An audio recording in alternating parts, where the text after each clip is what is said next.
Tim. Oh. How are you doing? Good to see you. Yeah, you here yesterday? Anyway, you're opening, aren't you? I'm second. Nice. Yeah, and then I've got a dash back this afternoon, so it's a stop visit for me. Yeah, I mean, I arrived Tuesday morning at Stockholm, Let's see.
Timothy, I just wanted to say hi. Hi. I'm Sigurd. Sigurd, oh hi.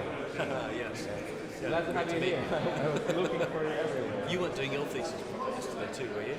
Well, no, not now. I was finished off it. Part of this first wave of Blacksmithing I project. just spoke to Magnus. Yeah. Did you see his project?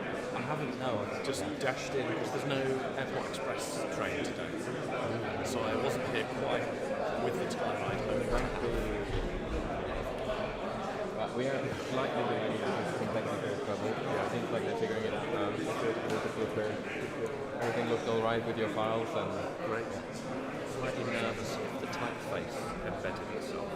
I appreciate your Because the worry. the preview on the drive, It looks terrible when it's Google Drive. But Yeah. we download it and we run it Great. through PowerPoint. So it should be all better. you never know. Our graphic designer gave us this really obscure typeface. Yeah, and it has Caused all sorts of problems. Oh, are you ready? Are you ready? Let's hope I haven't got this thing on. I'll probably record it. Oh, I hate the music. I hate the Ready? music. But I feel Ja. Ja, dat was wel nice. And we go back. I was a student, yeah. You were first to tell me about certain payments. Yeah. That's why you're here, actually. I'm not Norwegian. I'm Norwegian PR. Yeah. Yeah, yeah, we don't have that many classical reps here in Norway. No, we do. Yeah. Now it's moving, yeah. We don't really see the results of it that much. Not yet. We are getting there. Something's happening. I finished school last year. I don't know. It's like how's that? depressing part Yeah. in general. Have you got managed to get a job? In Germany. Germany. Oh, I think I saw One that. of the known Tracy, Yes, I'm learning how they do it. Evil Planet of Cakes, all the Christmas secrets. Good idea. Give me a job then. You saw that company. Well, you're also I haven't done any classical, anything resembling classical. I'm waiting for your book. Yeah, I'm on this, yeah. Nordic classical. Give it a second.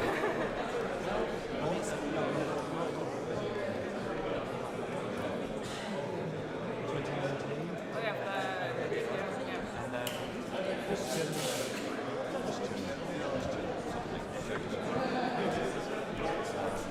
See, I'm not really any of the names.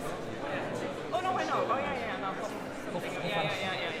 No, I know. And showed us some amazing Swedish. Yeah. That's really good. The Swedish graceful. Yeah, we do. Yeah, we do. That's what it is. Yeah. Loads of beautiful. I'm on it. It's in my mind. That was great, yeah. I mean, it's like mental, right? But you guys have one, two,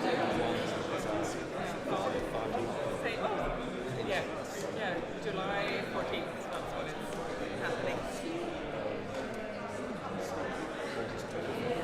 Very close then. So it's like a mini community house. The feelings are everywhere. Actually, yeah. Boy and Geo.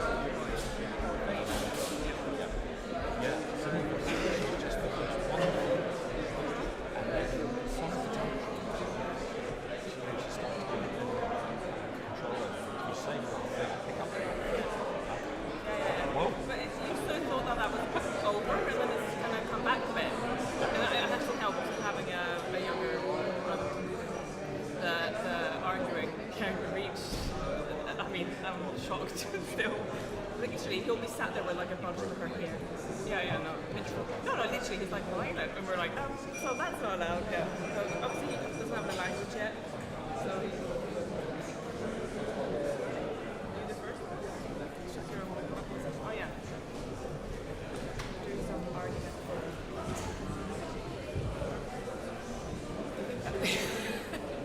When are you leaving? Are you staying for like a few weeks?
I am one of the organizers, Sigurd is my name, and you will see the 9 rest of us during the event. Now we are all here gathered to discuss the role of beauty in architecture, because we might be a bit frustrated with the state of the building industry. But we are gathered generally in optimism, showcasing people who are doing extraordinary work and discussing how the future might be a bit brighter. I will then give the word to the first speaker of the day, Michelle Sofke.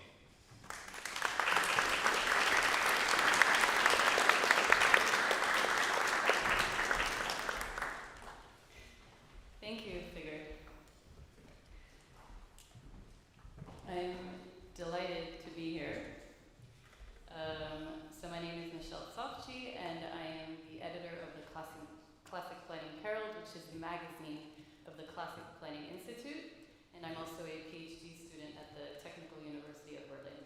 So, all over the world, the most loved parts of our cities are overwhelmingly pre-20th century. And yet, we are constantly told something curious, that these places may be beautiful and well-loved, but we can't build them anymore. We are told that these environments belong firmly in the past, and that any attempt to recreate or even continue them today would constitute a kind of deception, an inauthentic imitation, a theatrical construction of something that belongs to the realm of appearance rather than genuine architectural reality. And so we find ourselves in a strange situation. The environments that we value most are precisely the ones that we are told we cannot produce today. And any attempts to build this way are treated with deep suspicion. But why? Why is it acceptable to admire these places, but not to create them today? Why must traditional architecture be confined to heritage, rather than understood as a living possibility? So today, I want to suggest that the claim that we can't build like that anymore is not a neutral fact, and nor was it the only possible outcome of some kind of inevitable trajectory. It is instead the product of a very particular historical framework. So when contemporary traditional architecture is criticized, the language we hear is pretty consistent. We hear a lot of fake, pastiche, inauthentic, theme park, even Disney specifically. But these are not aesthetic judgments, they're moral accusations. So today I want to set aside some practical questions like financial constraints, regulatory mechanisms, practical feasibility. Those things are all very real, but they're not my focus here, and I understand we'll discuss them later today. But what I want to do here is focus instead on the underlying assumption itself, and also why it carries such authority. So it's a position which is usually associated with modernism, but my argument today is that modernism did not create this rupture. It inherited and radicalized a much longer process in which continuity with the past increasingly came to appear illegitimate. And just like a brief clarification, I'm using the term, it's a relatively recent term, authenticity, and I'm using it somewhat loosely to sort of refer to a kind of broad set of concerns around essentially legitimacy, truthfulness, propriety. So it's not, don't get hung up on the specific word itself, which, as I said, is also only used recently. We're talking about architecture which is permissible, let's say.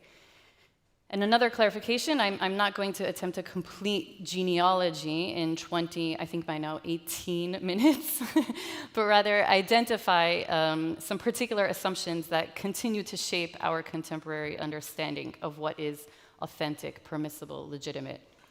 Because it wasn't always this way, and historically, the relationship between the past and the present was structured differently.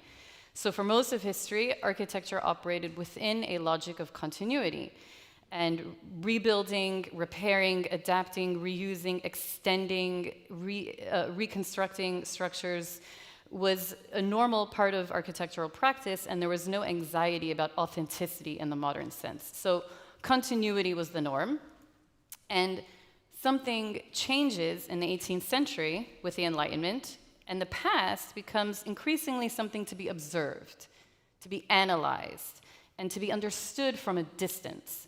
So I don't mean to imply that earlier societies lacked a sense of history. That's clearly not the case. But what changes in the 18th century is not awareness of the past, but the mode of relation to it. So we have the gradual emergence of this kind of historical distance. And it's part of a broader Enlightenment drive towards classification and systemization, because the 18th century develops, as we know, these frameworks for organizing knowledge. So that's why we start to see the emergence of art museums, for example. We see also scientific taxonomy. Keep this particular image in mind. And we see antiquarian societies. And the world is increasingly understood through these categories and systems that organize and distinguish things, rather than as part of an ongoing continuum. And this way of thinking extends, of course, to art and architecture. So figures like Joachim Winkelmann, he develops a new way of describing buildings as styles, and he says that they belong to distinct historical periods. Each period has its own logic and characteristics, and so architectural form becomes indexed. We have Gothic, Classical, Renaissance. They are now categories that can be classified and analyzed from outside of that moment. So the past is no longer simply something to continue. It increasingly becomes something to organize, interpret, ultimately also something to preserve, almost like a specimen in a scientific collection. And also with time, the sense of separation deepens. So eventually the past is no longer simply earlier. It begins to feel fundamentally different from the present. And it becomes, as the historian David Lowenthal titled his book, a foreign country. And the built environment then begins to be understood differently as well, because architecture begins to function less as parts of a living world and more as evidence. And all of those things that were normal practice beforehand, repair, reuse, alteration, rebuilding, extension, they're no longer understood simply as continuation or participating in a living tradition. They begin to appear as potential interference with evidence, similar to sort of tampering with a specimen or falsifying a historic document. So we can think of this indeed as a shift from buildings go from being living organisms to specimens, like insects pinned in cabinet drawers, or like a creature preserved in a jar, if you recall the other slide. So it's something to be preserved and protected and kept at a distance. And buildings become valued for the information they preserve and less for their ongoing use. But at this stage, the rupture is still largely intellectual. The past has become historically separate, categorized, kind of self-conscious, but it's not yet fully lost. And what transforms this growing distance into a much deeper cultural anxiety is industrial modernity. Oh, those are specimens, sorry. So that's for the idea that buildings become like specimens to be preserved. But what transforms the relationship is industrial modernity, because we have to remember that this was a time of upheaval and disorientation. And in many ways, we think of this time as one of progress, but at the time, a lot of people perceived it as something deeply disorienting and destabilizing. And this fundamentally changes the emotional relationship to the past. Because if the Enlightenment taught people to observe the past, industrial modernity taught them they were losing it. And the past no longer feels just distant, it starts to feel endangered. And it's increasingly something that is looked back upon with nostalgia, with longing, with the sense that something has been severed. So if the Enlightenment made the past legible, industrial modernity made it precarious. But it doesn't just do that. It also transforms how people, not just how people relate to the past, but how architecture itself is produced. It loosens a lot of the constraints that previously dictated what could be built, material constraints, natural constraints. And now, forms could be reproduced, combined, circulated. You can choose a style instead of having the materials and circumstances dictated. So Gothic, Classical, Romanesque, they're no longer simply inherited forms. They become available as options. Architecture becomes selectable. So this is why Heinrich Hubsch's famous 1828 question in what style should we build is so revealing. The important thing is not his answer to the question, but the question itself, which assumes that architecture is no longer governed by inherited tradition, but is now a matter of conscious choice among various options. So far, we've seen the emergence of historical distance, we've seen increasing awareness of periods and styles, we've seen the idea that buildings are evidence of a past which we have lost, and on top of all of that, we can now choose styles. So this produces extreme unease. Because if architectural style can now be consciously selected, then on what basis can any particular choice claim legitimacy? If historical forms can be detached from the conditions that produce them, and styles can now be quoted, combined, reproduced at will, then what is to prevent architecture from being arbitrary or theatrical or superficial? And what is to prevent it from becoming a matter of mere appearance rather than authentic cultural expression? And with this, the question begins to shift. And the issue is no longer simply whether a building is beautiful or functional, but whether it is truthful and legitimate. And I think this is the moment when authenticity itself begins to emerge as a central architectural problem. So far, we've been tracing a series of developments that make continuity increasingly self-conscious and problematic. But those developments don't yet tell us what authenticity actually is. They explain why continuity begins to feel unstable. And the next step is to understand how authenticity itself emerges as the criteria through which architecture comes to be judged. And it's in this context that we arrive at Augustus Welby Northmore Pugin. So his significance for our story is with the way he transforms these broader 19th century anxieties about industrialization, stylistic choice, historical rupture, into a very moral framework. And I think that that's the framework which is still with us today. So Pugin, as you may know, was one of the 19th century's strongest advocates of Gothic revival architecture. But for him, Gothic was not simply a historical style among many others. He believed that it was the authentic architecture of Christian civilization, a form that had emerged organically from medieval religious belief, social institutions, patterns of life. So in other words, Gothic wasn't valuable because it looked medieval. It was valuable because it embodied what for Pugin was a coherent moral and religious order. And so he believed it was the outward expression of Christian civilization and therefore truth, and not just an aesthetic vocabulary that could be freely adopted. So this is one of his famous quotes from where he explains these ideas, and we understand from this that reproducing the forms of Gothic, just its appearance, without its moral and religious foundations was a profound distortion of what Gothic architecture actually represented. And a useful example here is Strawberry Hill House. This is the antiquarian Horace Walpole's playful Gothic, but it's Gothic with a K, the kind of whimsical Gothic. It's a Gothic villa. So here, medieval architecture is fantasy, theatrical scenery, it's costume. So this is a big problem for Pugin, but the problem was not just the historical reference itself, but the detachment of Gothic forms from the civilization, the Christian civilization that had produced them. So this is morally bankrupt because it treated history as a costume. So the point here is that it wasn't a question of just aesthetics, it became a question of moral legitimacy. And the shift here, the crucial shift, is that continuity itself begins to require justification. And historical reference begins to be suspect when inherited forms are understood not as living inheritance, but as theatrical imitation. And in this sense, I think we can think of a very familiar accusation here, that traditional architecture is Disney-like. We hear that a lot. And I think it's that accusation is really kind of just a modern expression of the same anxiety that Pugin was articulating in the 19th century. The fear that architecture can reduce history to scenery or to costume, and that it might offer the appearance of continuity without actually participating in the conditions that produced it.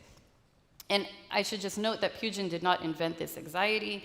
We've seen that there are these questions in this period about industrialization and stylistic choice, but he gave it a very clear moral formulation. And that's why he's important for our story, because he's one of the first figures to make authenticity a condition of architectural legitimacy. And the issue is no longer whether architecture refers to the past, but whether it does so in the right way.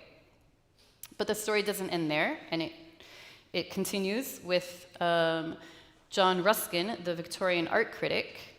And so what happens is the criteria for architectural legitimacy gradually become even more restrictive, and we see that very much with Ruskin. Because with Pugin, for example, architectural truth was still understood primarily in moral and cultural terms, and Ruskin really brings it down to the physical matter of the building itself. And he increasingly locates authenticity in the actual material fabric of the building. And that's why he was so hostile to the restoration practices at the time, which were very sort of what we would call today heavy interventions. So he hated that kind of restoration.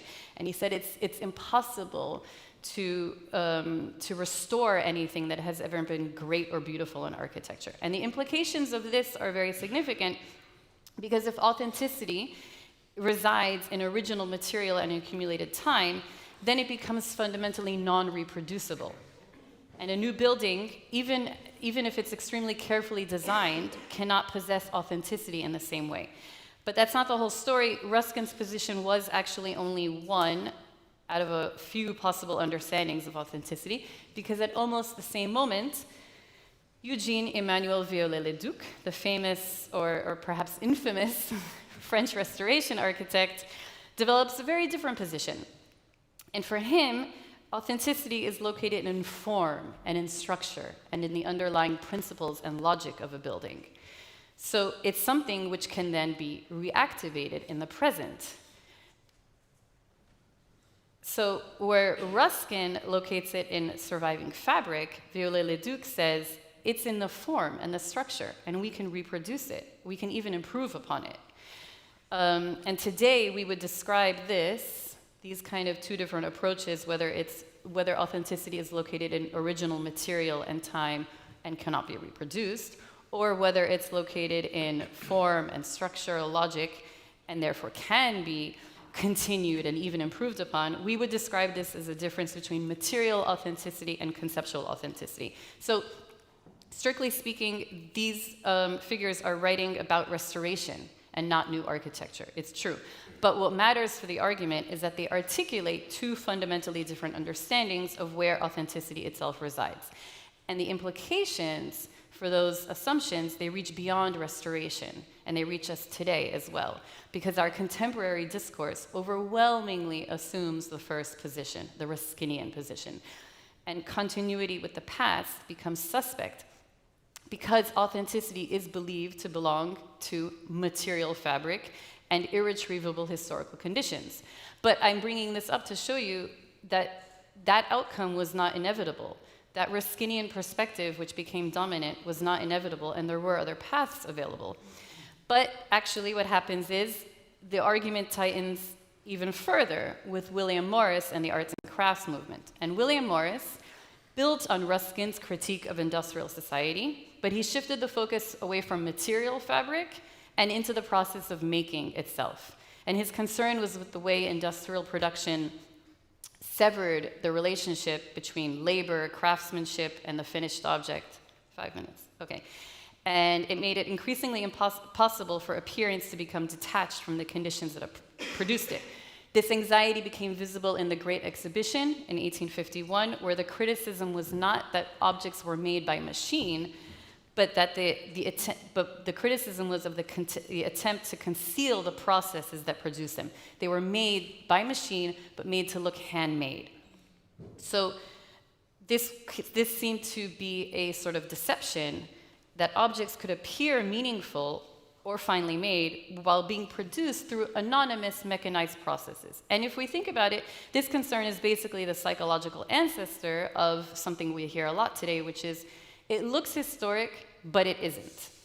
So we see that by the 19th century, the conditions for architecture to be considered legitimate have narrowed considerably. It's been relocated from morality to material fabric to process, but there's one final tightening that remains to be considered, and that is the rise of originality as a cultural value.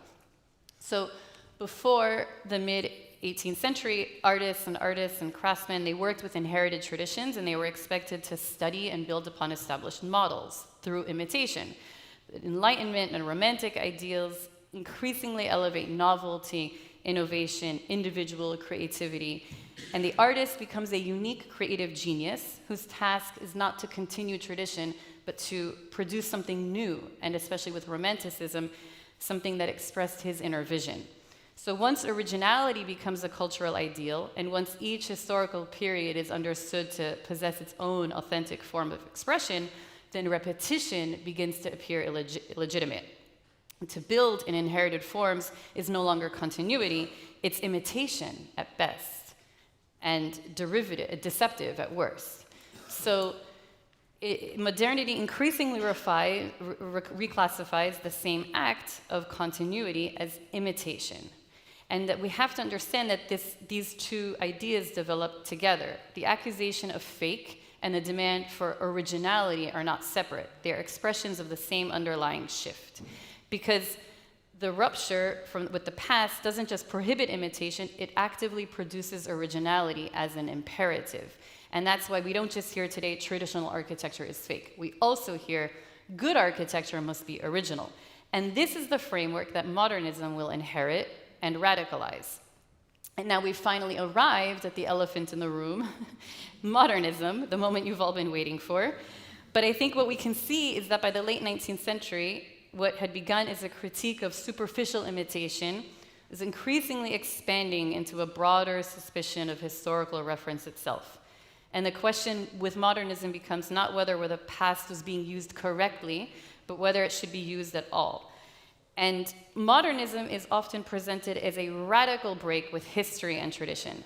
But from the perspective of what we've discussed, it's less a sudden rupture and more the culmination of a longer trajectory, and it becomes doctrine. The thing that changes is where, or rather when, authenticity is located. And authenticity becomes temporal. Time becomes the factor. So what we discuss with Winkelmann, distinguishing between and describing historical periods, that goes from a descriptive framework to a normative principle, that each age should produce its own forms, and those forms should not be confused with the past. So the irony, of course, is that the movement, which is most closely associated with rupture, turns out actually to have remarkably deep roots in the very 18th and 19th century concerns which it claimed to overcome. So where does this all leave us? So the story we trace today is in many ways the story of how continuity came to require justification. And it's it's a story of increasingly restrictive answers to the question of what makes architecture legitimate. And I think that first, we need to understand, as I hope you have seen, that the framework is historically produced. And the critics today are drawing on this very powerful inheritance. And the problem runs deeper than modernism alone, as I hope you've seen. It's part of a broader framework of separation and distance. And in this framework, the past becomes something to be protected precisely because it is no longer lived as continuity. And what we call heritage depends on the assumption that we no longer inhabit the same continuum. As the historian David Lowenthal has observed, modern societies increasingly preserve the past precisely because it no longer feels continuous with ordinary life. The more disconnected the past becomes from lived experience, the more intensely we attempt to conserve its remaining fragments. And this helps explain why we so often end up with very carefully and lovingly preserved places to visit, to photograph, and admire, but not to touch. And we end up with what the heritage historian Gerhard Finken calls zones of tradition. Heritage districts that preserve history by separating it from contemporary life. Environments where continuity survives only as conservation or spectacle. And this reveals also a very striking paradox, because new traditional architecture is often accused of being nostalgic. But I think we can make the argument that actually the more deeply nostalgic position is the one that insists that the past must remain frozen, curated, separate, confined to museums and heritage districts and protected enclaves, because continuity is assumed to be impossible. But maybe it shouldn't surprise us that this framework is so nostalgic because it grew out of the rupture and loss of industrial modernity. And which that's also perhaps why those questions still carry so much emotional force with us today, because we remain preoccupied with this issue because we ourselves are still living with the aftershocks of industrial modernity and the collapse of continuity that it introduced.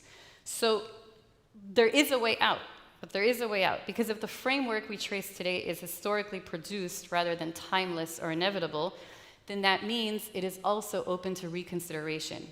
And it means that the accusation of fake is not an objective truth, and that a historicizing building violates not history itself, but a very specific inherited framework.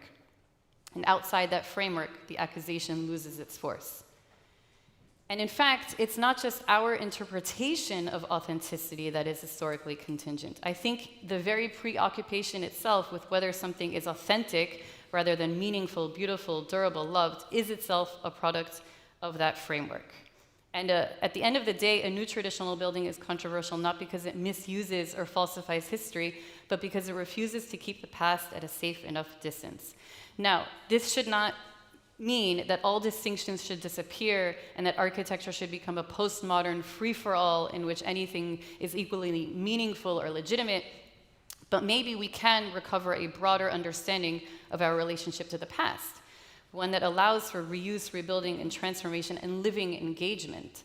And I think maybe beneath all of this lies a deeper question, whether we understand ourselves as fundamentally separated from the past or as still capable of participating in an ongoing cultural continuum.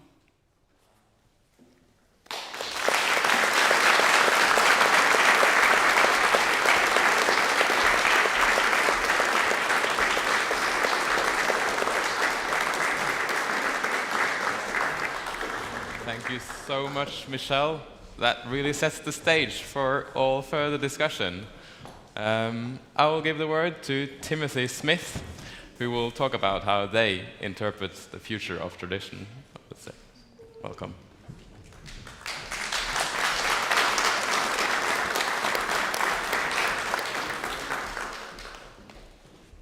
Hello. It does work. Hello, everyone.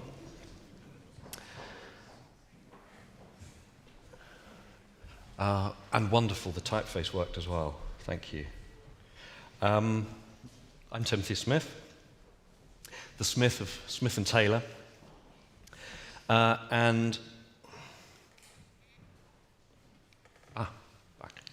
Here I am with Jonathan, who I met on my first day at architecture school, and who can't be here today, unfortunately. We studied in Edinburgh, Copenhagen and London, and none of that study involved classical design. Our education was thoroughly mainstream. We did not have an interest at the time in designing traditional buildings. We established our London-based architecture practice in 2010, and we established our classical traditional architecture studio at Kingston School of Art in London in 2011, where we'd taught since we'd been there 3 or 4 years at the time. And until the very cheering news that there was a bunch of people in Trondheim, so far north, designing classical buildings, we were, as far as we know, the only studio on a professional architecture course in Europe to be teaching classical architecture, which seemed extraordinary to us. Our talk is called The Real Stuff. It's a term we arrived at for use in our teaching practice, but which gathers together many of the things that we enjoy in architecture in general and classical architecture in particular. This includes buildings whose construction and expression are entwined. This entwinement may be a reasonable definition of architectural authenticity for us, and it's a quality we seek in the work of our practice. This short talk will examine our attempts to grasp it and make it visible in the work of our practice and the teaching studio at two halves of our professional activity which are thoroughly entwined.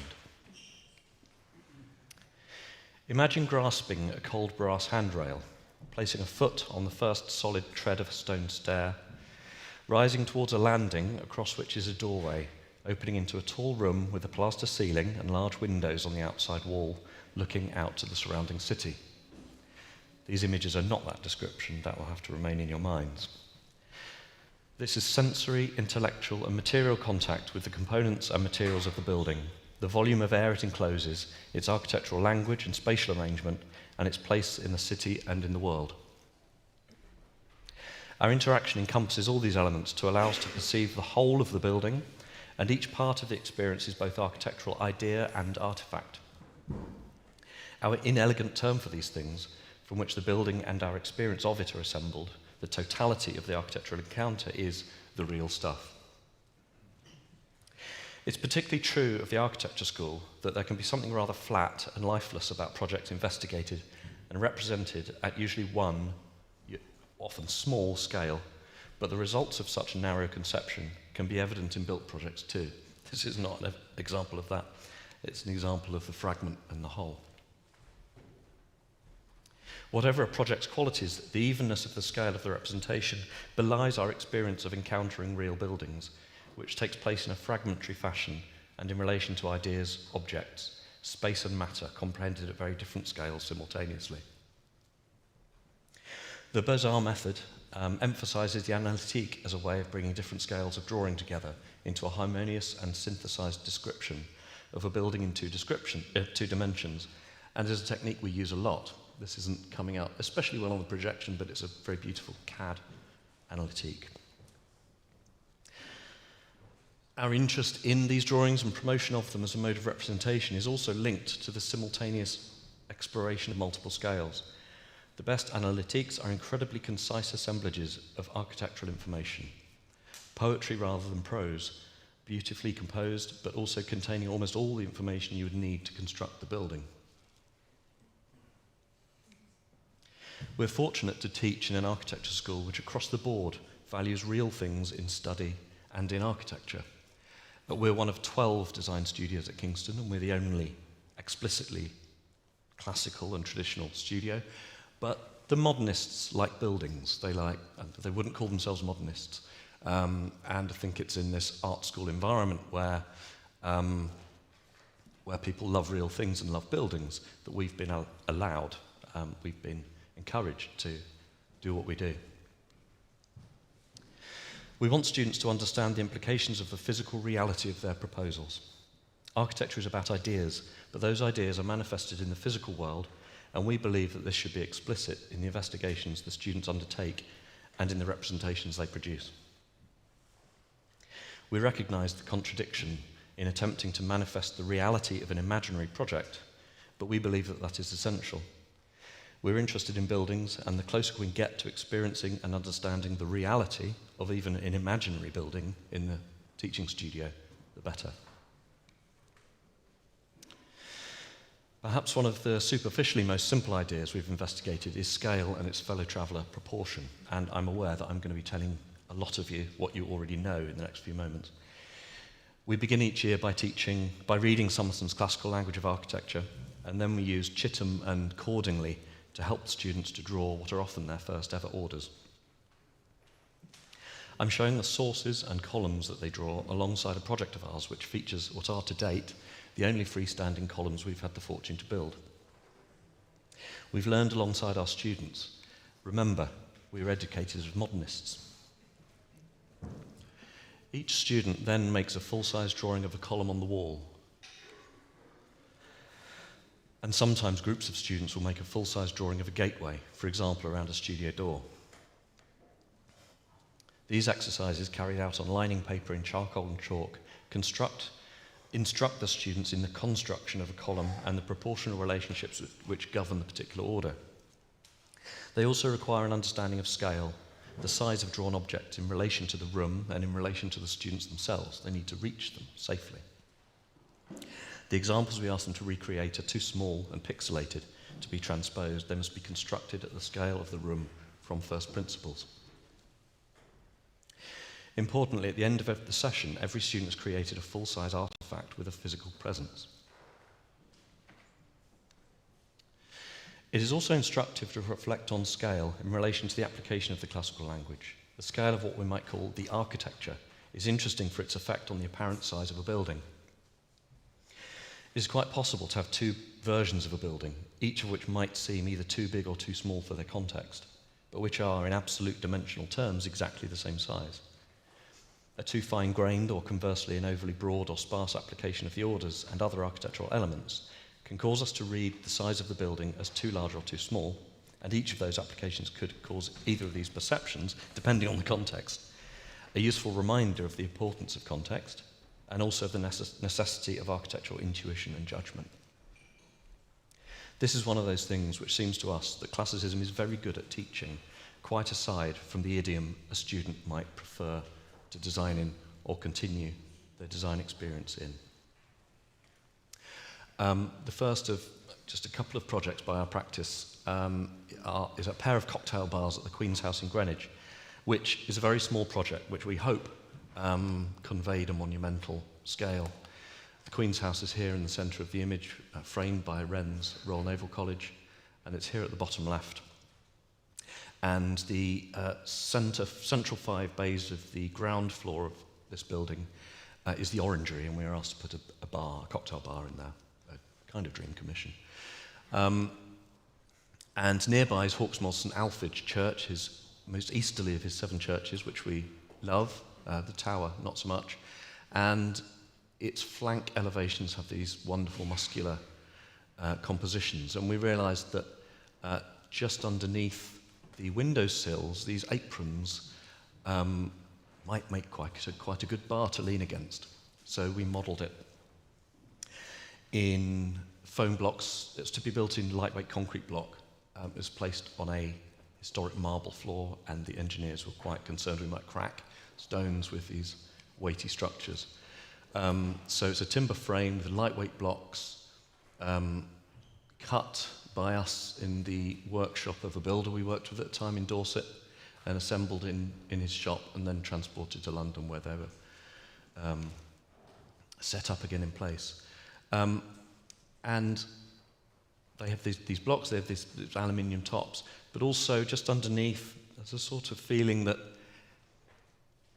in that area of judgment, a classical building must have some sort of fine moulding in it, however stripped it might have become. And so there's a fibrous plaster moulding just underneath where you might be running your fingers whilst having a chat with someone.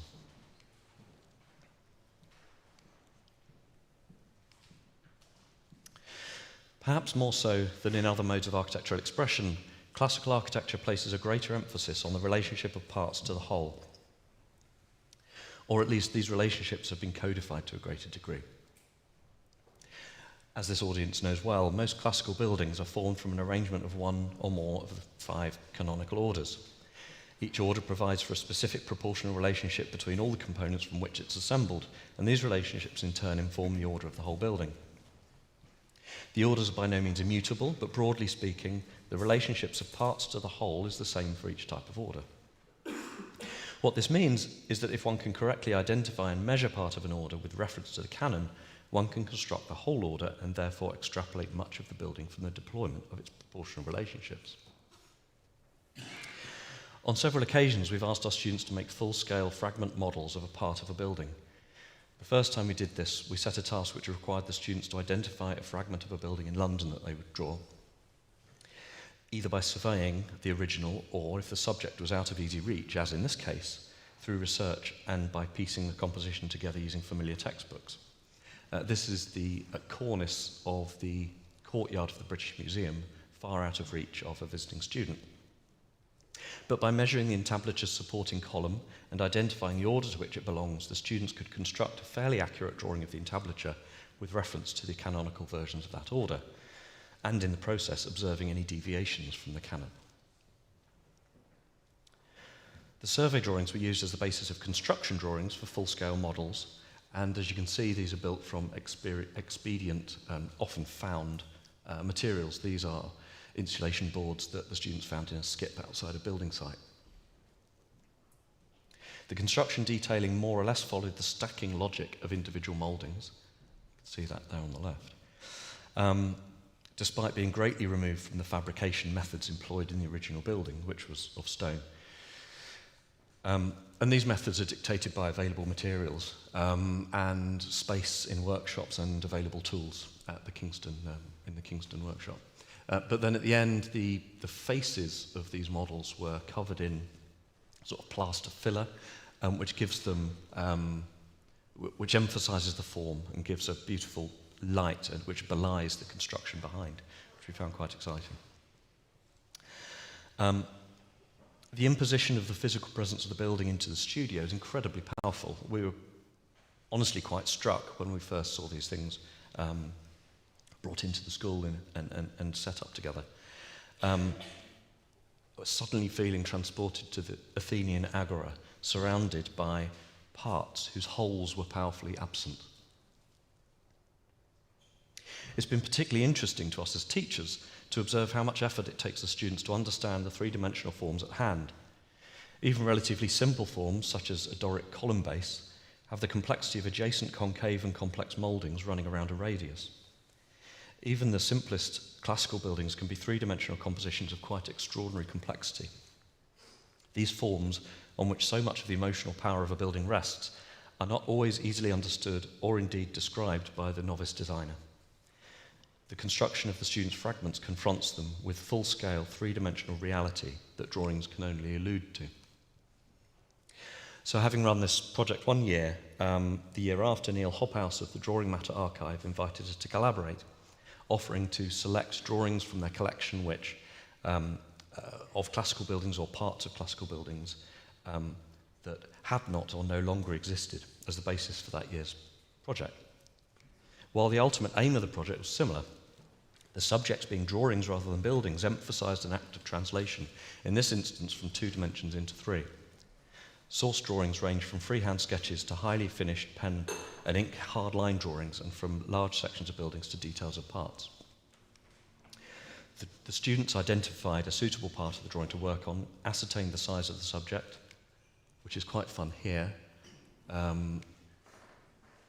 working out the size of the base in relation to the human form. And they produced working drawings, again, for the construction of these models. Interestingly, with this project, the final models present the form and space described by the source drawing, which is itself the drawn manifestation of its author's design thought. In some cases, the work reveals fragments of buildings that never existed, in others recreating built forms long lost. Once again, the work invokes an emotional response, but also a somewhat innate sense of architectural continuity. A selection of the models was exhibited at Lisbon Architecture Triennale. And so we've used the notion of reconstruction that emerged through this fragment project in other ways, using architecture to measure architecture. So in this example, without visiting the Hôtel de Beauvais in Paris, the student used plans that she found online and in books, and photographs, and her knowledge of the orders to construct some quite convincing elevations of the building. And in this project, we set students, we gave them images, engravings, or very old photographs of rooms which didn't any longer exist, and students had to reconstruct them by referring to the site plans to know the overall form of the building, to scale the plan of the building, and then to get the sectional dimensions from the height in relation to that plan, to produce a set of drawings, and then a 1:20 scale model of the room to remake the image, to bring back to life a room that hadn't existed for so long, albeit at a 20th of the scale. Another example, McKim Mead & White's Tiffany store, which has been butchered into a Burger King subsequently, and a rather exciting room by Schinkel, with even 1:20 scale tassels and mirrors, which was quite something.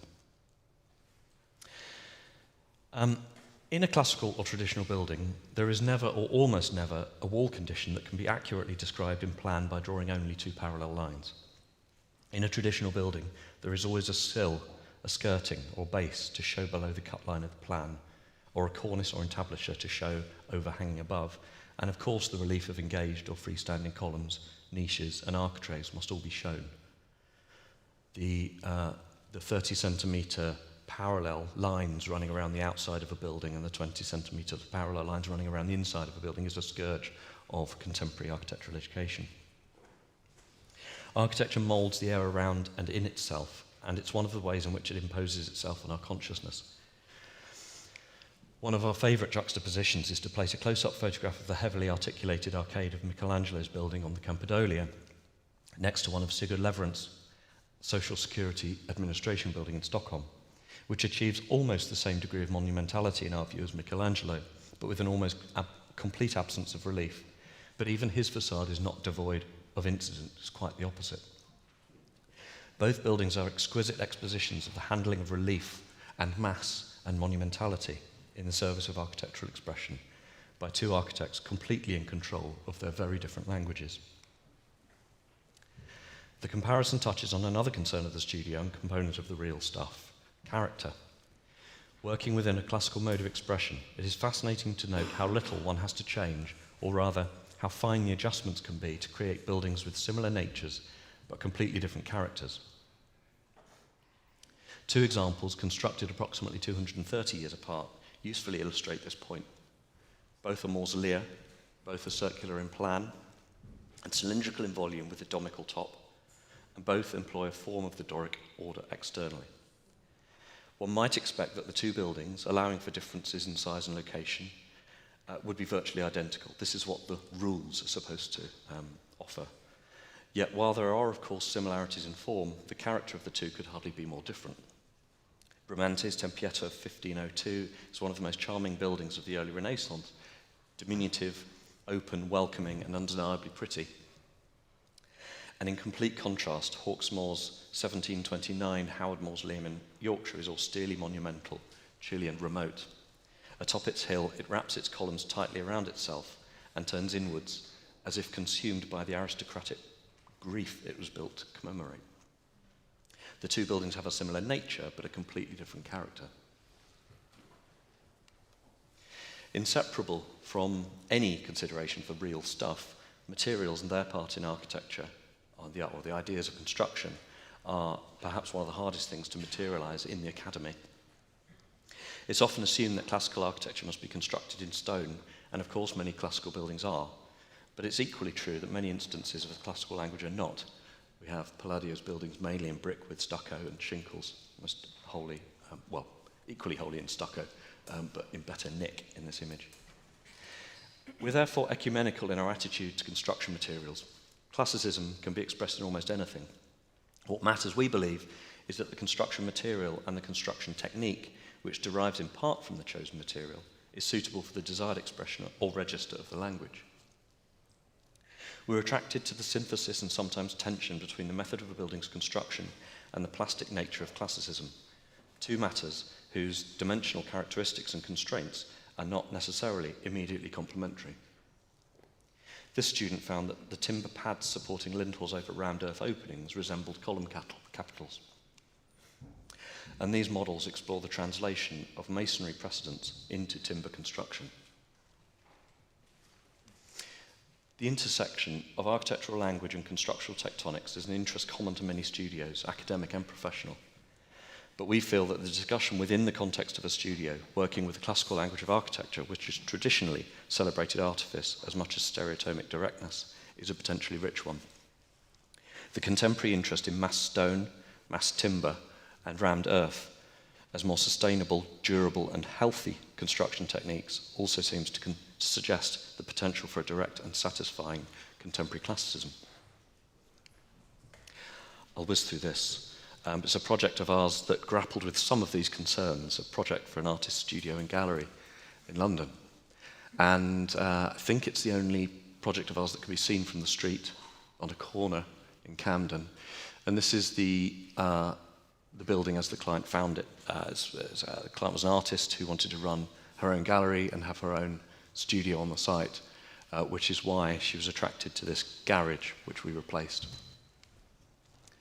And it's in an area that was built when the Greek revival was in full flow, and this can be seen all over the place in London. And drawing on the Greek to sort of tie these new constructions into into the architecture, we wanted to sort of riff off the door case and add these series of different but related buildings in somewhat the same way that arrangements of Greek temples do. So we tidied up the side facade. Really, it's about giving the side and the rear an authority that they had never had in the past. It was all about the front. The gallery on the left is new build, and the apse was us, which creates an entrance lobby in the poche and kind of centres the room, even though the window is still just off centre.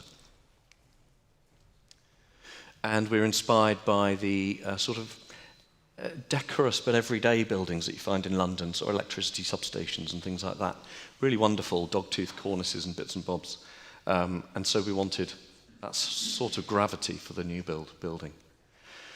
Unlike sort of domestic extensions where clients always want lots of glass, this client wanted lots of wall, so we had the opportunity to play with relief in the facade and sculpture niches and a 60-centimetre wall, thick wall. There's a more refined cornice and perhaps more recognisable entablature to the gallery as it's tied into its host building. And then looking across the garden space to the new studio, it is a very simple construction of brick, exposed concrete lintels over openings, painted timber, pilasters and very simple squared mouldings, just built of stacked sort of plywood painted things. And then an elevation to the street. I won't go through the plan, it's fairly self-explanatory, which is articulated with a raised, rendered skirting, which we didn't specify as pink, but we're very happy that it ended up being pink. And a real brick arch over its single door, and similarly some timber expression there. On the inside, linking back to the cocktail bars I showed you, the exposed concrete block of the interior was cut. They were cut into voussoirs by the builder on site. Obvious inspiration. And some sketches.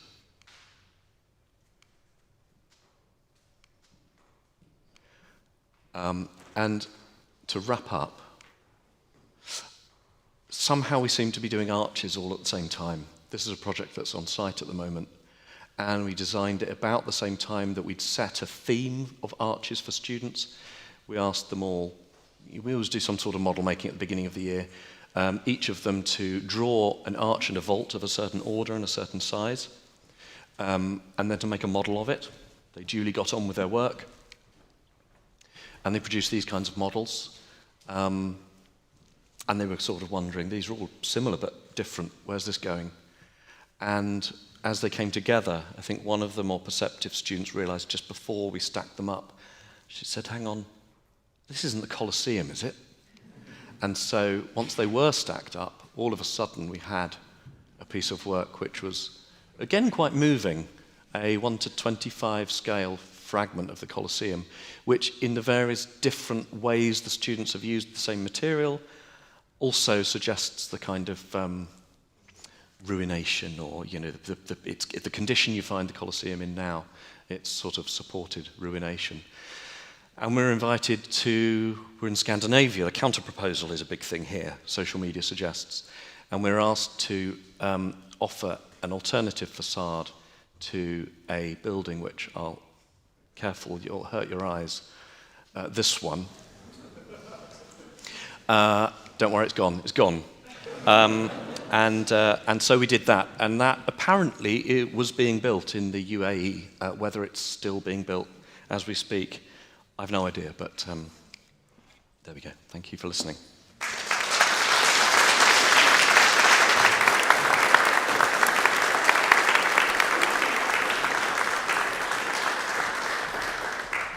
Thank you very much, Timothy. We'll now run straight into a coffee break, and Jordan Rotman is the first out after the break. We meet again at 11:30. Thank you.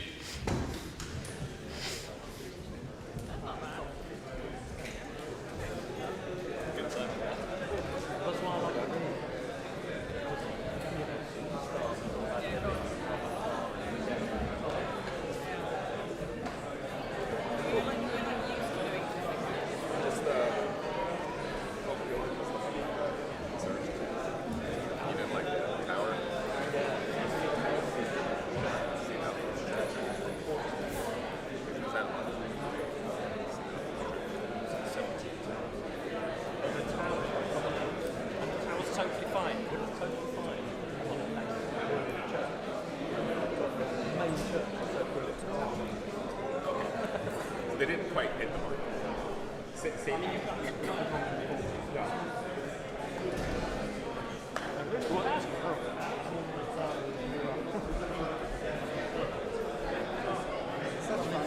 Yes.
Just let me know when we're live.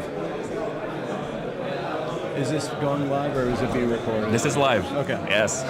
No pressure. Perfect.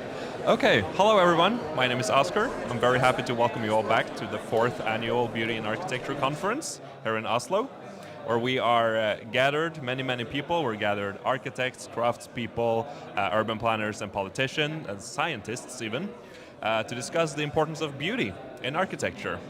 And like last year, we have a beautiful arts and craft exhibition showing off beautiful works by craftspeople and students. And among us, as the exhibitionists, we have Carl Fugerus. Very happy to have you here. How are you doing? Thank you. I'm very well. Thank you for having me. This is wonderful. So, would you like to tell us a bit about yourself? Yeah.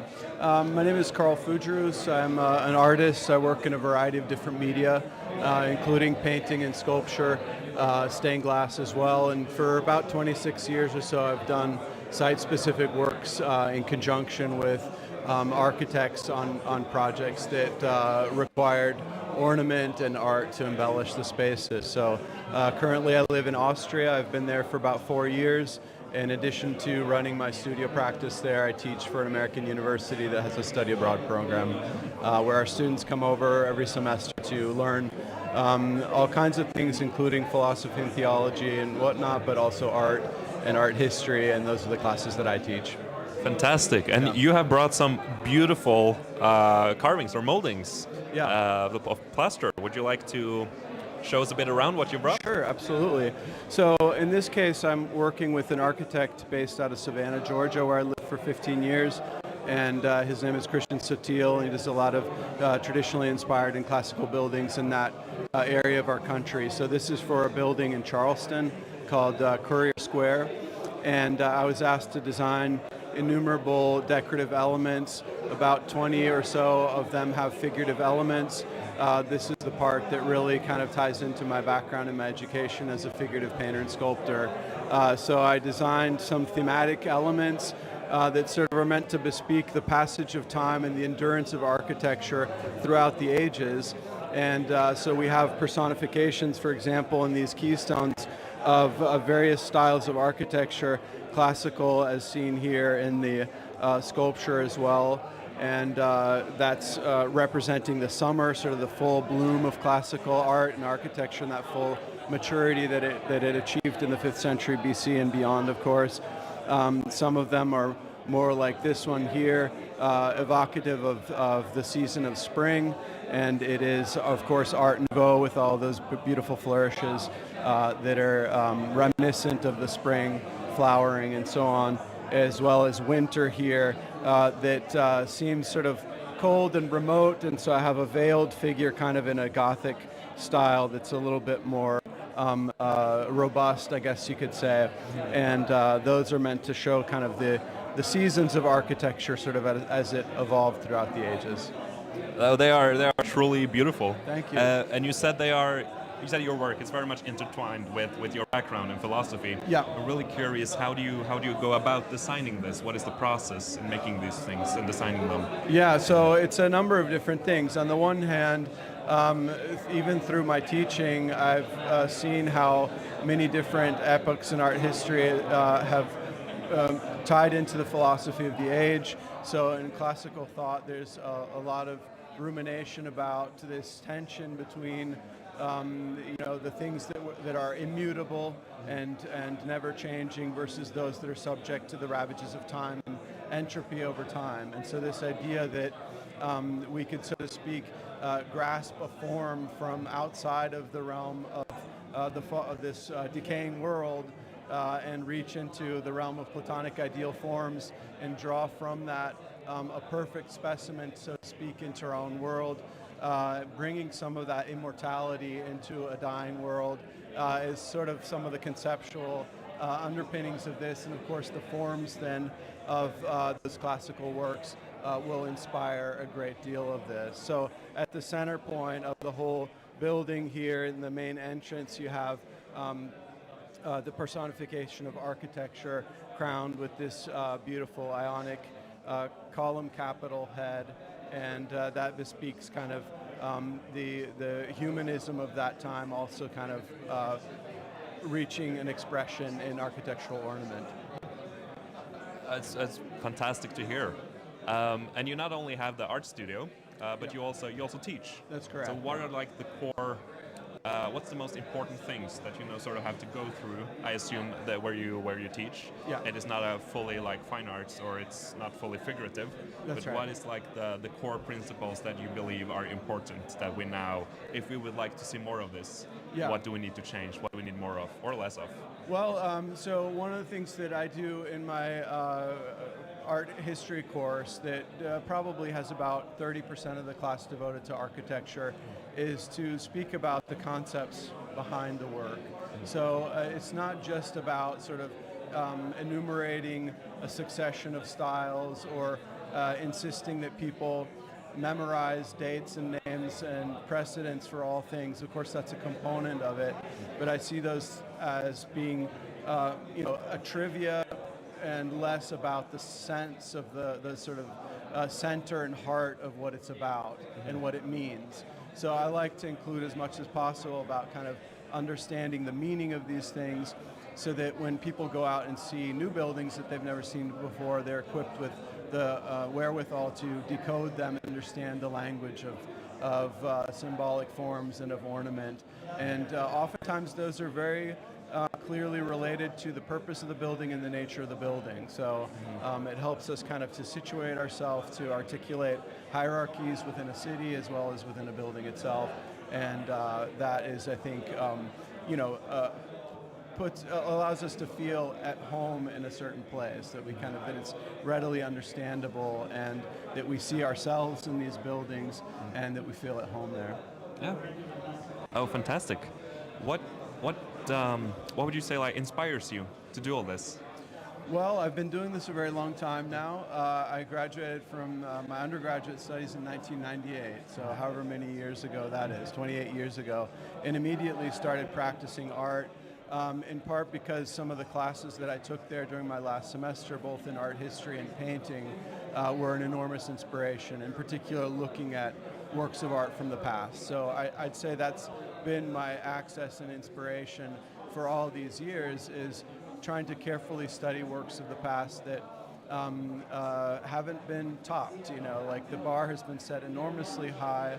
One of my instructors said that every age produced the greatest paintings. So that presents us with a challenge to go back and study the great paintings of every single epoch throughout art history, and to learn from every single one of them and somehow do justice to that grand tradition. So the same is true, of course, in sculpture and architecture. I work in stained glass as well, so I'm always delving into the history and seeing how we can kind of bring some of that into the present. And on a sort of motivational note, what would you like to say, not only to the younger generation? I mean, there is a huge variety in ages, and you've been doing this for a long time. You're a lot more experienced than most of us. Sure. But also for anyone who would like to do this and start with this, how would you start? Always learning. Michelangelo said famously, "Ancora imparo." I still learn. So at the age of almost 90, he was still out there hitting on the stone with a hammer and chisel, never stopped learning, and was seeking for something. So I guess, broadly speaking, you could say remain a seeker of many things: the aesthetics, beauty, the truth that's contained within these works, and the ideals that they embody. Well, thank you so much, Carl. I believe we are heading into the next session quite soon. Thank you.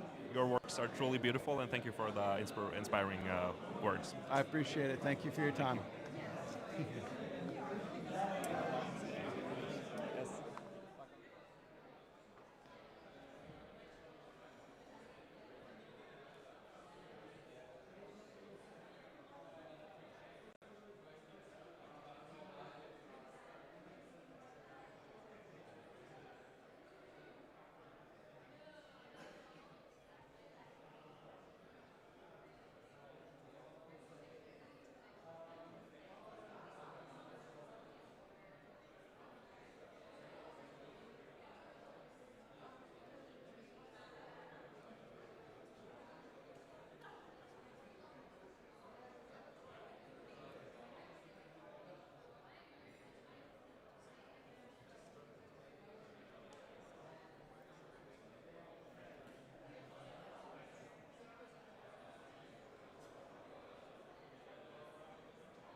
Okay, welcome from the break. And the microphone is working, fantastic. So my name is Marja Uotila. I come from Finland. I'm part of the organizing committee of this fantastic event. And I've been here also for the past years. And I can't tell you how happy I am that we have organized this event now, I think, third or fourth time really in a row in beautiful Oslo, and enjoy this conference, meet as many new and old people as you can during the breaks, and enjoy the packed 2 days here in beautiful Oslo. I'm the chair of INTBAU, by the way, and also I'm the founder of Architecture Uprising in Finland, so anyone who is interested, just connect with me at via LinkedIn or whatever you feel suitable. But it's my pleasure to introduce our next speaker, and he comes from Germany. He's an architecture student. Jordan Rothman, maybe I pronounced it correctly. So please tell us about widening the scope. I can't wait to hear what that means. Perfect.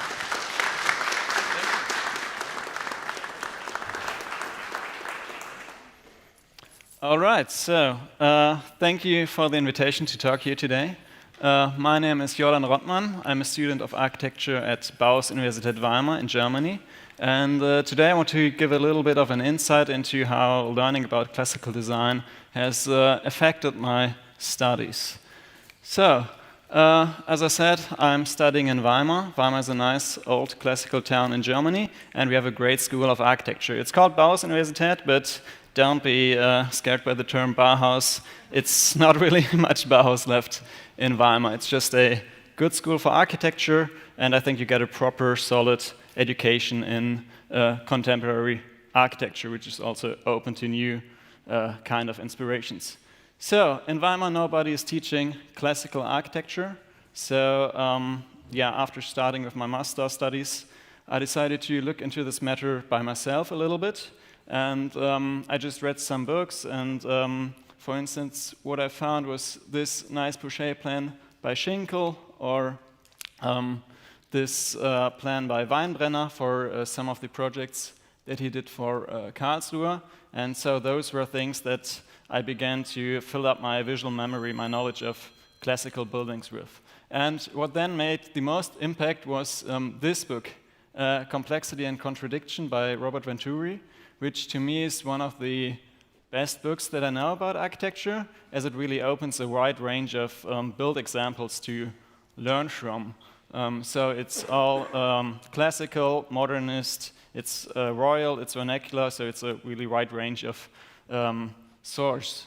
So after reading this book, of course, I realized that only reading about architecture is not enough. So I then had to also design classical stuff by myself, and I got the chance to also design classical things in Trondheim. So I went to NTNU for a semester abroad, and when I applied for this spot, I did not have in mind to learn about classical design, so I first expected to learn a little bit more about Nordic minimalism, you could say, in Scandinavia, but I ended up with something completely different. So I luckily got the spot on the classical studio, and I got to know all those kind and talented teachers and students, and they helped me with picking up watercoloring. So these are the first attempts at producing watercolored drawings, and we then quickly moved on to the first design assignment, which consisted in transforming this floor plan by Serlio into a whole full building design, chapel-like project. So we were given this floor plan alongside with Vignola's 5 orders to get the proportions and the columns right, and that's what I turned it into. So it got a little bit more compact. I added those staircases at the side. It turned pretty Baroque, I would say. Now it's more of a shape of its own. You can see the curved front facade. It now has a dome. a lantern on top. On the side facades, there are some Diocletian windows for the niches, and on the interior there's those double columns and the interior space. So, as you can tell from the perspective, maybe this exercise really was more about composition.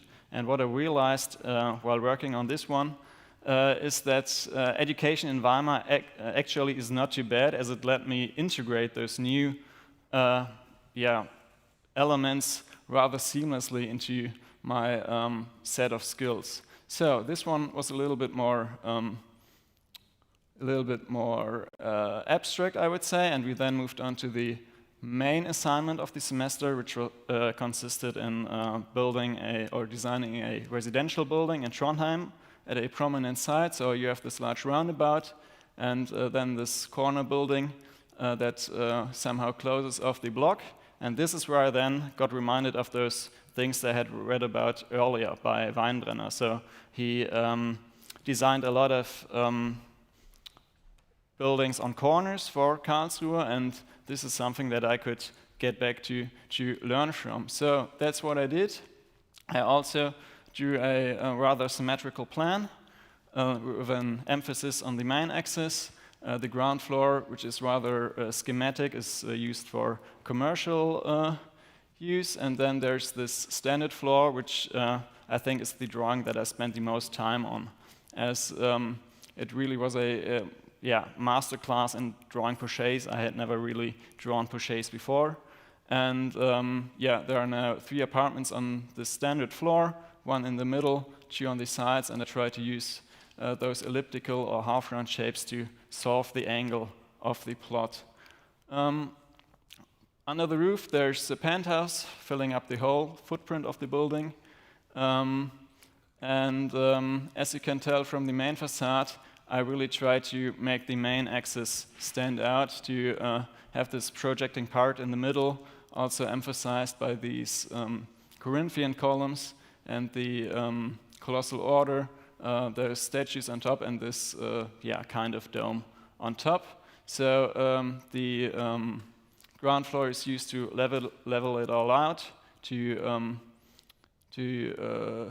accommodate for the different heights and terrain, and then there's these oriels on the sides facades, so they create some kind of center for those street facades and work in a similar way on both facades, even though they have different measurements.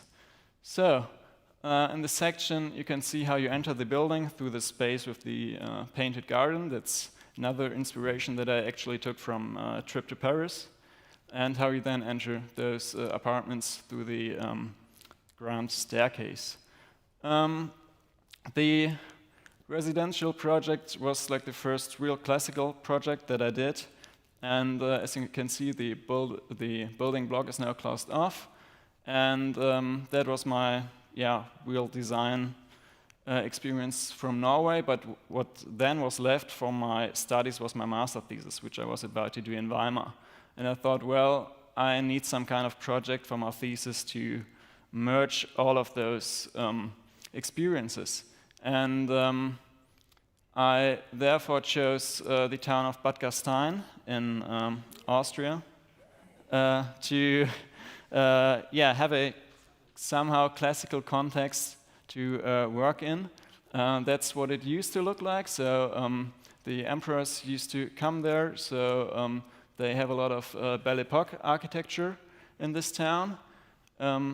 That's what it looks like today. So it's a little bit worn down, and you have this concrete conference center right in the middle, and that's also the building that I worked with in my thesis. So many of those buildings today sit abandoned. So there's a lot of potential in this town, but somehow it is not really used. So I put myself up to the challenge to transform this brutalist structure that does not really fit into this context to make it fit in better.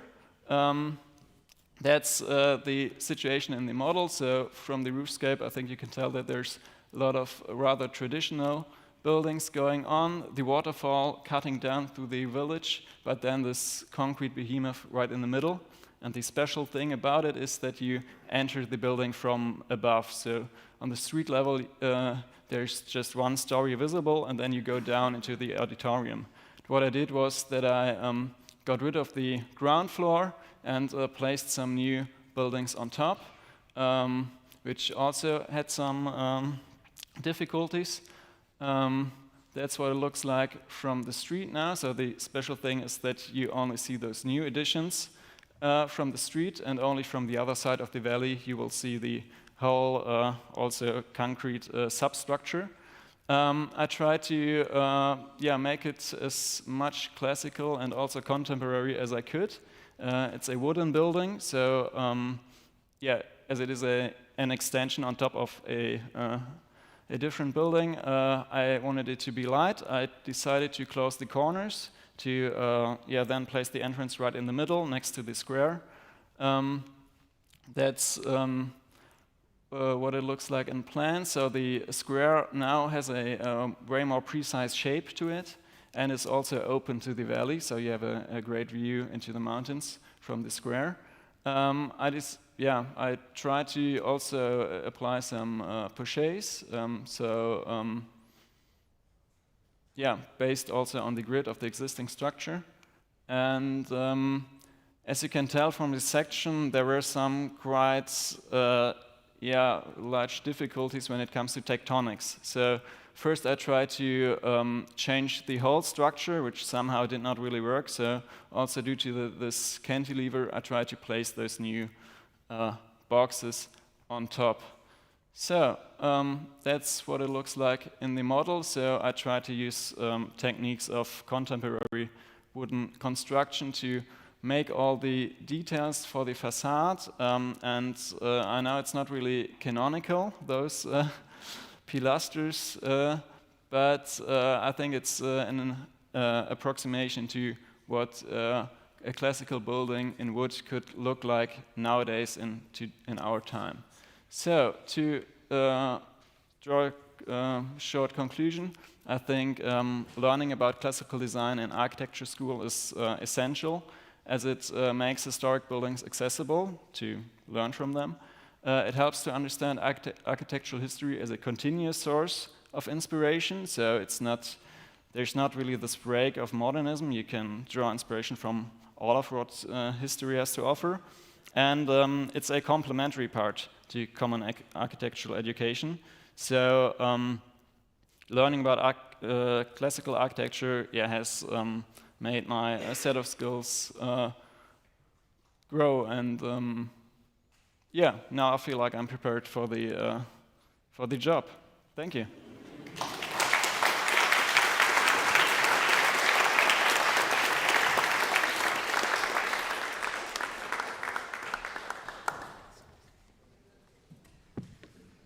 Thank you so much. That was really interesting, very, very nice. And everybody come and meet the speakers at the breaks. So our next speaker, wow, this is a really an interesting subject that we're going to hear about. It's about architectural education in Norway from 1750 to 1850, and we'll hear about it from Professor Architect Elisabeth Saib. Welcome, Elisabeth.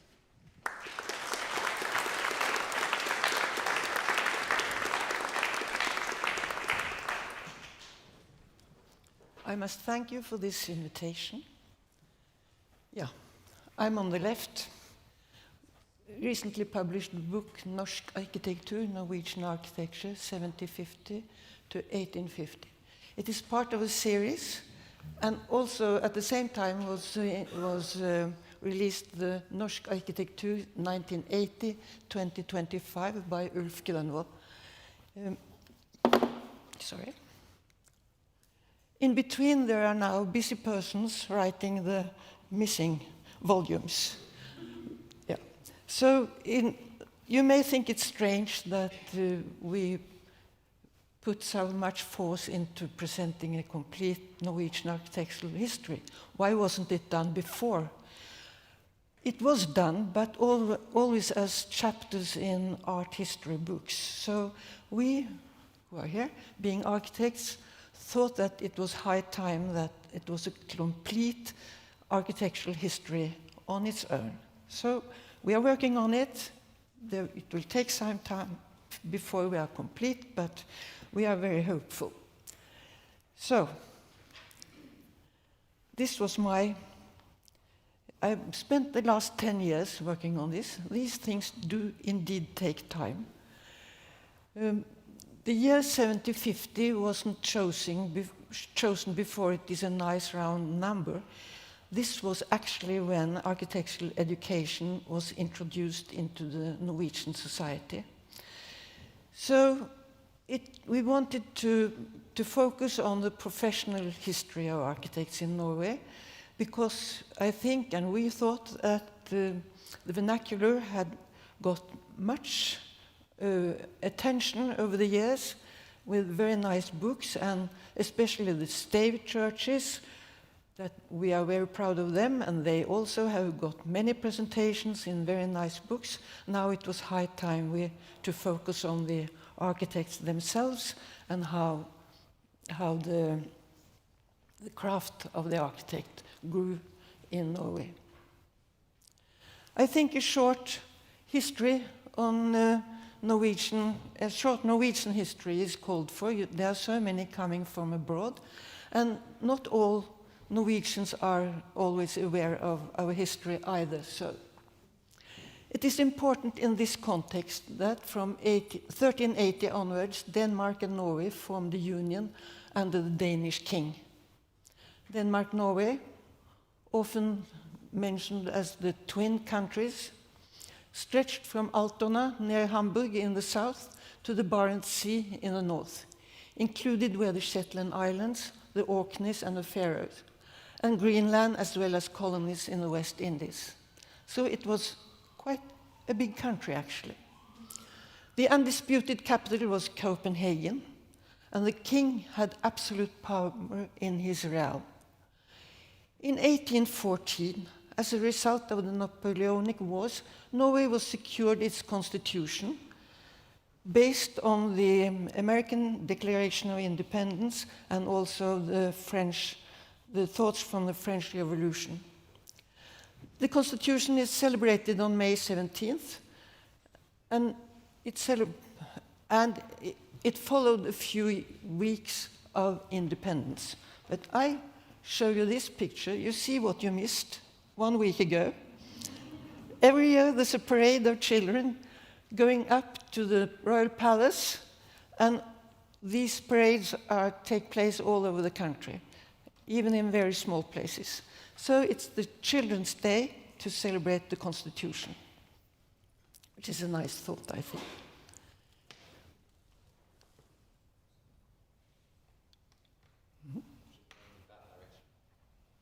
That direction, thank you. The Swedish king-to-be, Karl Johan, had other ideas. Norway lacked financial strength and the military muscles, and Karl Johan secured a union with Sweden, which was formed with himself as a king. He was to reside in both Stockholm and Oslo, then called Christiania. Thus Norway got its own capital. A royal palace had to be built, along with many institutions now required. And this is the very important thing in this little story, of course, that so many new buildings were required just after 1814. In present-day Oslo, the stock exchange inaugurated 1828, the Bank of Norway 1830, the Royal Palace 1848, and the university buildings on the main street Karl Johan in 1854. They still represent the classicism favored at the time. Buildings strongly influenced by the Danish architect C.F. Hansen and the German Carl Friedrich Schinkel. I believe you know them both well. Around 1840, the generation of 1814, who had favored Latin and uniforms, were no longer the leading men. Also, new architectural impulses reached Norway. The span of my lecture starts in 1750 and ends almost 100 years later.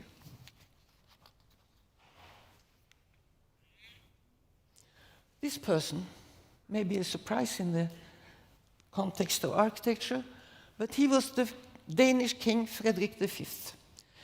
He inherited the twin countries in 1747 and was coronated in 1749. In 1750, he visited Norway. He was painted by the then famous portrait painter Pilot, a Swede, very much sought by the leading people. And I think it expresses his way of life more than being the king. He was a man he liked theater and going to pubs and things like that. He was not too much taken with government, but around him he had a very important group of bureaucrats, men who took care of government.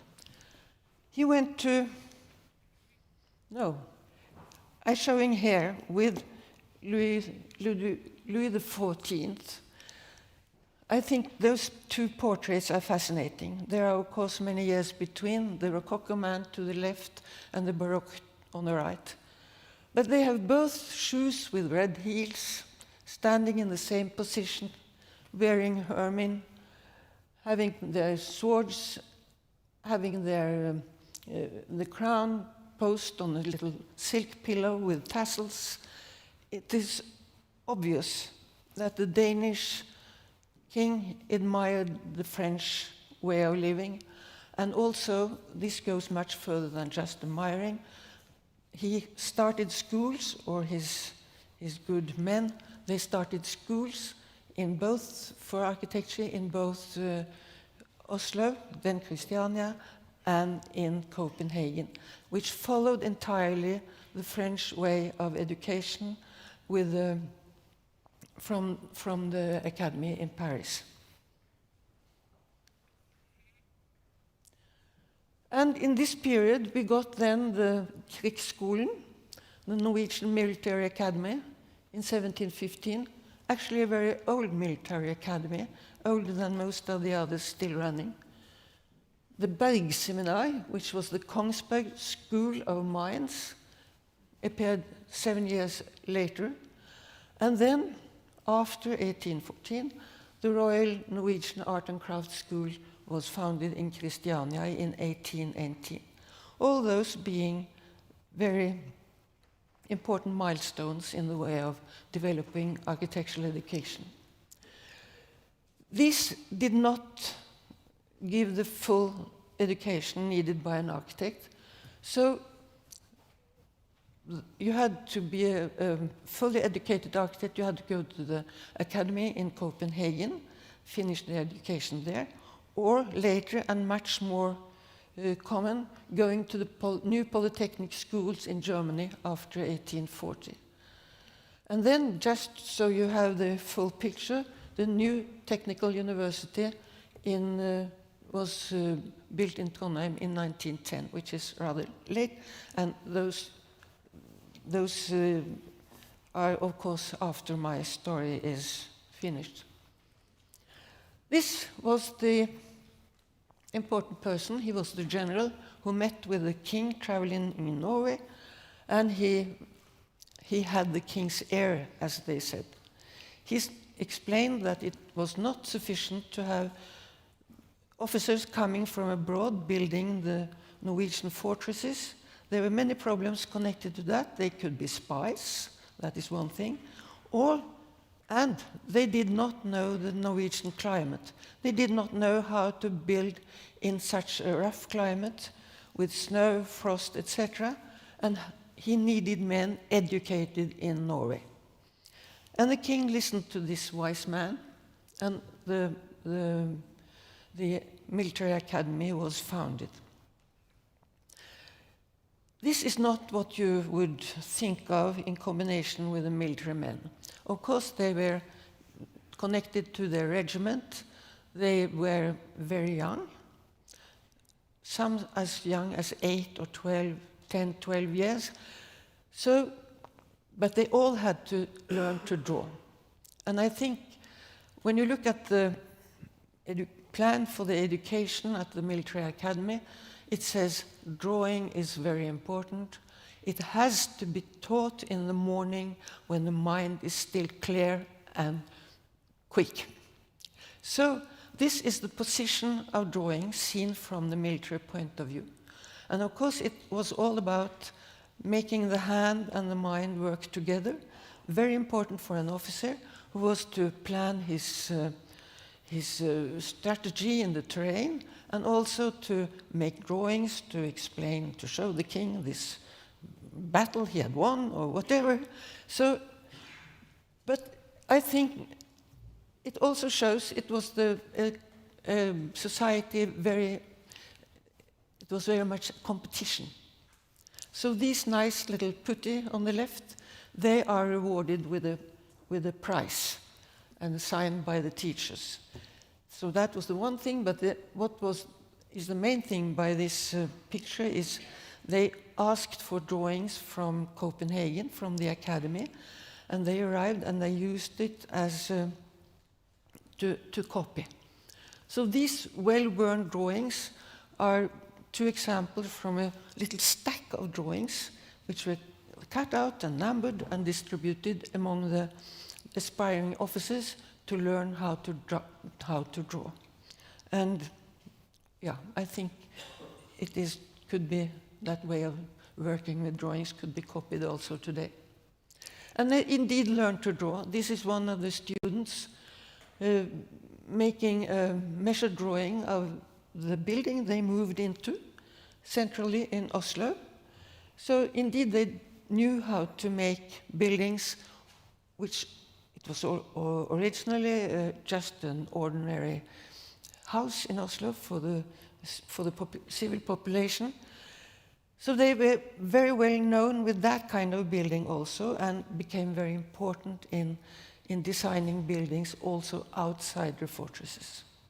After 1814, when the main task was no longer to aim the guns at the Swedes, they had energy left to help with the building for the civil purposes also. So they really became our first architects. Surveying and measuring was important, and this is exercises from Oslo. It is easy to find those places, but they were not really sure yet how to make maps. So north is on the right, and the signatures are very, what they invented them themselves. But indeed they learned how to make maps. And what is important is not only those beautifully preserved drawings, but I think also it shows how closely urban planning and fortresses were connected. This is from Fredrikstad, south of Oslo, and it is the old city in the middle. It is still there and can be experienced as it's a fortified town which had military men there until for a few years ago. It was never built as excessively as this, but it's still there and worth a visit for those who want to experience the period. Another example is from Fredrikshald, the town now called Halden, and you can see the streets are all directed towards the fortress itself, and it shows how town planning and strategic planning went hand in hand. It was easy to discover the enemy if he came closer, and he did. It was called Karl XII. And you could shoot from the fortress along the streets if needed. So this is again an example of how these military engineers were actually going into the architecture, and this is still can be experienced as well as the Fredrikstad. The next institution was the Berg Seminar.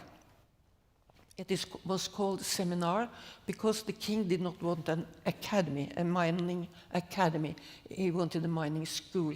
He wanted to secure that no important institution should give the Norwegians ideas towards independence if they had too much education in their own country, in their own language.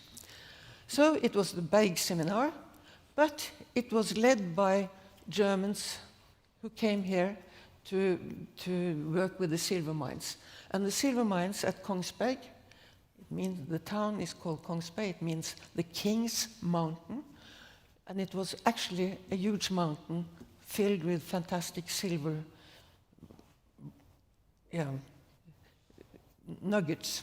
So this is the Oberbergmeister Joachim Andreas Stukenbrock, who was an important, he led the mines in an important period, and he was also an excellent draftsman. This is a rod system for moving machinery to transfer water power into the mines, where you needed them to haul up water and also stones, of course. So they were all over the countryside around Kongsberg, and he managed all these complicated things. It's fantastic things, and they are, of course, not anymore there. But I think it shows him as a very gifted draftsman, and indeed he was. I'm not a friend with this apparatus. Not that way. Ah, there. He made drawings from the Kongsberg church, which was not only, it is a beautiful church, it was not only very big. The mines had 4,000 workers. They all needed to hear the word of God. But he introduced also the central room with the altar and the chair for the priest who preached above the altar. This was, the word was to reach the whole audience, and with large galleries almost destroying the room. But I show it to you not because of the theology it contains, but because it is really an amazing building designed by a man who was originally, he was a miner. He wasn't an architect, but I think it shows how architectural understanding went well into the public. You didn't need educated architects. And this way of building, it was very influential. It spread into many churches all over Norway.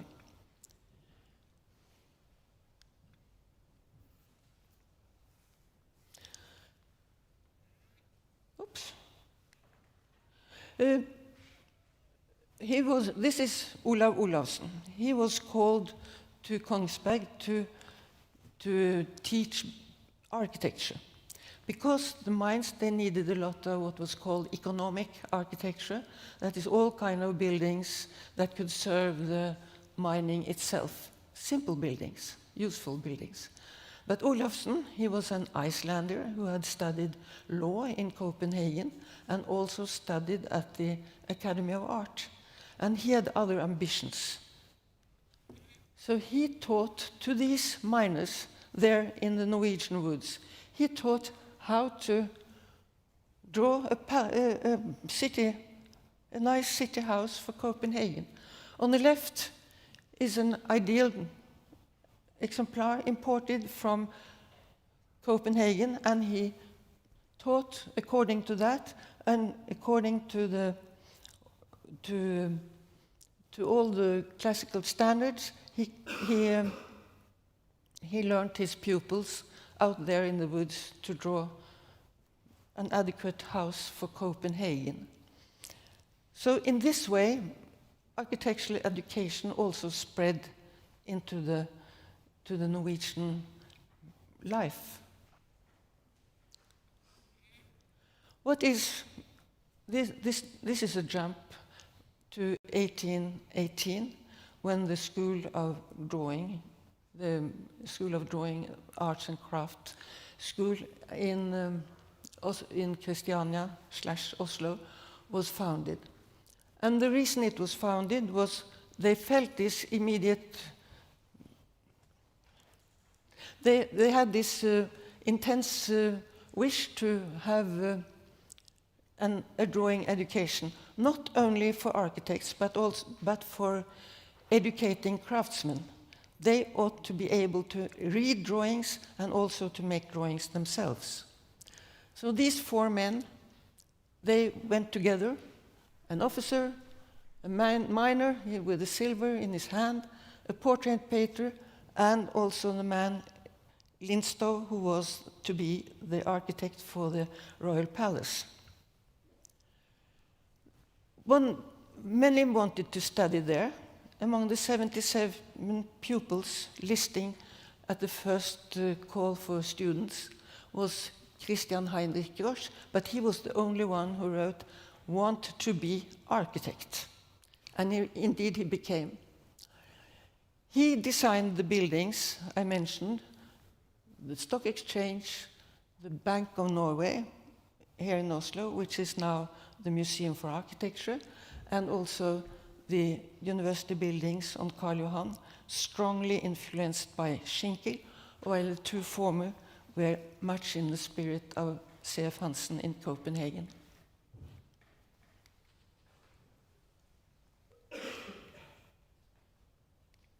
Oh.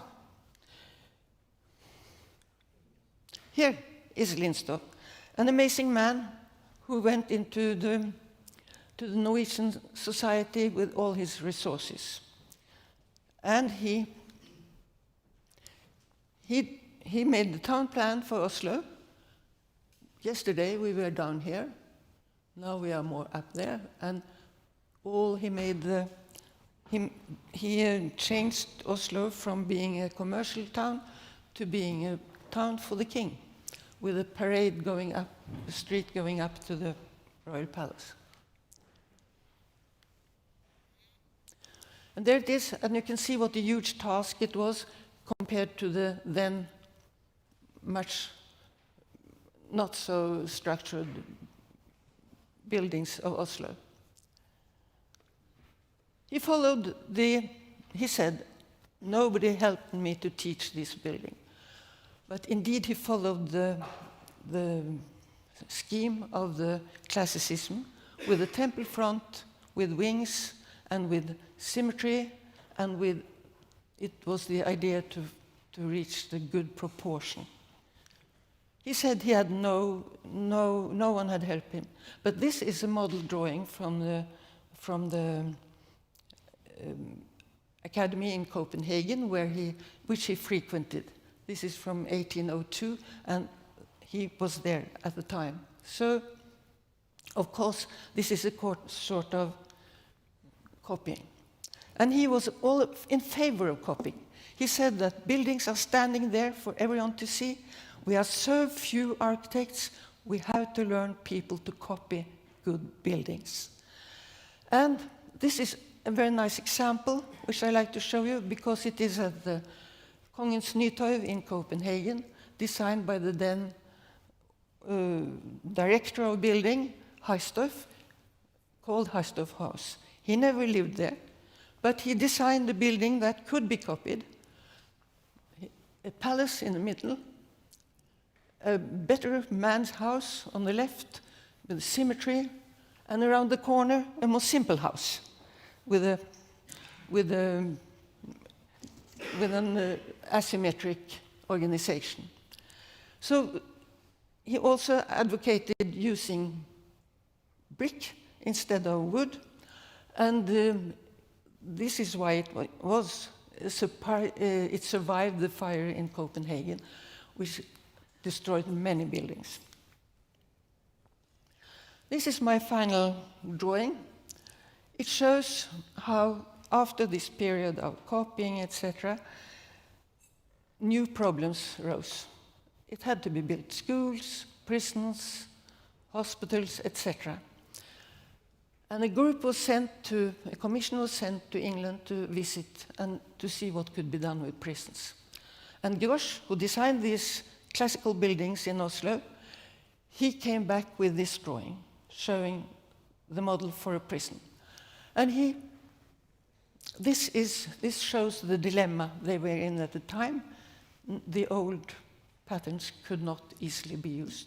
This was to give a nice prison which should help create good citizens of those who had gone there. They should have proper rooms, they should have daylight, they should have facilities to learn the crafts so they could go back to society being useful men. So this is the dilemma of architecture. New tasks arise all the time and have to be solved. Thank you.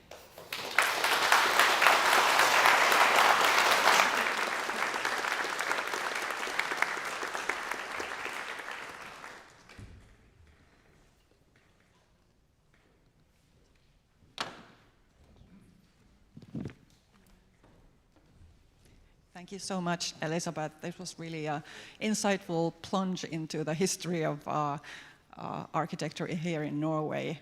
Really interesting. And next, something totally different. So we'll be hearing about us as humans. How do we experience architecture and built environment? And we have Alexander Slavdas with the title Beauty, Biology, and the Grammar and Syntax of Living Architecture. Welcome, Alexander.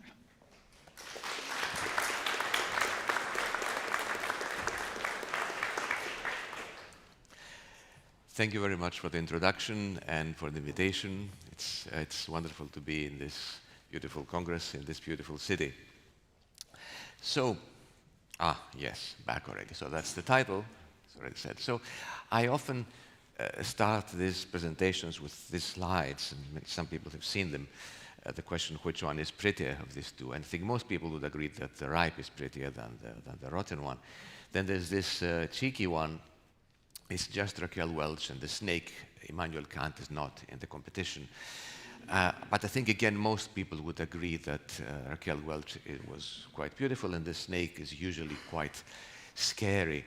The reason, and this is why I'm showing this, and please don't be scared by this graph. This is more or less our visual system, okay? And we have this idea of ourselves that we are a whole, we see something, we appreciate it, we react to it as one whole thing. But it turns out we're made up of different little modules in our brains that constitute what our self is.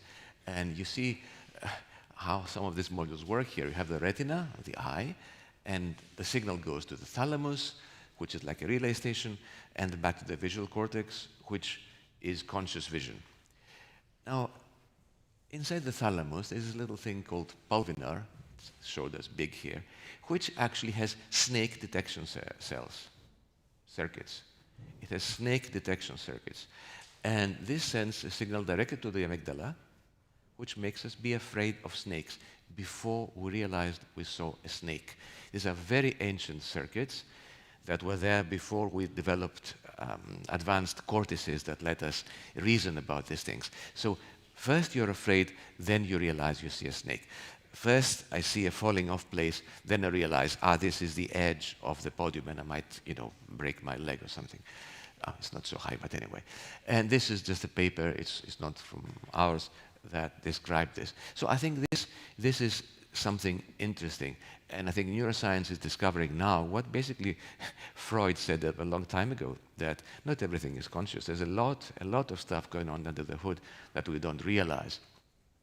Now, this is why Kant was in the slide. He proposed disinterestedness as a key to legitimate judgments of beauty. And I would say it seems that this is valid only at the proximal level. So yeah, I don't have to live in the jungle to be afraid of snakes, or, you know, although even when she was alive, I had no chance of procreating with Raquel Welch, I don't have to find her, to be interested personally in her, to find her pretty. But I think there are these two aspects of evolution. There is sexual selection and natural selection. And sexual selection is about finding attractiveness in people that we think could help us produce viable offspring, so to speak. And natural selection is about finding fruit or other types of food or places that will help us survive. All of this has filtered down to our culture. You don't have, as I said, to be threatened by the snake, or you don't have to be, you know, a potential partner to a person to find them attractive. And this is why I would argue that Raquel Welch is attractive to men and women, gay or straight, because all of this has filtered down to our culture. And I'm saying filtered down and not created, although I know it's very fashionable to consider everything as socially constructed. Look at these results. Infants look at faces instantly, and within a week after birth, they start looking at faces, that adult people consider more attractive. So there is something there in their little brains, which are still forming, that has the same criteria of beauty as adults have. And this is not socially constructed. Nobody exposed these infants to, you know, Hollywood movies or whatever. This is a range. Yes, it's not an absolute, it's a range. And we know that for adults, when they look at faces they deem attractive, you have reward circuits being activated. And in the past, it was thought that only we can appreciate beauty as humans because we're so advanced and, you know, and sophisticated. But I think that both peacocks and humans appreciate the beauty of this, and we're very far away in an evolutionary sense. There is something in this that is universal, and not just universal for humans. Also bowerbirds, they make these nests, they decorate them with whatever they find, sometimes plastic bits of litter, unfortunately, these days. And this is the male bowerbird. And they even create perspective distortion so that the nests look more impressive. And then the female sort of hovers around it and checks it out and decides whether this guy is worth procreating with or not. That's an aesthetic judgment. You can say, well, we call it aesthetic. Yeah, we call it aesthetic, but it is an aesthetic judgment. It's, you see this, you judge it as something worth, well, investing in this case in the most serious manner. So the term neuroaesthetics, it's a scientific quest to understand the neurocognitive and evolutionary underpinnings of the aesthetic experience. And Semir Zeki was one of my professors at UCL, and he wrote something, well, he wrote many, many things, something very relevant. He said, aesthetics, like all other human activities, must obey the rules of the brain of whose activity it is a product. And it is my conviction that no theory of aesthetics is likely to be complete, let alone profound, unless it is based on an understanding of the workings of the brain. He basically introduced neuroaesthetics to the scientific community, okay? And I'm showing you some of his results, which are very impressive. He found a specific part of the brain, the medial orbitofrontal cortex, that always reacts to beauty, let's go back, in a way that is proportional to the subjective understanding of beauty. So more activity there always correlates with subjective appreciation of beauty in paintings, in buildings, in faces, in mathematics, in whatever. Okay? And conversely, the amygdala, that fear center, reacts to ugliness. Okay? So not just the snakes, in any kind of ugliness. So the amygdala, let's go back. Well, So the amygdala puts us in a state of alert whenever we see ugliness, because ugliness is supposed to be threatening. Okay? Hence, the stress induced by all the ugly buildings that people feel in themselves, but maybe they have no way to express it. The other thing is that medial orbitofrontal cortex is part of the prefrontal cortex, and apologize for the anatomy, but this is a part of the brain that is related to us balancing impulse with the decision to do something. Okay? So this is the part of the brain that actually allows us to explore new possibilities as safely as possible. It's like it creates various proxies of ourselves and kills off the ones that don't succeed, so we don't have to be killed off. Okay? Now this is the center of beauty also. Doesn't that say something? That beauty is the product of a computational process that deals with our survival and well-being. It's not fluff as modernists would want us to think. So this all binds together to the idea of, to the question of what is it in forms that makes us appreciate them? And there are, of course, many things, many cultural, many emotional things, but what are the geometric aspects of the forms? To address that, we have to go back to the finding that nature is known since a very long time that it's good for us. Okay? There's a lot of impressive findings since many years that show that exposure to nature is good for our health, psychological and physical, including the old and classic now finding of recovery, faster recovery from surgery in hospital rooms that overview greenery. And this binds to the biophilia hypothesis that says that we have some kind of special connection to natural forms. Okay, so far, so good. Now, there is pioneering work by Alexander, by my friend and mentor in this field, Nikos Salingaros, and of course others that have discussed this organized complexity in terms of the presence of fractal features, the hierarchy of scales, presence of local contrasts, and overall coherence of the scene. So this is something you find in nature, but you can also find in artificial environments. And this is a slide of some of Nikos' early work on the topic, describing what these features are. So a few things about fractals. This is Mandelbrot who has described them. So you can try to measure the coastline of Britain, and depending on the measuring stick, you'll find a different result. But of course, we agree to use some kind of reasonable level of granularity of resolution so that we get something that makes sense and not go around every single pebble. But fractality is everywhere in nature, okay? And this is statistical approximate fractality. It's not the exact repetition.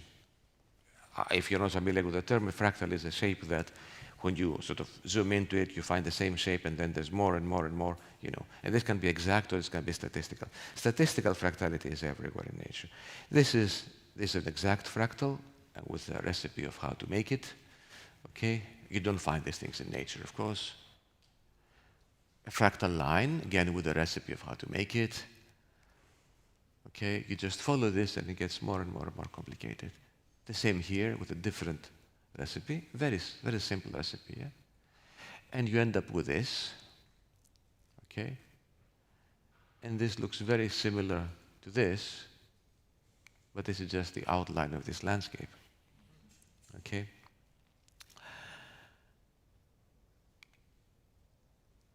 And this, which is basically this, the outline of this. And of course here, if you take a Persian carpet and you sort of keep looking closer and closer, you see more detail. Okay, if you take a carpet from IKEA, you just see the two lines and then you go close and you don't find anything. So. Now, it has been shown, now all architecture before modernism incorporated these features. It's not a matter of style, it's a matter of geometry. So it can be Persian, it can be neoclassical, it can be whatever. It incorporated them. Now, it has been shown that the default mode network, I will not go into any detail, a functional network of the brain that is related to this kind of activities, you know, they're listed there on the right. So it's not related to active problem solving, is what you use when you look at fractals. Okay, so it's not a problem you're trying to solve, it's something that is like self-evident in a way to you. And that makes sense because, you know, we grew up in nature and as part of nature, so the patterns of nature should not need extra processing. Yeah, this is just the papers that discuss this thing. A few things from our own results. I was really interested in dissecting some of these parameters. So you have this image. There's a bunch of images that have been tampered with in Photoshop and asked people these questions, okay? And on the right. And in red is the overall score. So I took this valley in Tyrol and I just put this shape inside. The one on the right, well, makes a bit more sense. It looks a little bit like a runway or something. The one on the left makes no sense at all, but it's fractal. And look at the score of preference. Okay. The point here was just to insert fractals, not to pretend it's a real thing. Okay. Even more so here, very obvious artificial images, computer graphics that don't pretend to be anything else. But just the fact that A and C are fractals and fractals of the right dimension, as we call it. Again, I have no time to discuss this, but they're the right kind of fractals. Although they're obviously artificial because they're exact repetitions, gives these huge differences in the score. Okay. I think this is quite interesting. What I did is I took the real picture on the left and reduced the complexity of the vegetation and the rocks on the right.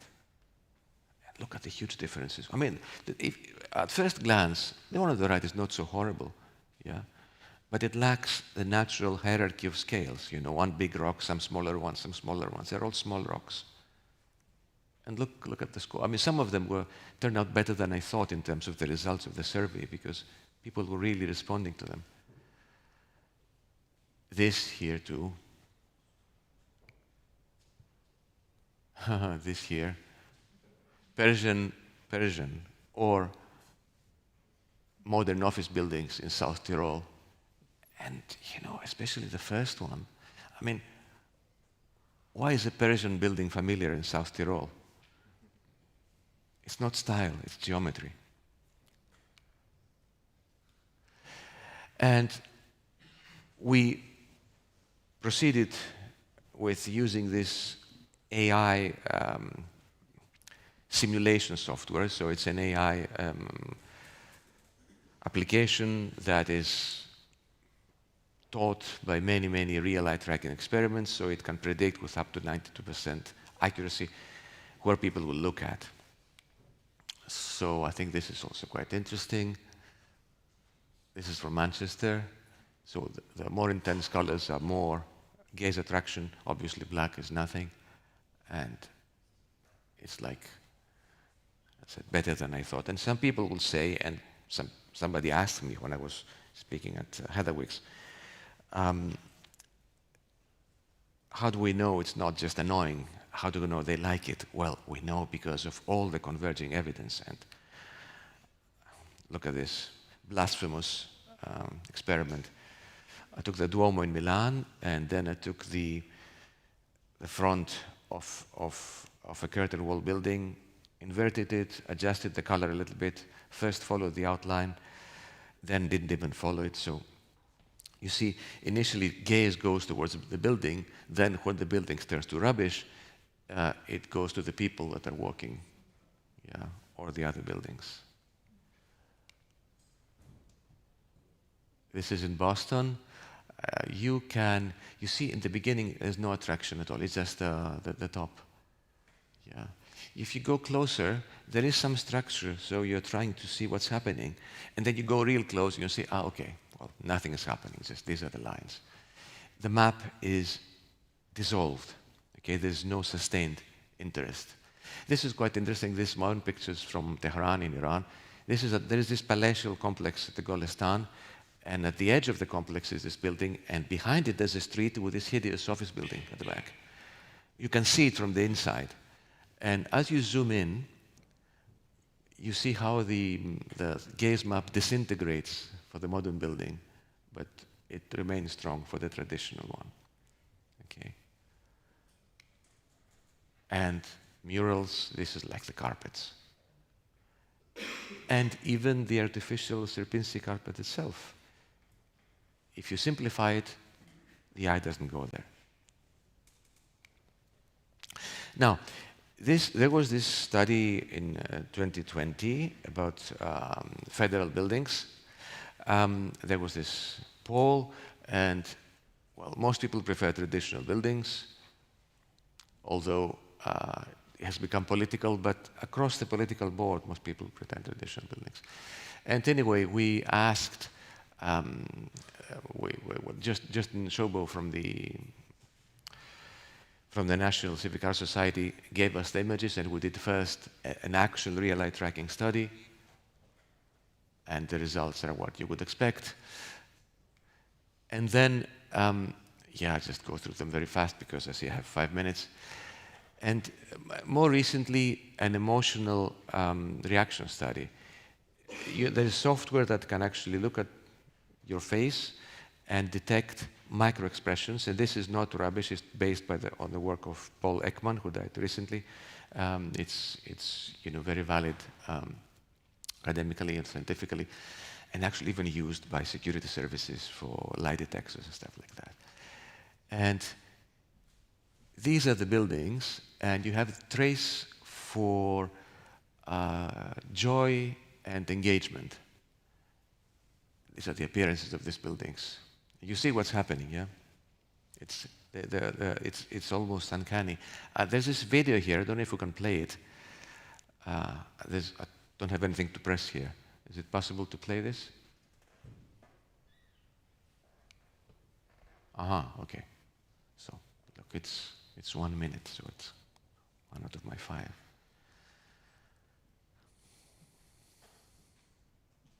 If you look at the videos of the people, you don't see any expressions because people are just looking at the screen. But the software can detect the micro-expression changes.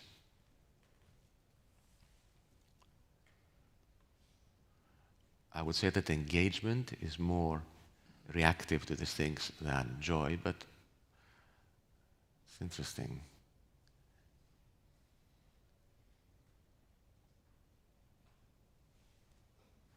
And if you have 2 in a row of the classical or the modern ones, the effect is amplified.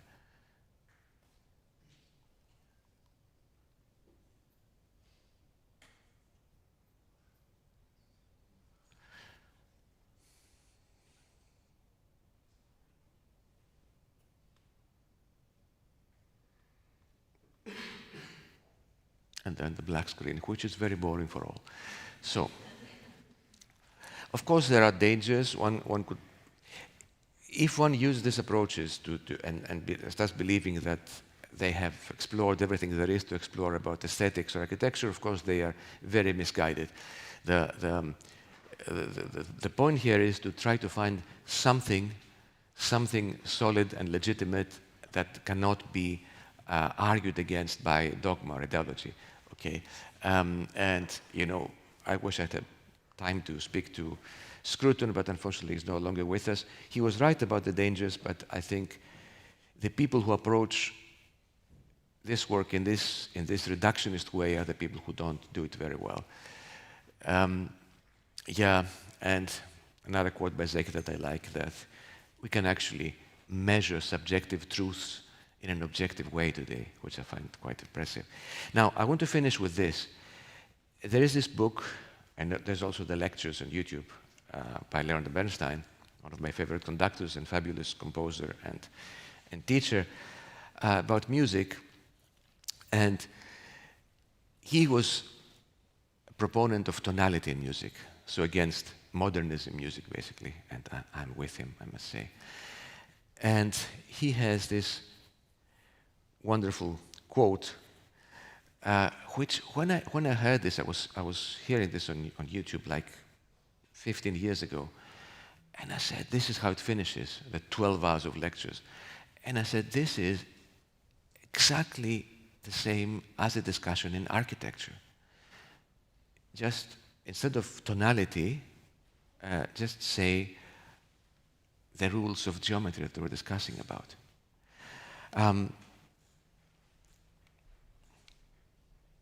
Hello? Okay. And especially this, I believe that our deepest effective responses to these languages are innate ones, but do not preclude additional responses which are conditioned or learned. And that all particular languages bear onto one another and combine into always new idioms perceptible to human beings. And that ultimately all these idioms can merge into a speech universal enough to be accessible to all mankind. And that these expressive distinctions among these idioms depend ultimately on the dignity and passion of the individual creative voice. And this is the last slide, I believe. And I actually wrote this paper, my first relevant paper, some years ago, 2013, and quoted this book by Bernstein. And Bernstein makes a point that these rules in music are the equivalent, the tonality in music is the equivalent of Chomsky's deep structure in language. So Chomsky was saying that there's a deep structure in all languages, and the different languages are the surface structure.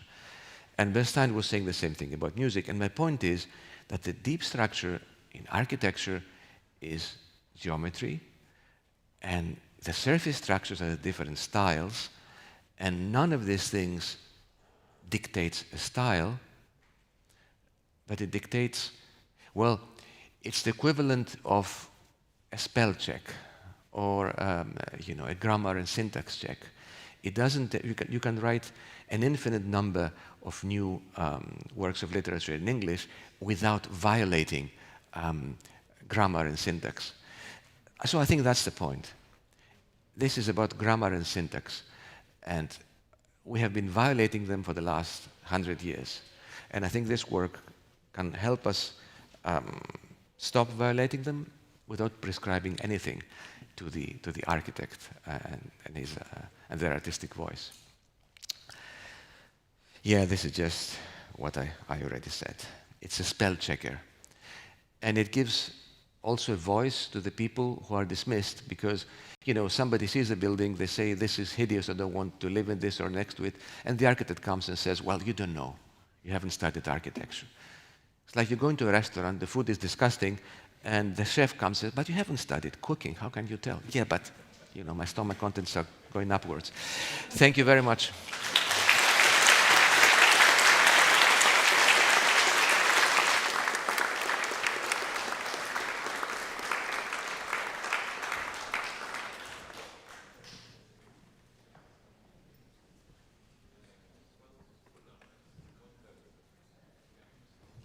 Right, thank you. Thank you for your attention. And now we have the lunch break, and we'll be back 1:30. The lunch is served here, so you can mingle and get to know each other in a best possible way. And we'll be back soon. Thank you.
but I know it's not that.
Welcome back from the lunch break. It's time for our next session. We will start this by heading to the 1920s and have a closer look at Stockholm and the view of beauty. Please give a warm welcome to Jan Rydén Bolmå.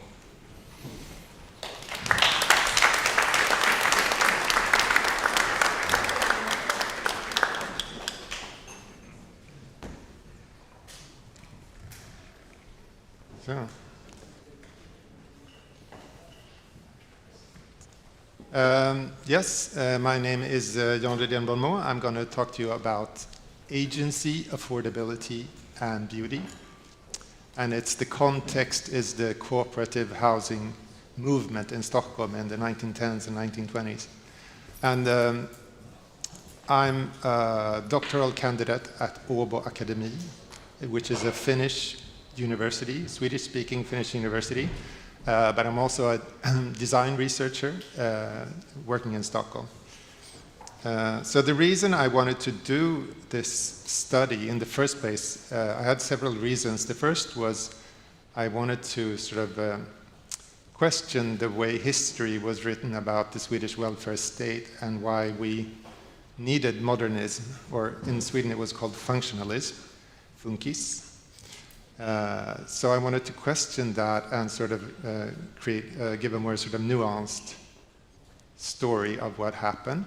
And the other reason was I wanted to show that one need not necessarily have a conservative political ideology to like or to work with a classical or traditional or vernacular architecture. On the contrary, one could be a very progressive movement. So the first of my triad of words there is agency, which is a fancy sort of academic term for do-it-yourself or being able to do stuff. You could also talk about humanism. My research is based on a book that I wrote a couple of years ago in Swedish. I'm sorry for all English speaker or non-Swedish speakers. It's called En humanistisk klassicism, a humanistic classicism, with a very ambitious subtitle, Ornament, Color, Materiality in Cooperative Districts in Stockholm 1915 to 1930. So once I had finished this was my sort of pandemic project. I realized I should have done a PhD over this, which is what I'm now doing. But I used the word humanist or humanistic and humanism in the title to sort of differentiate it a bit from other types of classicism, which is sort of often associated with this, you could call like totalitarian or authoritarian or Stalinist or whatever, that I wanted to show that there are many sort of brands of this. And why I chose humanism or humanistic as a sort of umbrella term was I found in this movement and in this architecture, they were somehow sort of going forward by looking back. They were progressive, but they didn't use what we today would call a sort of futuristic architecture. But they were humanists in several senses. Humanism is, of course, the sort of the rediscovery of a classical architecture, philosophy, etc., and art. But it's also about changing the way you view yourself. It's about taking charge of your own destiny instead of being sort of in the hands of the medieval church or whatever. So they had this sort of progressive agenda in retrospective clothing. So it's more akin to maybe somebody like William Morris. And they were, of course, inspired by classical architecture, and they were part of this sort of return to classicism that went on after the First World War in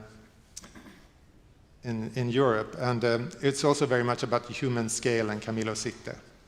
And just to remind myself, I usually do these lectures in like 1 hour or more, so now I'm going to flip through this very fast.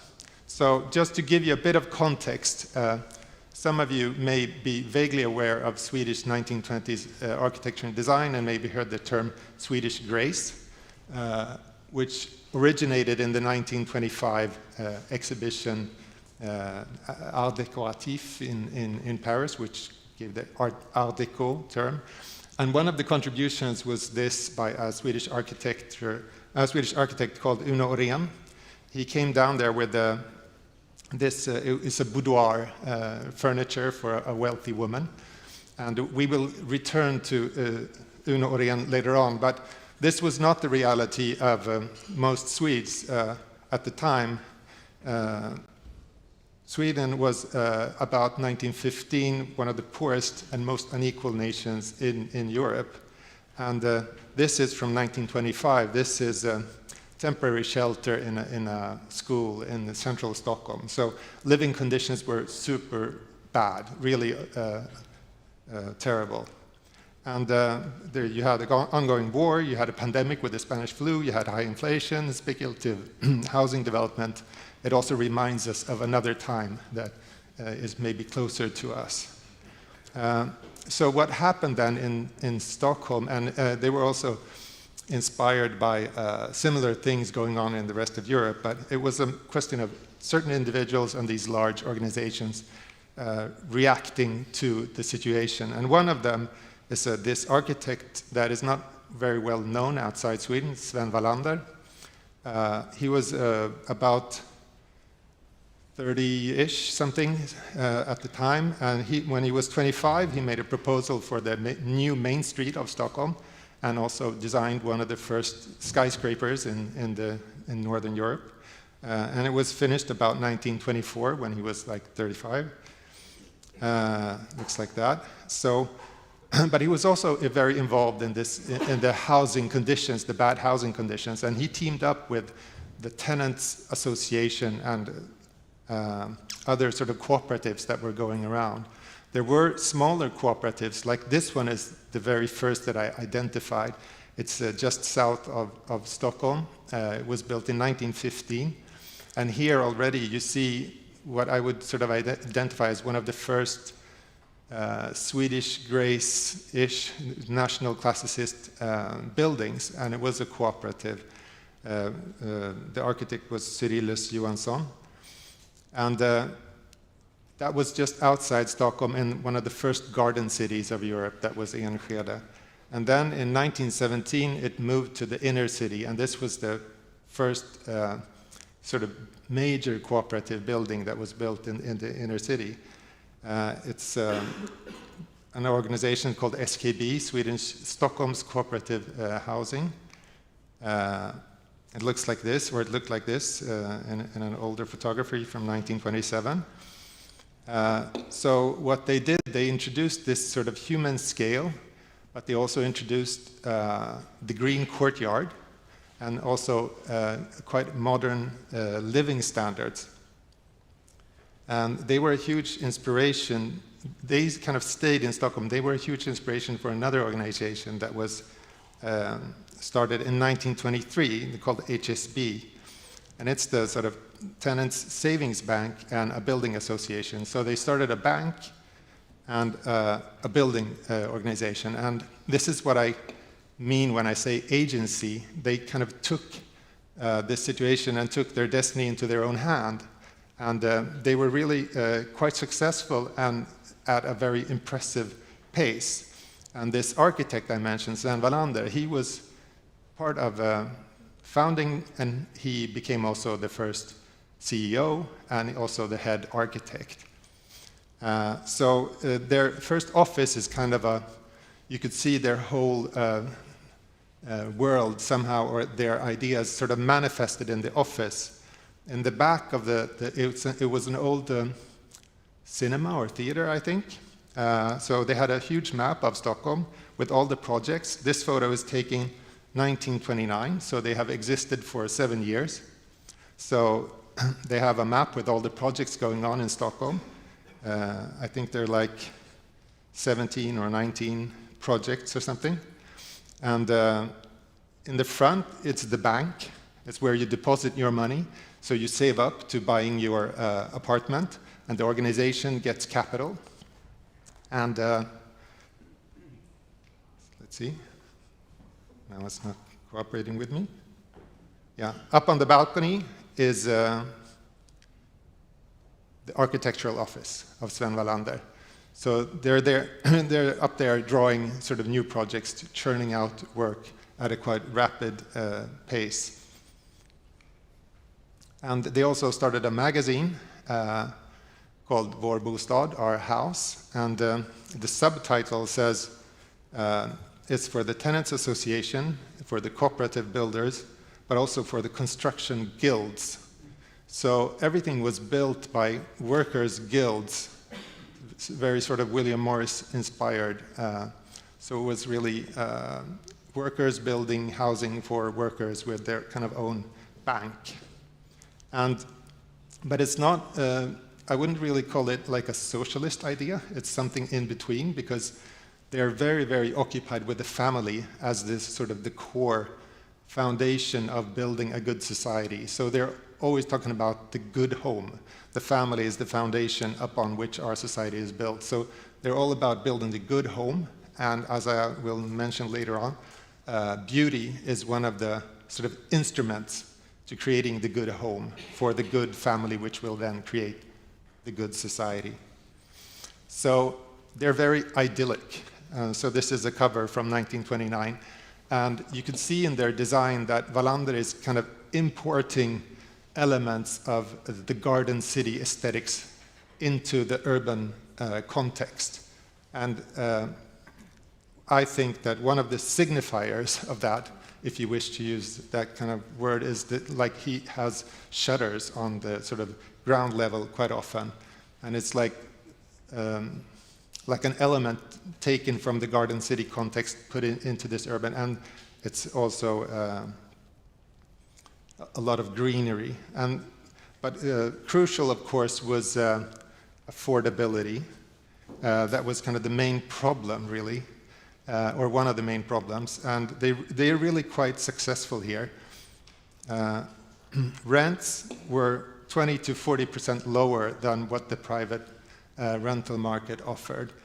And we should remember then that almost all of Stockholm, and I believe in most other countries, it was built by what we would call landlords, sort of on speculation. Somebody would build a building, but he might sell it to somebody else who would then sort of run it and rent out the apartments. And if you were a poor worker, you would live in very sort of condensed conditions, up to, I mean, a family would live in one room without any sort of modern amenities, and you had a lot of kids at that time. And then maybe to afford the rent, you would take someone in to sleep sort of on the kitchen sofa or something.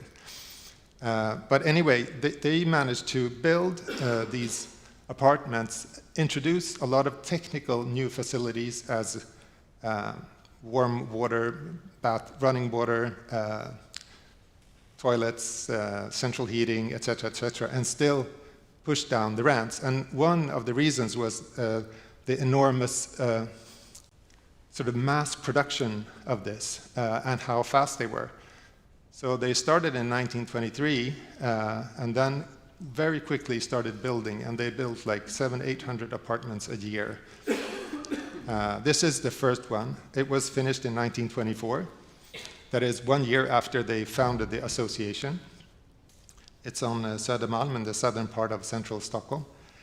And here you see again this kind of, it's a classicism with some sort of vernacular Swedish things thrown in, creating a sort of a mix of an imagined past Sweden and with sort of classical elements, and you have the shutters on the ground floor there. This is the drawing for that first building. And here we can see how fast they were. Wallander turned in the drawings in October, and they could move in sort of in the building the year after. And they were always very fast. And this is the ground floor plan. It also showed they had this idea of creating a society. It says boutique, there's a shop on the corner, and there is a room for koltbarn, the room for small kids and room for slightly bigger kids. So they had this idea of a kindergarten on the ground floor, and they had an artist studio on the top floor. And already the next year, 1925, they start building one of their most sort of famous areas, which is called Röda Bergen, the Red Mountains. And this is a very sort of Camillo City-inspired city plan. And all the buildings that are sort of drawn in more detail are by HSB, and the other ones are by other small sort of corporations or private developers. And here is Wallander holding a speech. And it's all built by hand, and you see the horses there. So it's not the speed is not about technology, it's all very sort of hand-built. But as I said, they managed to have their own agency and create affordability with using sort of some industrial methods, like producing windows. All the windows were kind of similar size, producing kitchens, and doing a lot of that stuff, but it was also hand-built, and they had artists that worked with the decorations, etc., because they thought beauty was very important to give sort of dignity to people. And this is on the cover of my book, The Balcony, which was actually in the image you saw before with the horses and the bricklayers. It's in that street. And they built all this in city plans made by a city architect in Stockholm called Hallman. And he was very inspired by Camillo Sitte, which you probably all know well. And he was the one who sort of introduced Camillo Sitte's ideas to Sweden. This is Hallman's Ex Libris, which is like the mark you put inside your the books in your library, and it kind of shows a concentrated version of his ideals. You have the portico, you have the old buildings, you have a motif at the end of a winding street, and you also have vegetation. And this is what he tried to create, and he found like an ally with these the cooperative organizations. And here you see he did the plan for this, but then Wallander and the other architects did the buildings. And it's hard to, you all know here, you have to experience this to really appreciate it. So it's the movement through these districts that give the sort of magic. This is another district, also built by the cooperative movement in the south. And like cleverly positioned facades. They're really very simple, but it gives like a motif from two angles. And then you have the sort of, you go through the portico here, and it feels like, I don't know, an old Swedish castle, perhaps. So they're not at all afraid of giving an impression of something that is a lot older. I would say rather they strive for this, and it's really, they try to achieve somehow a feeling that this has been here for quite a long time. And in my research, I say even that it is as if they're imagining a cooperative past Sweden, an ideal Sweden that never existed. And I was thinking of your quote from Viollet-le-Duc that perhaps never existed in time, but they are now creating, it should have been like this. And we should have been part of that history, and this is what the old sort of cozy traditional city would look like. And I say beauty, but actually they do talk about beauty a bit, but they talk more about a specific Swedish term, which is hemtrevnad or trivsel, which would translate to coziness, feeling at ease. It's a feeling where you feel at home, and it's very relaxing, but it also has this sort of nostalgic tinge to it. It's like you're sitting by the fire, kind of crackling it somewhere. So anyway, here you see, you come through the same area, you come out on the other side. It doesn't look really like an entrance to a castle anymore. It's more, it could be a garage where a Bugatti could come in. So you see the taste is changing while they build this district. But they did manage to do something which was great, and that was introduce the green courtyards. Because before, the courtyards in Stockholm, they were like sheds, latrines, stables. They were full of junk, and you would not want to live in the courtyard. And the courtyard buildings were always cheaper than the street, the ones towards the streets.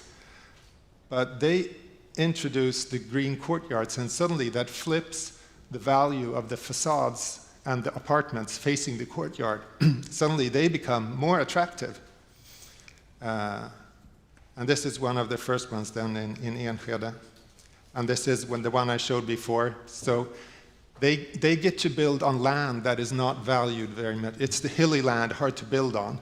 But with this sort of Camillo City-inspired plans, and they create these courtyards, they use the terrain to create really quite attractive living environments.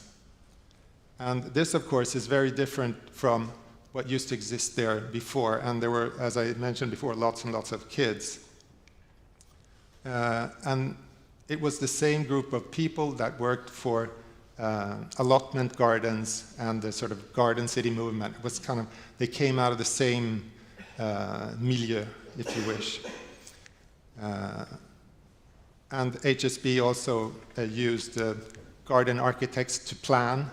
They used a lot of climbers because it was efficient, but it also, in my view at least, gave this sort of instant patina, kind of a romantic feel to the building that had been around for quite a while. So to end sort of with the importance of the facade,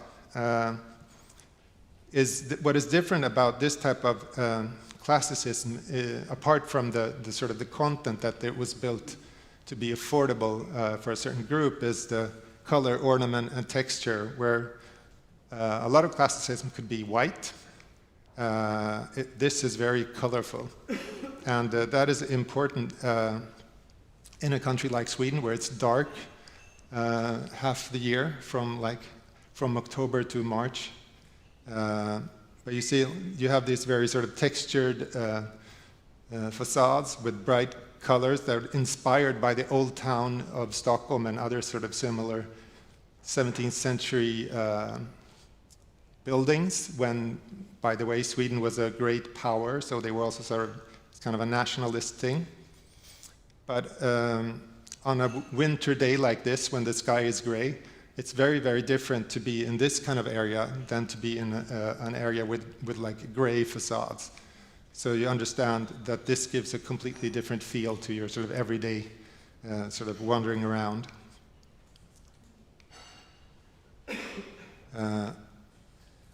Yeah, and I mentioned the materiality. It's a very sort of conscious work with materiality. It's not that they couldn't make even surfaces. They did them very textured on purpose to give this feeling of history and of craft, and they put all the effort around this sort of around the porticos. And this is a worker's home. So I feel they use the facade as a messenger to signal sort of dignity and care, and put a lot of effort into this, even though they introduced all these modern technical facilities and washing machines and whatnot. They still put a lot of effort into the sort of artistic decoration. And this peaks around sort of 1927 and 1929. They build a lot of these. This is a store entrance to the cooperative grocery store. But then l'Esprit Nouveau happens.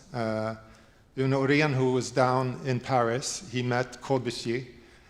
He came back very inspired. He also became the editor-in-chief of the architecture magazine in Sweden. And you feel the change. He built this. So this was, it was drawn, it was, the drawings were made in 1928, and it was finished in 1930. And it's built in exactly the same way as the buildings you saw before, but it's rendered to look like it was made in concrete. And this also influenced the cooperative movement. So their drawings started to look like this, and the buildings slowly change into a type of modernism. And already by 1930, when the Stockholm exhibition comes, the pavilion looks like this. So it's a sort of very rapid succession from like a peak around the end of the 1920s, with an explosion of buildings. As I said, they built a lot, and then it flips.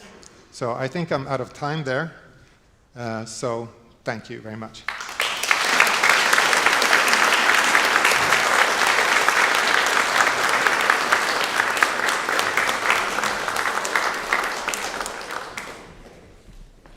Thank you very much, Jan. A fascinating time indeed, and I think we have a lot to learn from these early 20th century architects.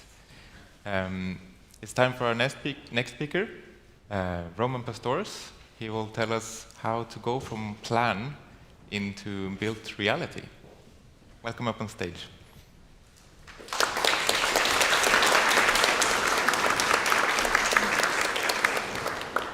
Thank you very much.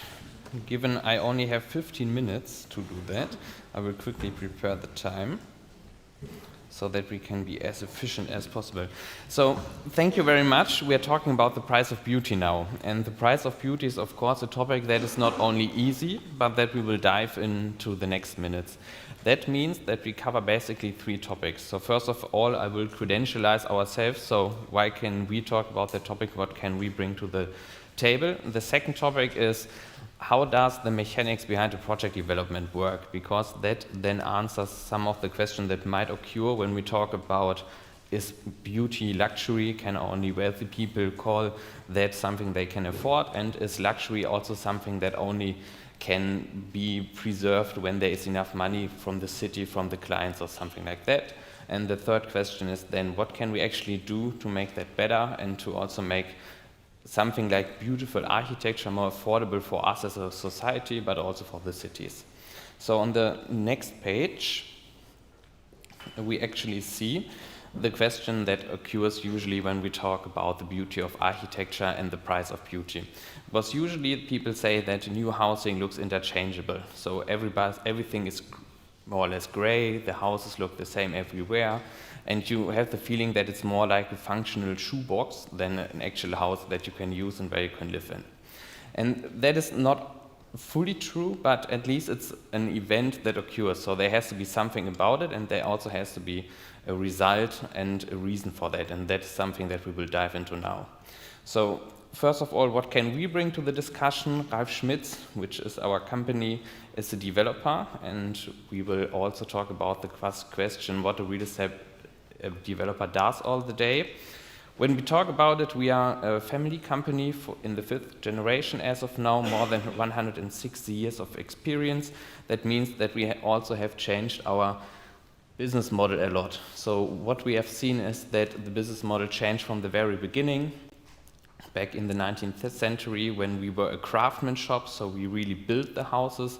Over the years when we are now a project developer, so we buy the architectural plans, we do the supervision of our construction sites, but we don't build the houses ourselves, so we don't have any handmen or any craftsmen employed. What is interesting is that despite the business model has changed and we are focusing on this luxury niche of the real estate market in Germany only since 50 years now, that our buildings that we have built also in the very past are still something that people would nowadays also see as luxury or as something that is aesthetic. And that brings us to the next question. Why all of that then brings us to a business model where luxury is always needed in order to finance something like that? Maybe that is an assumption, maybe not, but we will look at it. Which is important when we look at the history here, we see that over the past there has been always societal challenges, and our business model has been an answer to that. And we will see that real estate developers need to react to the times they are working in, and they also need to make sure that their products match what they are actually asked for. So we will have a quick look at what we are doing here. We are working at 3 locations in Germany, mostly Berlin, Hamburg, Düsseldorf, and a bit of Cologne. And when we now look at our products, you see a bit of what we are doing and why we are saying that that is something that has to do with traditional or classical architecture. So that here, that is Berlin as well, that is Trabener Straße, directly at the Halensee, very traditional premise. 5 flats have been developed here.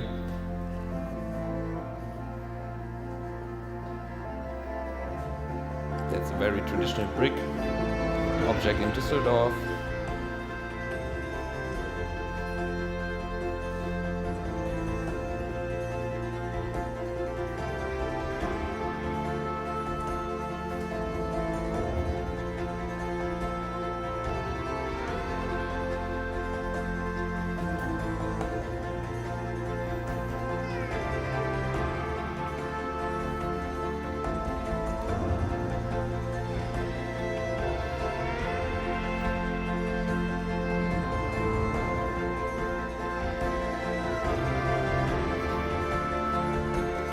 So with all of that, you have seen what the products are that we develop, but the question behind that is obviously, how does that work? So what needs to be done at the very beginning, basically 4 years before something like that is finalized, so that a city can see that in its streets. So when we talk about project development, it's very important to notice that we need a lot of time. So basically the biggest risk for us is time and money, or time and cost, because in the end we need to more or less 3.5 to 4 years before we can actually sell our houses and have our houses completed. We need to acquire the plot or the premise. So it means that before we can even start to sell something, before we can even start to build, we need to take a lot of risk in order to acquire that and then to also do the due diligence. And what is interesting is we usually take 3 to 4 months from a realtor tells us there's a plot of land that might be interesting for us, until we then say, okay, we acquire it. But then the more or less stressful time begins, because then we are going into the due diligence of how the concrete development can actually look like, which is here the phase 2, the detailed planning. We have a lot of stakeholders that are involved in all of that, and we need to make sure that we comply with all the regulation, that we can apply for everything, every exception that we need from the municipalities, and we need to make sure that we also comply with all the structural codes, with all the construction codes and so on. And you see that the detailed planning is quite long. It goes more or less until the half of the 4 years, so 2 years. The reason for that is that it's obviously hard work and a lot of specialized planners and so on are involved, but also that we need to wait a long time, because getting a building permit in Germany can take up to 9 months. And if you now just calculate what that costs, it's quite immense. So if you have a 15 million premise, you pay 4.5% interest tax on that, then you have 500,000 just to wait 9 months. That is not very attractive for everybody, but it's still the case. So alongside that, the financing, point 3, is then organized and for the negotiation, because then all the craftsmen and so on need to also make sure that they have their resources ready. So that means that even before we are now at the point where we exactly know what we can build, how much square meters and so on, which is important for the whole project calculation, we have a lot of points there where we need to take assumptions on. We can then go into the sales process, where we have the clients that obviously have also their assumptions on the building and so on, and alongside that the construction is done. So what I want to say with that slide is, before we actually construct a house, we first need to calculate it, we first need to acquire the plot, and it takes a long time. And that is also one of the points where other developers have an issue, because they usually come to the point where the financing is the problem, and where also the investors ask what is the IRR, the internal rate of return on that, and therefore they make the project as aesthetic as it needs to be still be financeable. And that means when you comply with all the energy and so on codes, it might be that you still need to prioritize those things. There is a point in time where you need to prioritize the design and then take more money into it, or where you need to prioritize the financing and the calculation. If we are talking about the budget itself, then you see here 2 pie charts. On the left-hand side, the most important part is 81% of the total project cost is more or less reserved for the construction, so everything that you can't see at the end, it's just the concrete, and for the land and acquisition cost. So everything that we perceive as luxury, as classical, as aesthetic, for example, in this room, that is something in the other 18% or 19%, which is not shown here. If we then go into the deep dive of the construction cost, you actually see that the shell construction, so just the concrete, is the biggest part of it.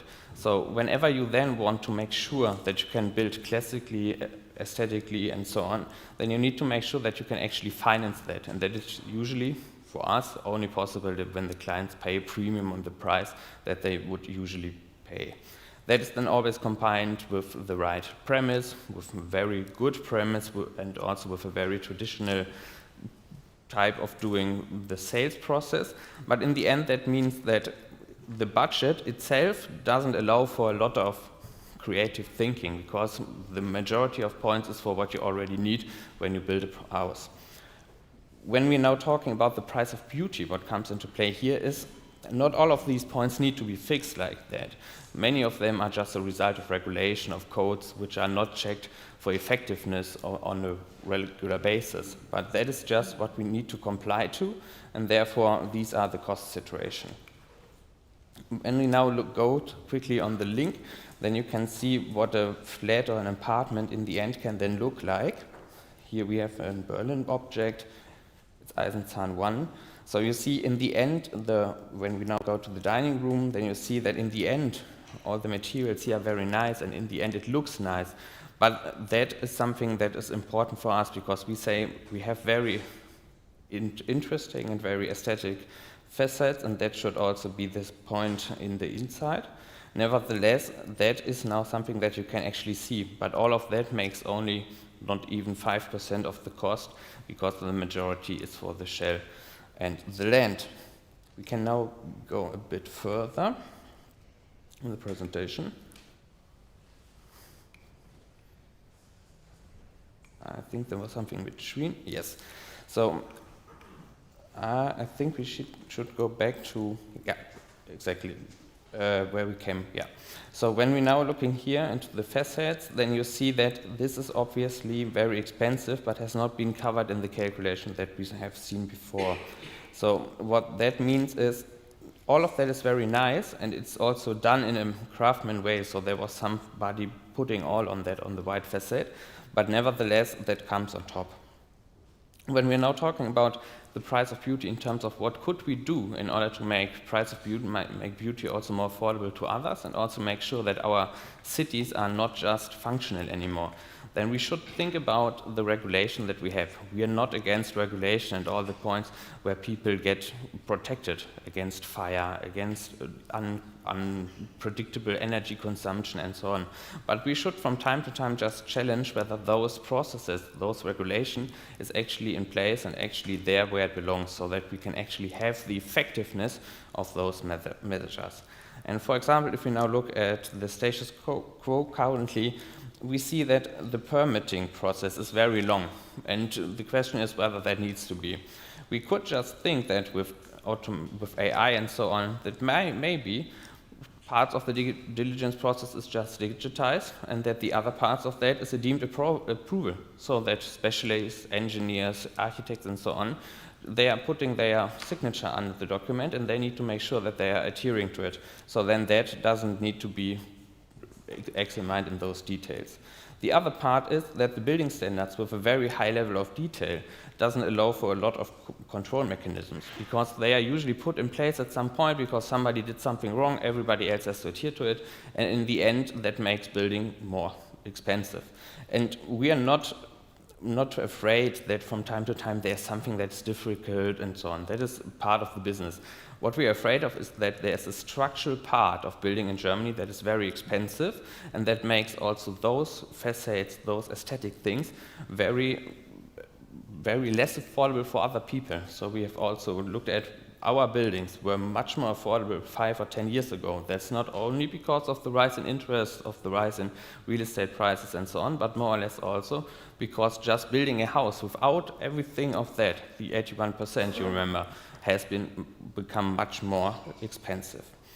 What could also help is maybe that we harmonize our building constructs and also our building codes. When we are in Germany, we have 16 federal states, and we have 16 or even 17 building codexes,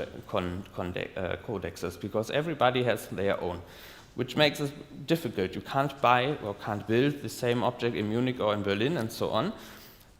Of course, there's a good reason with the mountains in the south, the sea in the north, and so on. There are difficult geopolitical and also geothematical situations, but nevertheless, you could at least try to harmonize that in a sense there's a national basis, and on that, then you have a development for the specific plot or the specific city. And that eventually could be a lever to make it more easy for project developers to work, and also to make the whole construction work more easy and also more affordable, so that others can also put more priority on how their building look versus how they are financially calculatable. Because in the end, and that's it's a famous quote from one of our founders, you see that you usually go into a permitting process with a view of how the building should look like, that is aligned with your architect and so on. And during the process, you see, that is expensive, we should check that, and we don't know whether that is feasible at the end. Then the city comes in and so on, the clients maybe have a comment and so on. So in the end, it looks a bit difficult from what you expected it to be at the very beginning. And the job of the developer, more or less, is to make sure that it's not too far away.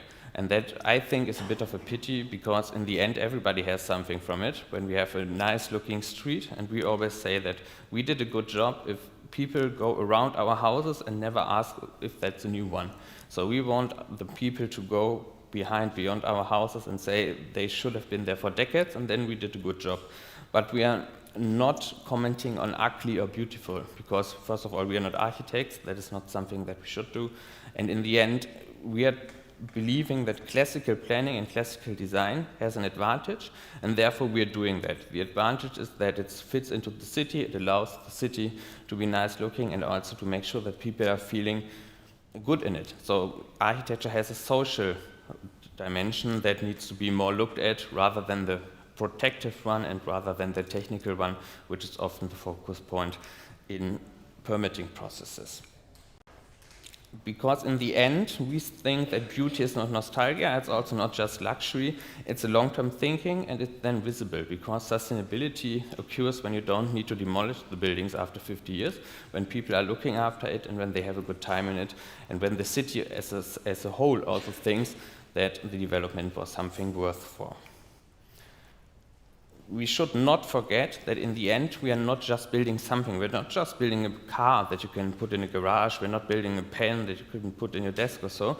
We are building the neighborhoods of tomorrow. And when we're doing that, we should also take the responsibility that comes with that. And that is a responsibility that not only developers, and there are good and bad ones, obviously, have to bury, but that is also something where the state needs to make sure what the function of those regulations should be. Should it just be, we need to make sure that we have every detail in hand and can control everything, or should it be that people can take responsibility where they are actually entitled to, which could be the case here, and where they can then build communities and neighborhoods that we are happy to live in, and that is also something where we want to live in tomorrow. And I think that might also be a good point for what we are discussing now.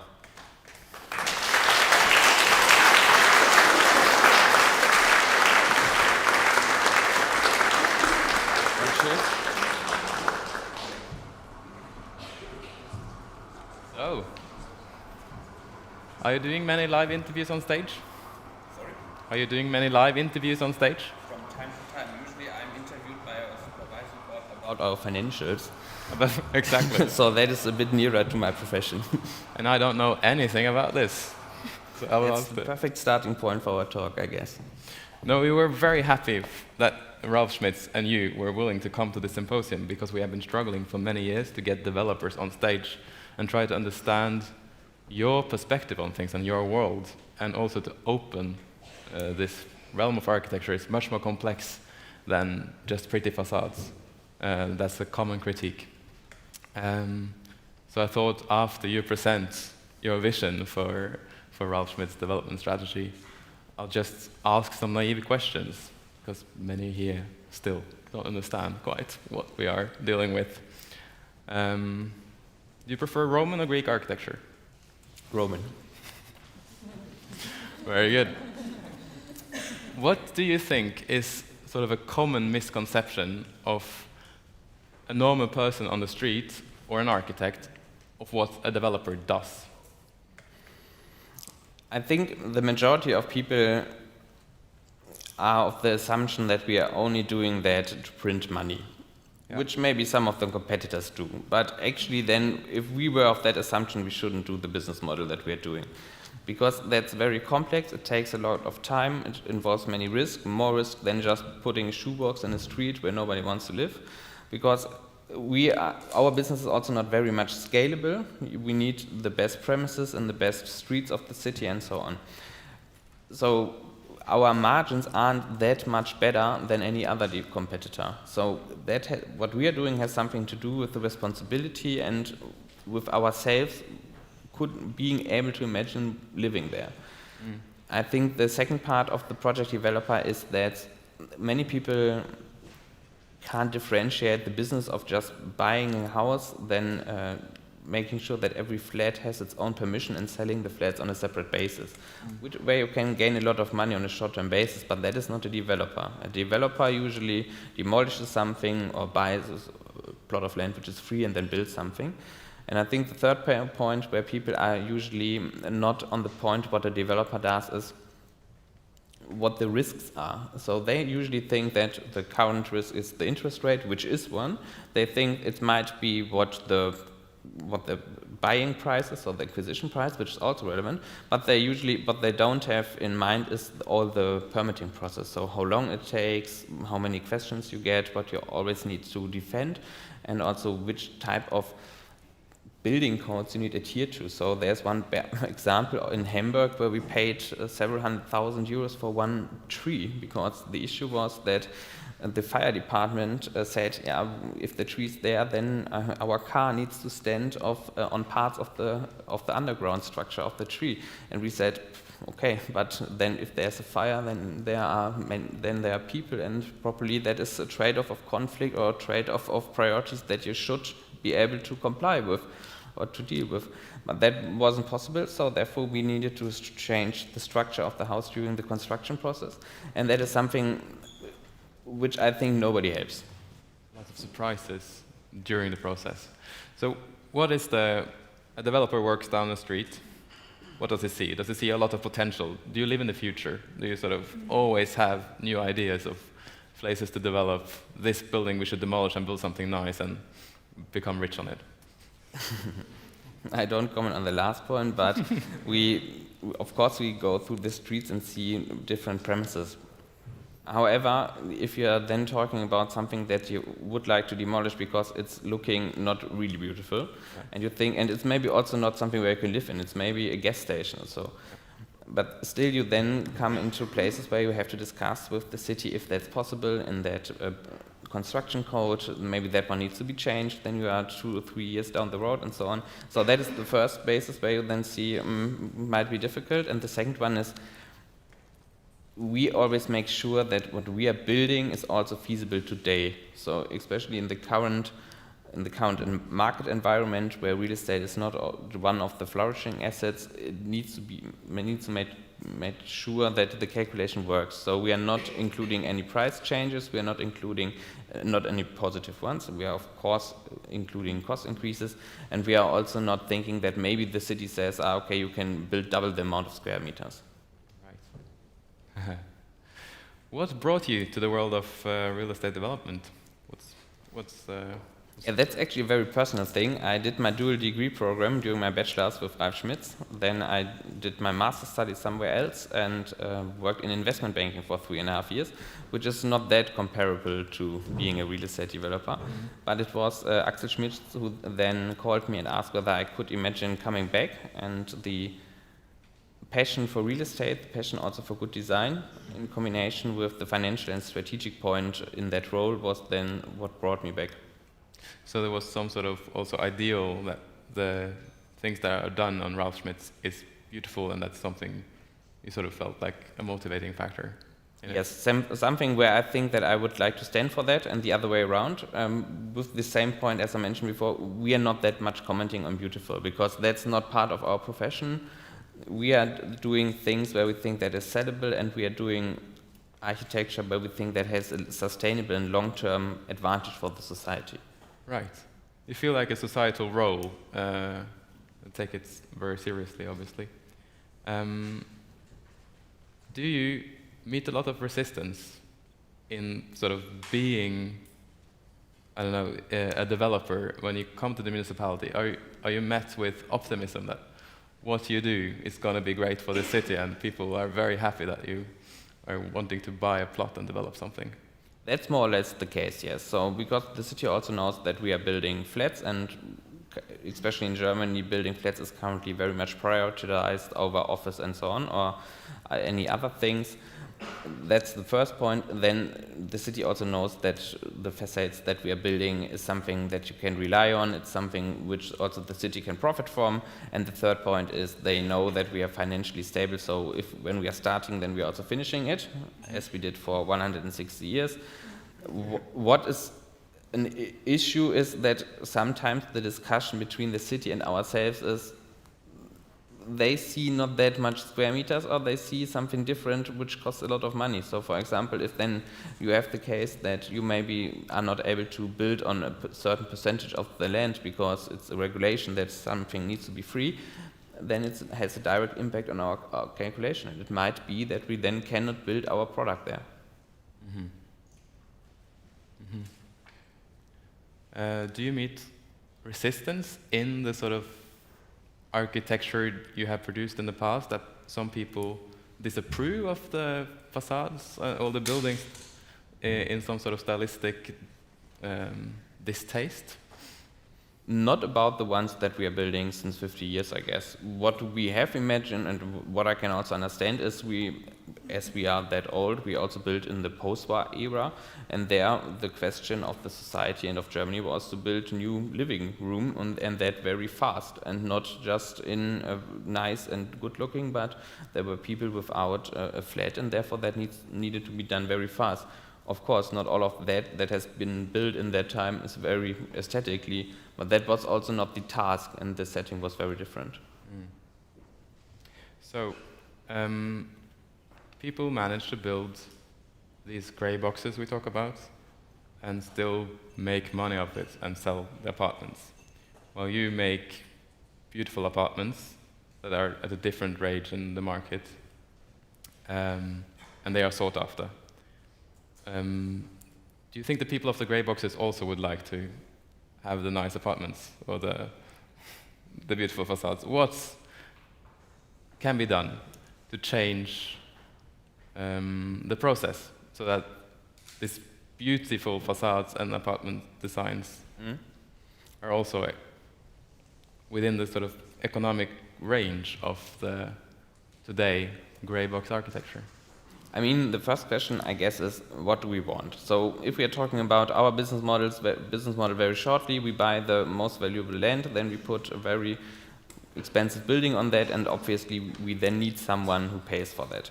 However, no client would pay for the same standard in the building if it's not in the best street of the city. So therefore that is something which you cannot differentiate. That is relevant for the competitors, because if you have someone who wants to build, and that has a very high social advantage to build something that is actually affordable.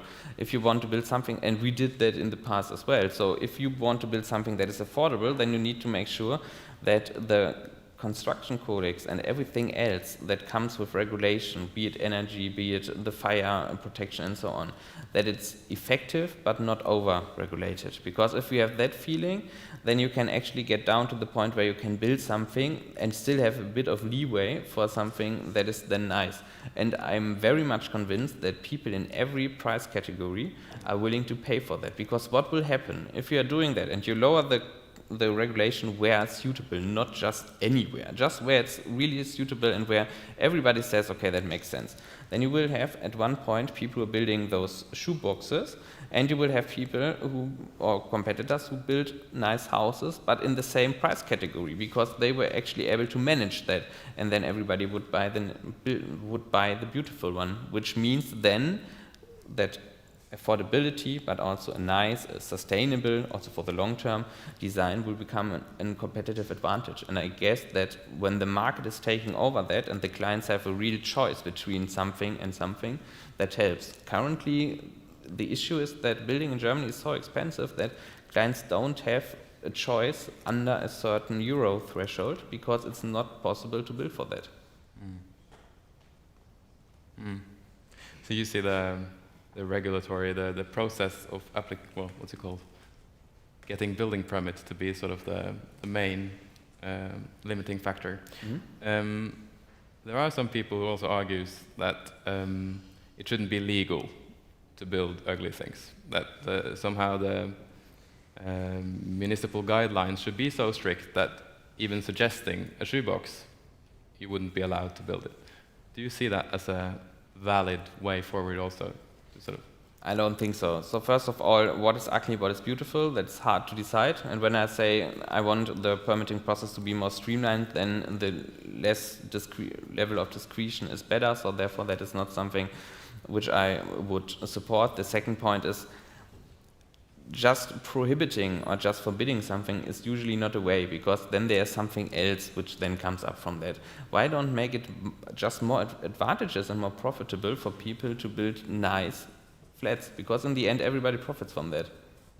And if we are then combining that with the sensible reduction of regulation and the sensible acceleration of timelines to get a building also built, then it means that we are in a way profiting from everything of that. And it's more needed than ever, because currently you see interest rates rising, you see the material prices rising, and you also see that people are turning away from the market because they are saying, yeah, let's wait 10 years until it's maybe coming down again. But then in the meantime, nobody will build anything with the exact different or exact opposite result, that the prices are soaring.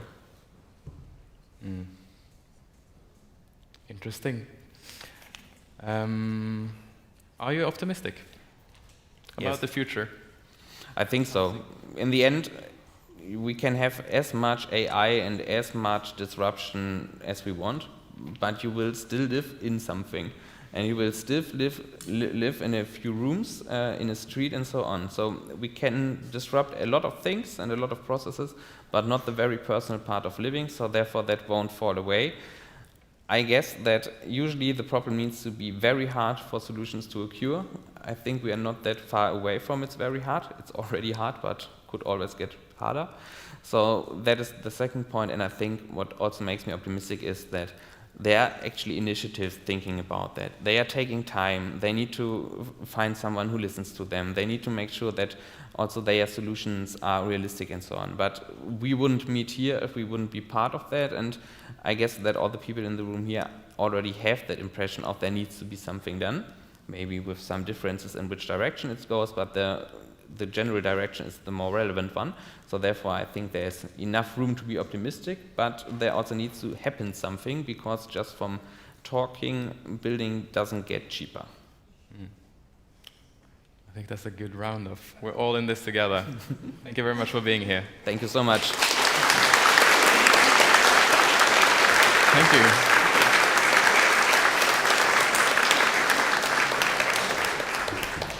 Then we're off to a break, and we'll be back here at 3.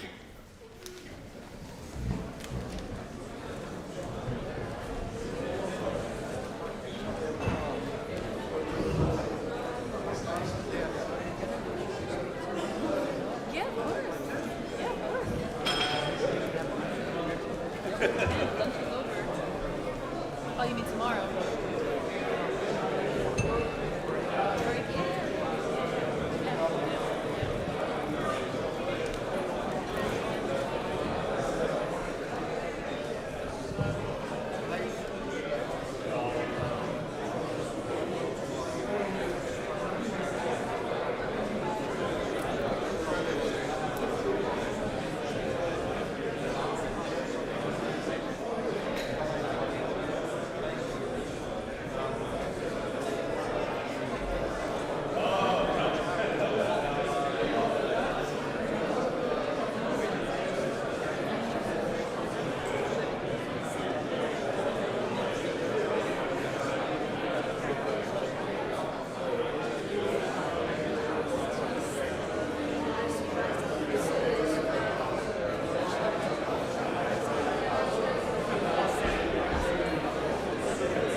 our tour of the exhibition room.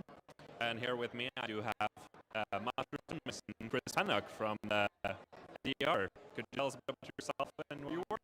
No, I wouldn't call. Yes. I wouldn't call myself the master stonemason, but I'm a fixer mason. So I don't carve the stone, but I am also a stone carver before.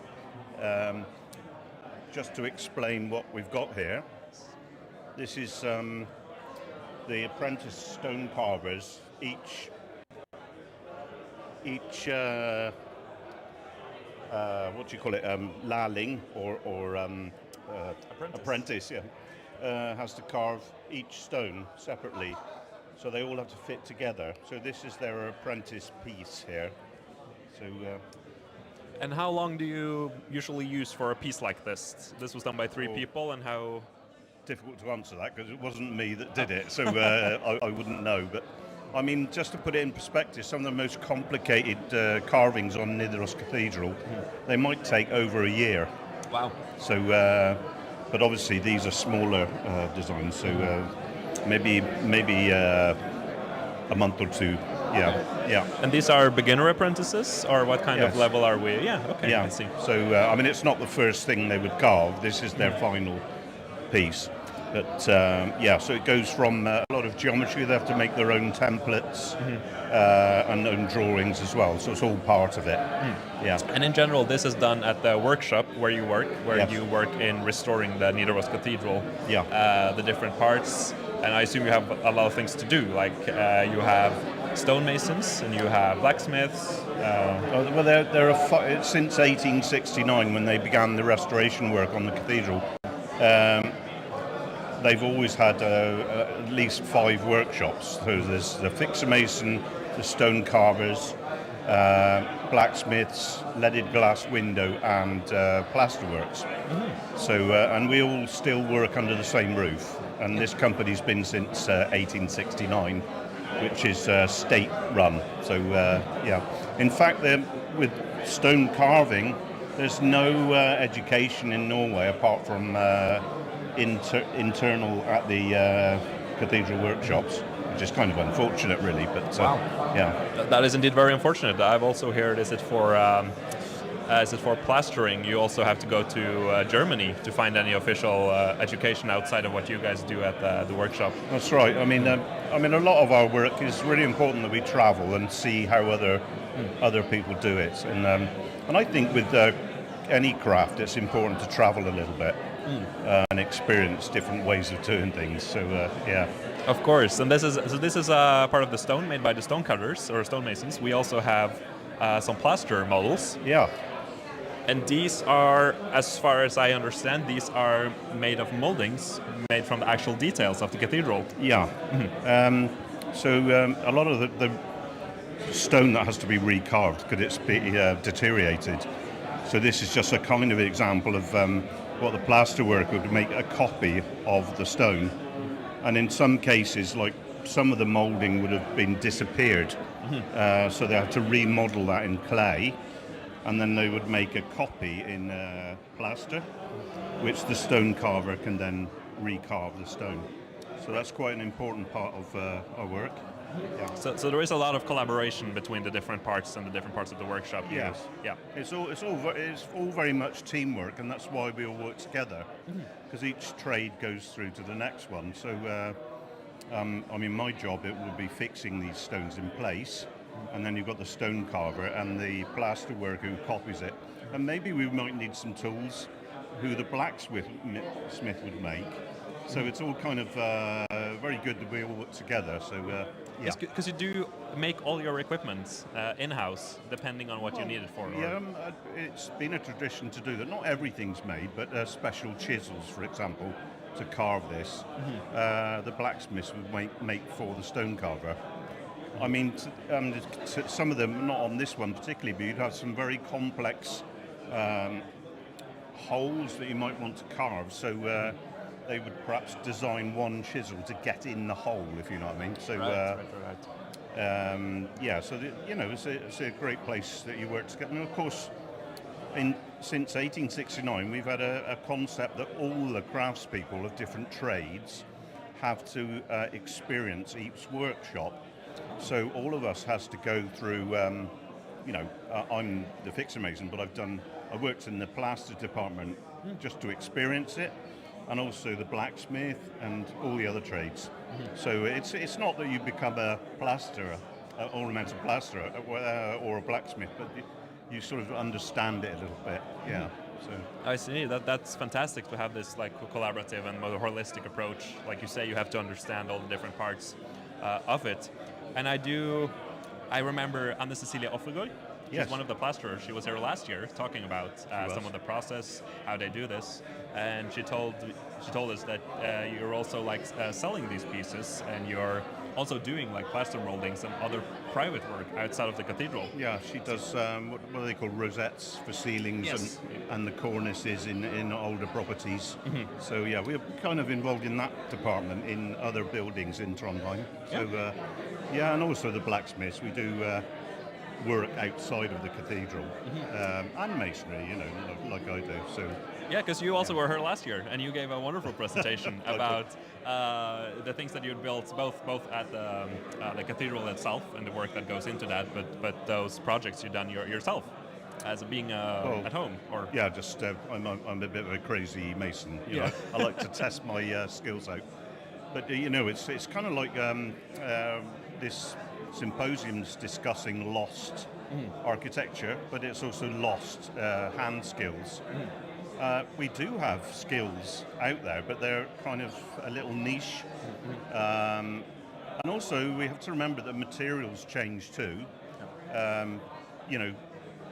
Portland cement was first patented in 1824, so it kind of changed architecture, because then you could suddenly build buildings in tension. So you have concrete with the tensile forces in the concrete with steel compensating. Whereas before, all masonry, all the units, i.e. the bricks, the stone, it's all in it has to be in compression to be stable. So that's why you don't see this architectural change in, let's say, the 1850s has changed somewhat, because if you look at the buildings, you can tell that they were all built with lime mortar, weak mortar. It doesn't glue it together like we have a concept today. Every unit becomes stable because it's got a weight and a compression on it. So we've changed the way we do things, and weak mortars have been for over 12,000 years, arguably. But so lime mortar's been a long time, and you can say Portland cement-based mortars today, since it's only 200 years old. So I've heard some of the, not the rumors, but there was a discussion about the restoration of the cathedral, and that because they did use, was it a lot of Portland cement in the restorations during the 60s, 50s, 60s? Well, since it started in 1869, they obviously used a sort of high status material. So the mortar was, they thought at that time that was the best to use. And in fact, we got archives at the cathedral. It costed 8 times, it was 8 times dearer than what a local lime mortar would cost. So they thought that was the, the bee's knees at the time.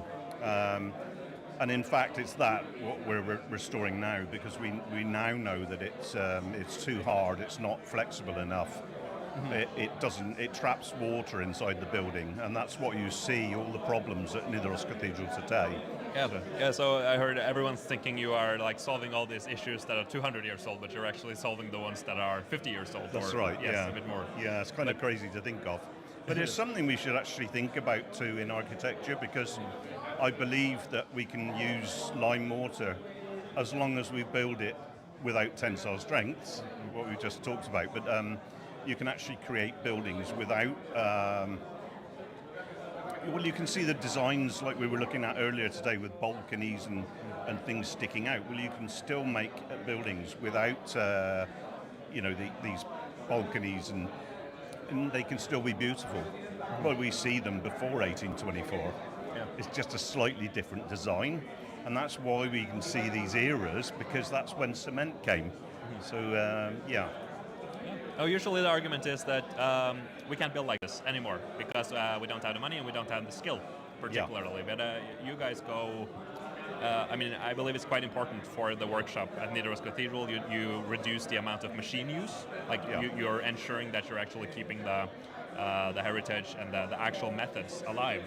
Well, it's quite important to. I mean, you can carve stone with air tools, or like an air chisel. So to keep this tradition alive with hand tools, we have to keep using it, and it's very important that you retain things because. I mean, what happens? Progression. We do things. It's normally driven by it becomes cheaper and doesn't take as long. So, but you can actually design, for example, a building built with lime mortar. You don't have to copy exactly what they were, but you can design a building and use lime mortar, and it doesn't have to be a slow build. And it doesn't really have to cost that much more. And I think that's the sort of concept today. So it's kind of overlooked, unfortunately. I mean, you can build low-rise dwellings with lime mortar. This is my area, but you can build these buildings. You don't need to stick them together with cement. And even a lot of masons don't understand this, unfortunately. And of course, architects listen to the modern. Well, I hope they listen to them, because it should be a collaboration of, which is perhaps lacking a little bit. The building the bridge between the architect and the craftsman or woman. I think that's kind of important with design as well, because then the architects know what their limitations are, and also how much perhaps or how long that job will take. And you don't realise that until you perhaps ask someone who's knowledgeable about that. But unfortunately, it's only a small niche of craftspeople that do that sort of work. So yeah. That's why we have symposiums like this, That's so right, we can it's exchange, we can talk and learn about this. It's very important, these symposiums, because well, it's like me getting together with the architects, and I'm quite amazed by the youth now. It's certainly from the 1970s, 80s, when I started working in 1980. The education system was very poor then, I think all around Europe. So I believe, part of my passion is in craft certificates, you have to do a much better education system. In my opinion, it's very poor at the moment. But there's a new interest, like in architects and the youth today. They want to do this sort of thing, but it has to improve. And certainly in masonry, my son took his masonry certificate, like me, and I asked him how your studies are going on. This is a few years back now, but he had I asked him, who is your teacher? Because maybe I know him in the Trondheim area. And he said, well, you won't know him. And I said, well, why is that? And he said, well, because he's a carpenter. Well, I mean, why have they got a carpenter who is teaching masonry? It's kind of crazy. So this has to be addressed, I think. And I think, thankfully, this is not the last time we'll see you, because you will be having a discussion about this, so we're not spoiling too much. But I think these are some of the topics we will be talking about. I think mainly about education, I think, and materials, maybe. So we'll see what we've got time for. Yeah, I'm really looking forward to it. We do also have one of the blacksmiths here right now. I believe he's over here, so perhaps he can also walk through some of the metal blacksmith work. It's very interesting. This is amazing work. So it is. But thank you so much, Chris. I'm looking forward to hearing you again. Very nice. Beautiful. Thank you. Kunne sendt Magnus bort hit.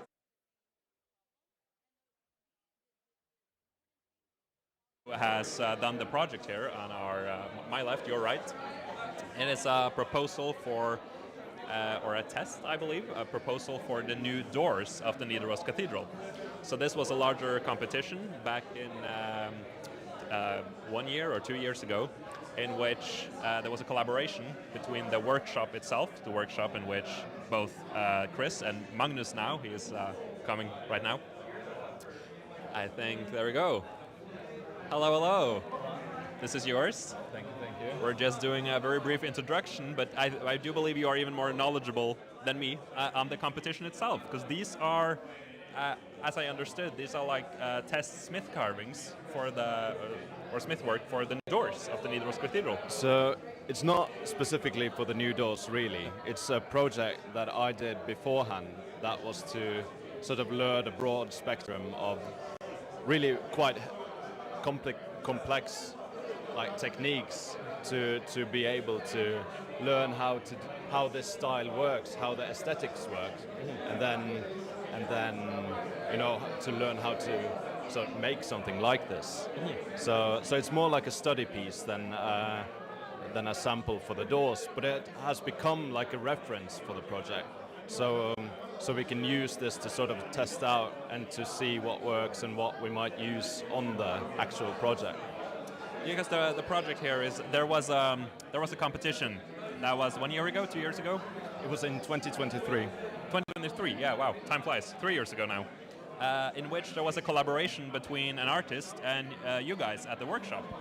Yeah, so how the finals work for the competition was that there were 3 finalists and they were all offered counseling by the restoration workshop to look at technical solutions for their designs and to sort of give an insight into the possibilities within the mediums they were working with.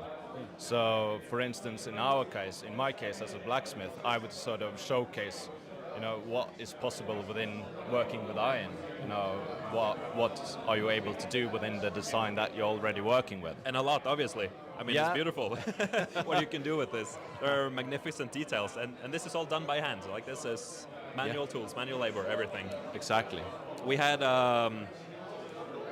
We had Chris here talking a bit about the process, how you guys collaborate with each other. The plasterers will make the plaster molds, the stone carvers will use them, and you guys make also the tools that they use. Yeah, so one of our sort of tasks at the restoration workshop is to make tools for especially the stone carvers, as you're not able to just go down the street to the stone carving store and buy new tools. And a lot of the things that they do is quite like custom work for this stone specifically. So then a stone carver can come to me and say, I need a chisel that looks like this, or I need a heavier hammer, or I need a hatchet. So then we are able to make the things that they need specifically for their project.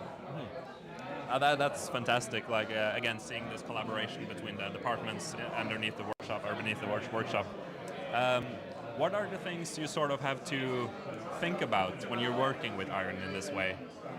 Oh, it's a very open question, very general question, but if you can give us some insights into how it's actually to work with this, and what do you have to be conscious about? Conscious about this is that it's a very long process and it's a very deep process that sort of exemplifies a lot that we have to know and to do as blacksmiths in general. Is that going from one thing is to work with the design and to know how the material works to make it possible in 3 dimensions.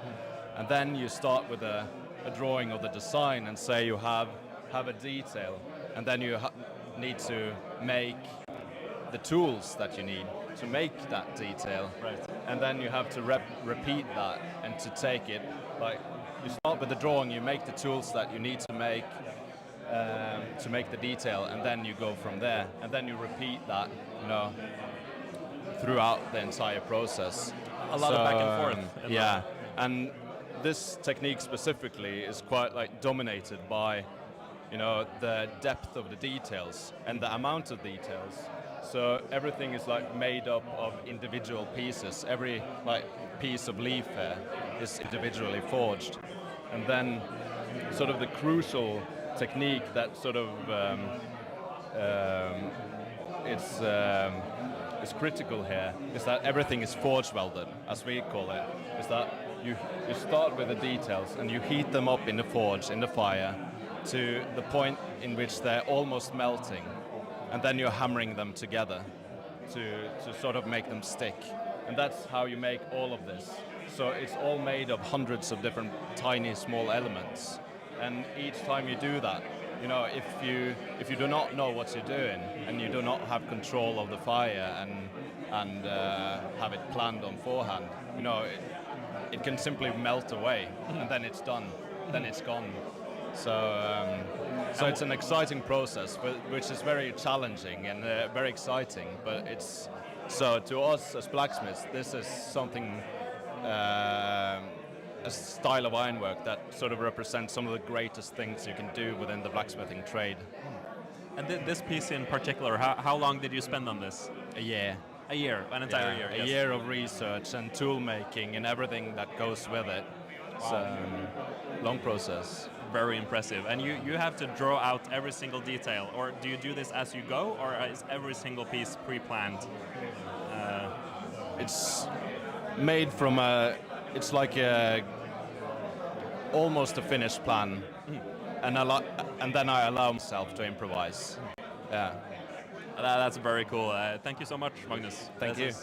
You are also speaking later tomorrow, I believe? Tomorrow I'm speaking about this. Yes, so we're not going to spoil too much, but it's fantastic to get some insights into this. And with the purpose of the symposium, exactly having architects, architecture students such as myself, craftspeople, developers, and getting together and talking about this and seeing what's actually possible. Absolutely. Yeah. Very exciting. So, thank you. Thank you. Thank you.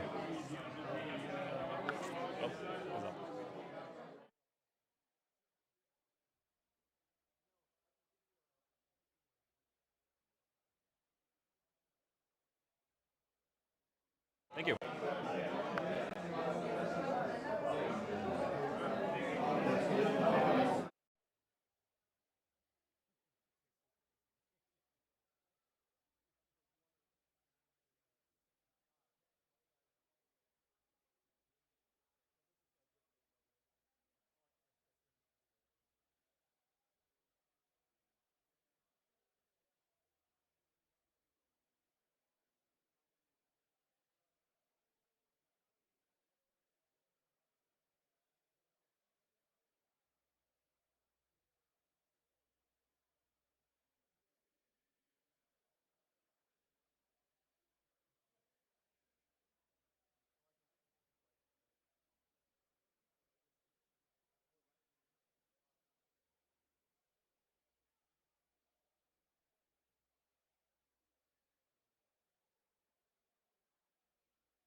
seems like a very cheap move. Yeah.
So, welcome back, everybody.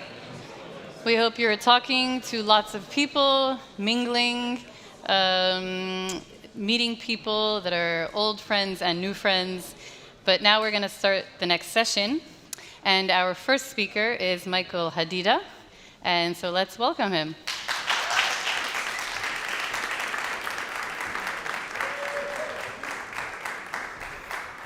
Check, check, check. Is this thing on? Good. Thanks, everybody. I hope you had a nice coffee and cookie. Let's go.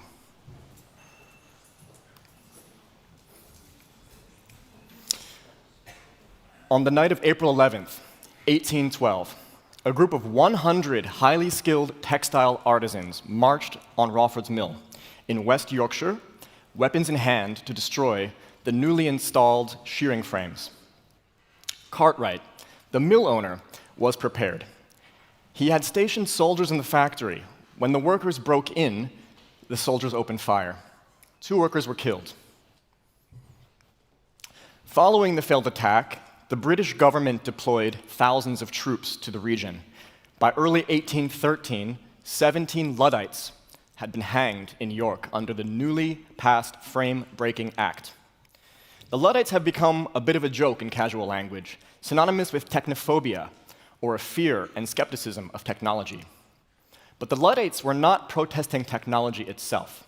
They were mainly concerned with the change in labor relations brought on by automation, and the potential to lose a skilled craft, and the very meaning that mastery of that craft had given to their lives. That was the first Industrial Revolution. We are currently in the beginning of a fourth. The widespread adoption and deployment of artificial intelligence in nearly every industry. In 2026, textile workers in India are wearing head-mounted cameras to record every movement of their hands. Amazon warehouse employees wear wristbands to track their time off task and send automated warnings or even termination notices if an employee isn't productive enough. Software engineers at Facebook are having their every mouse movement and keyboard stroke tracked by the company. The message is clear. We are watching your every move to train your machine replacement. No wonder employee morale is at an all-time low. With such an uncertain future, what alternative is there to nihilism and simple distraction? We shouldn't be surprised, then, that almost half of American employees under 30 have admitted to actively undermining or sabotaging corporate AI rollouts. History does not repeat, so it is said, but it does rhyme. Those who resist the implementation of new technology have always and probably will always fail to stop change. It seems that for better or worse, whatever has been invented cannot be uninvented. Pandora's box has already been opened. If we wish to avoid a dystopia, we must learn to steer our innovations towards truth, goodness, and beauty. Modernism always was a technological ideology. The modern era was triggered by the Second Industrial Revolution. The modernists were oriented towards machine efficiency, utopian universal solutions for all mankind, and most of all, novelty. In fact, the modernists were so obsessed with transgression, so oriented towards the avant-garde, that once modernism became the de facto institution, there was no choice but for modernism to transgress itself. Thus, modernism fell out of fashion to be replaced by postmodernism. Postmodernism was characterized by the rejection of objective reality in favor of subjective experience. Whereas modernism was sober, efficient, and serious, postmodernism was cynical, ironic, nostalgic, and sometimes just plain silly. Personally, my distaste for postmodernism is the reason I wanted to be a modern architect. The postmodern worldview suffers from a fatal flaw.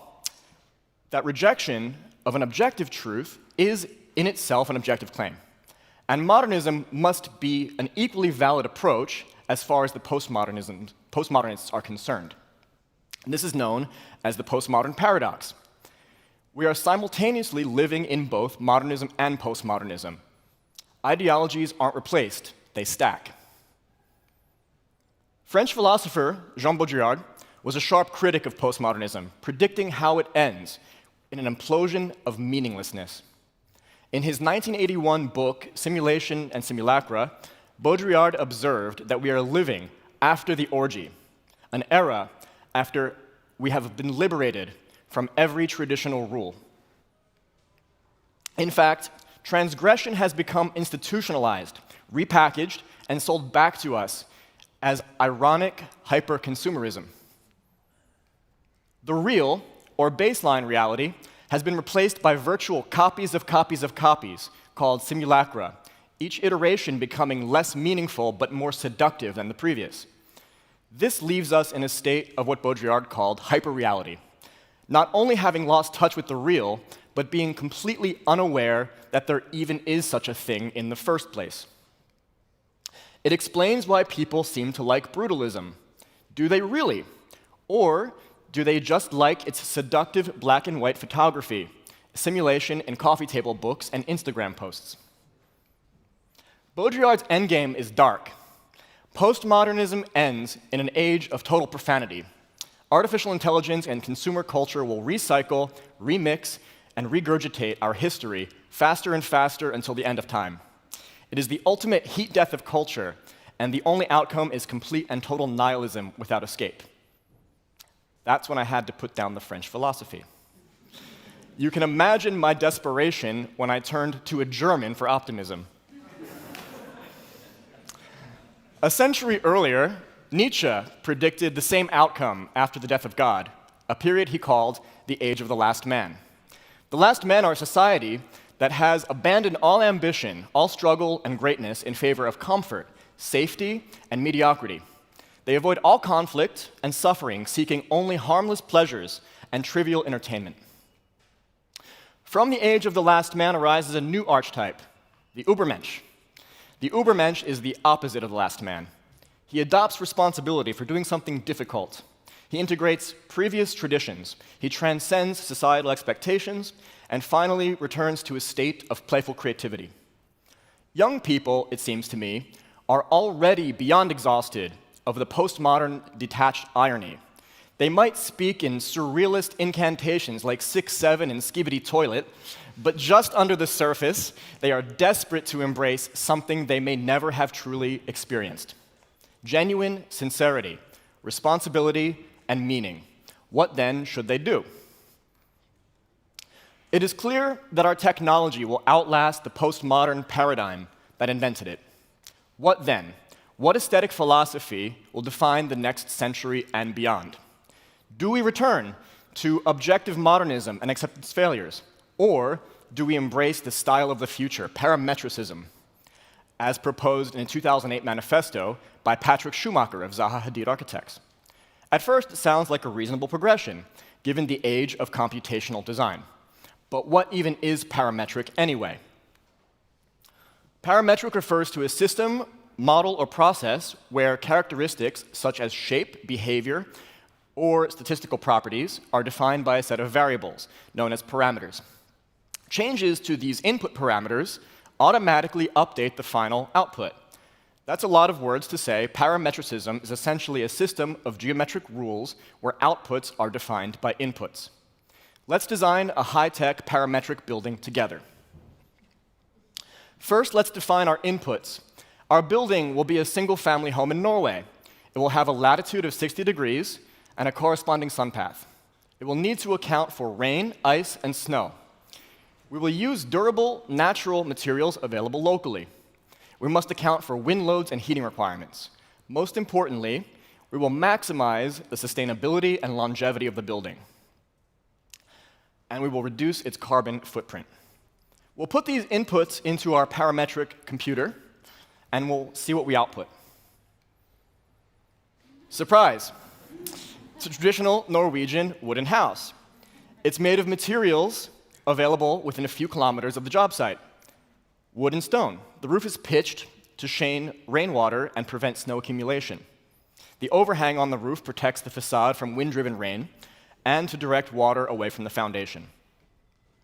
We can repeat this experiment anywhere in the world. If we maximize and optimize architecture to its site using natural available materials most efficiently and sustainably, the parametric output will always be the vernacular. Vernacular is intuition plus experimentation plus iteration over time. The vernacular is already hyper-adapted. It is computation without computers. It is architecture without architects. French wine experts Émile Peynaud put it simply: traditions are experiments that worked. The vernacular is the product of successful evolutionary process. Then the classical is the formalization and institutionalization of the vernacular into a rule set. That rule set is an architectural canon that we in the West call the orders, the formalization of the improvised primitive hut into the formal stone process known as petrification. The irony of Patrick Schumacher's manifesto is that he is indeed correct. If we want to build sustainably, parametricism should be, in fact, the style of the next century, but not Schumacher's parametricism, whose inputs are mainly a fetishization of retro-futuristic science fiction aesthetics. Retro because these movies are now old. Schumacher's so-called parametricism is still stuck somewhere in the modern, postmodern paradigm. But why should we aspire to build science fiction cities anyway? They're always dystopian. Science fiction is a genre, by its nature, that is about our anxieties and fears in technology in the future. The parametric theory, when optimizing for real sustainability and not greenwashing, is actually a return to vernacular, traditional, and yes, even classical buildings. What we must acknowledge is there's really only two approaches to building: following the rules by default and experimenting slowly, or breaking the rules by default and experimenting rapidly. Since almost every experiment is a failure, let's orient ourselves to begin with the process that is already proven to work, through good times and bad, a Darwinian evolution of ideas where the most adaptable survives. And we already know which is most adaptable because we're still adapting it. Will our cities be adaptable enough to survive the difficult times ahead? Will our office towers survive the incoming shift in labor?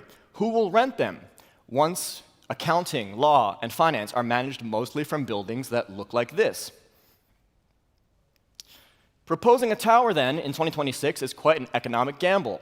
However, building proportional, human-scaled, adaptable buildings in walkable neighborhoods is the most durable way to return on investment.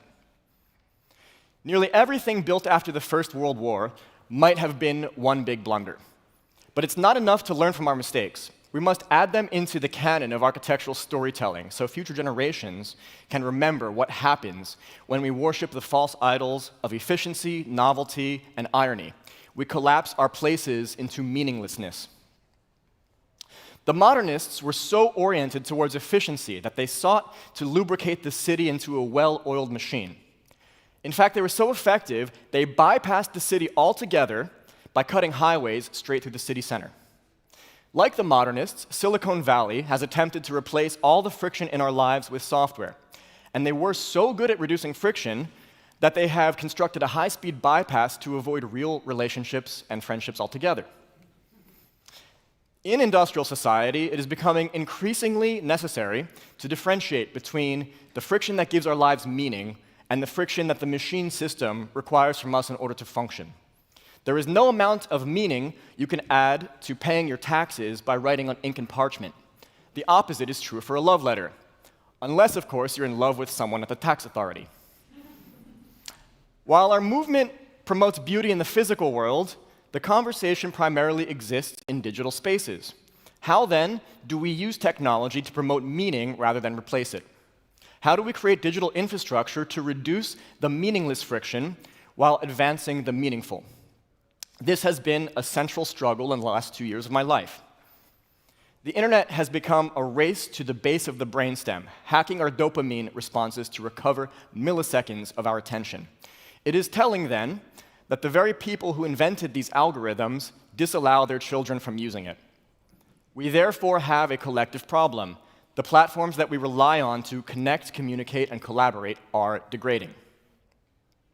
In 2026, many of the existing internet platforms we use are already well past 50% AI-generated content.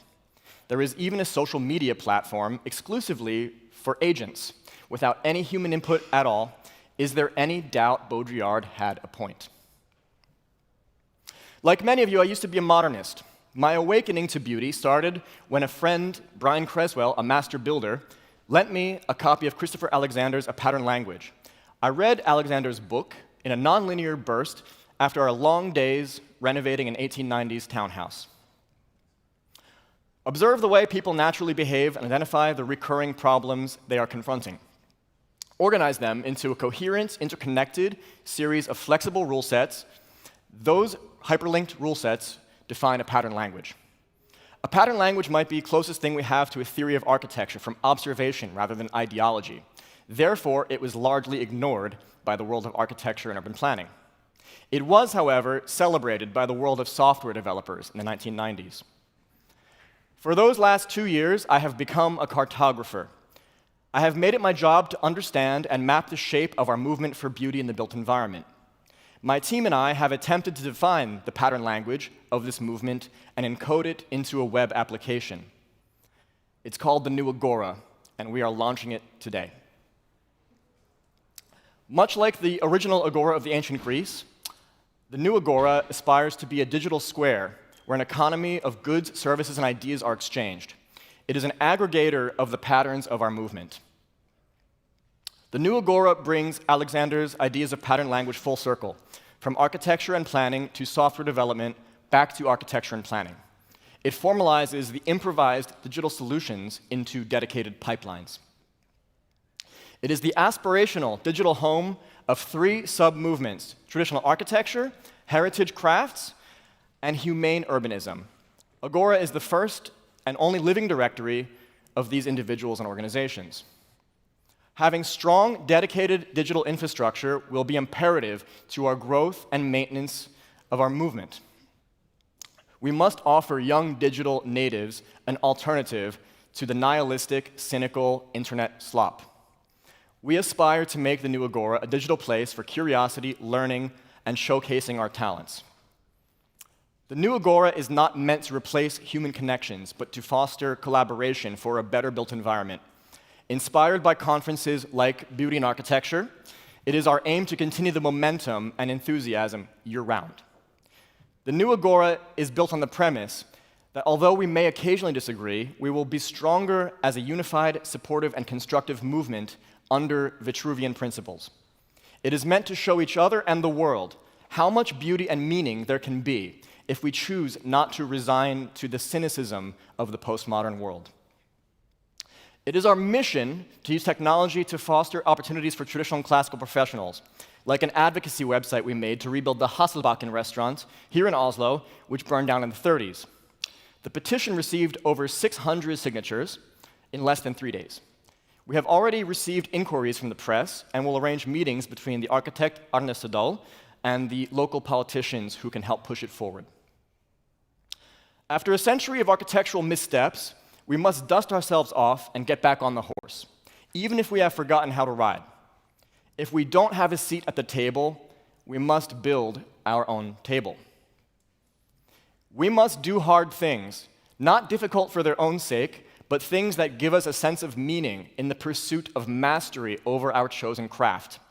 And better still, if we move together as a community to encourage, support, and uplift each other. The lever of Archimedes is getting longer by the day. The question is not, will we return to tradition?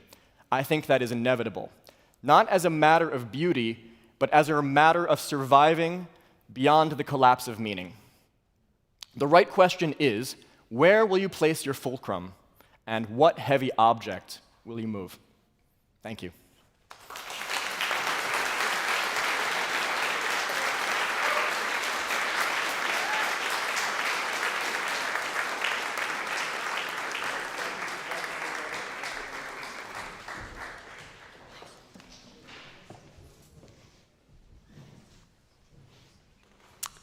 Thank you, Michael, for that very important message. And our next speaker is Kjartan Andreasen. Sorry about that.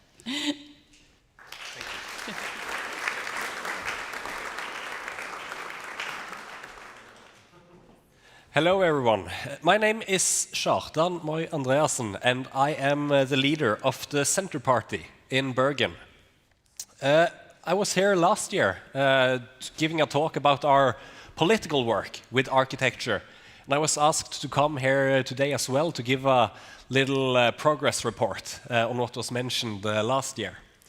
So for everyone, but especially for those who were not here last year, I will give a quick recap of last year's talk. This is Bergen, a beautifully located city, both in its location but also in its architecture. And because of this, me and my party decided to run for office on a platform focusing on preserving, protecting, and further developing the beautiful architecture that was present in our city. The beautiful architecture that is very typical is also very diverse in Bergen. And we ended up putting it both as a slogan in our election program, and also after winning the election, we made it part of the joint political manifesto with the other coalition parties that we ended up governing the city with together. And with points in the manifesto like this, we had a strong ground to work forward with. And we started prioritizing getting approved more projects like this. And also, in order to really make a turn, we also focused on declining projects like this. Now, this is not only low quality due to the resolution in the picture, this is actually the same picture that the architects sent in. So it's a low quality project in many aspects. But anyway, this is Bergen. And we do not have the capacity to politically detail and manage every single building project that is coming in. It's a big city with 300,000 citizens. So we started the work on what we call the architectural design regulations or recommendations, depending on the translation. And that is what I'm going to focus my talk on here today, where our goal is to ensure that all future projects in Bergen will be up to par with what we want to see. And here are a few quotes from the order that we sent to the bureaucrats in order to have them start the work with this document. This is what we received as a first draft in December last year. When we looked at it, a lot of it was good, but there was also a lot of issues. As you saw from the quotes, we ordered a focused traditional and classical document, but there were also entire chapters focusing on breaking with tradition and focusing on creating something entirely new. And that's the reason that even now, almost half a year later from we received the first draft, we still have not passed this document. It has gone back and forth, and we are trying to continuously improve it. And that's because when we are doing this, we want to do it right the first time, so that it will last a long time and not be changed by someone else after the next election. And that's why we are also focusing on, even if it is recommendations, to link it to the city regulatory rules. In Norwegian, it's called kommuneplanens arealdel, but in English, it is the city regulations, making it legally binding for architects and city developers. It is divided with an introduction part into 3 parts. Part 1, focusing on general recommendations for the entire city. Part 2, focusing on specific recommendations for areas that are very specific for Bergen, with old treehouse areas and also the more Renaissance-like city center, in order to be adaptable to all kinds of projects in Bergen. And in the introduction, we will show some of the historical eras that have been present in Bergen, where it has been very, very good, but the further you get to this side, the worse it gets. And in the introduction, in order to make it absolutely clear for both architects and developers, we are also presenting something that we really do not want in future projects. Here are 18 elements that we are focusing on that we do not want, because we have seen that many of these architects say that it is impossible for them to understand what we really want. So when we feel we are very clear, we just want a simple, beautiful building. And when they then act like children, we have to treat them like children and show them some simple pictures with the yes and no. So, thank you. After the introduction, we get to part 1, giving some general recommendations for the entire municipality of Bergen. It's divided up into 6 parts, where the main part, building in cohesion and likeness to your surroundings, is linked to all the other 5 parts.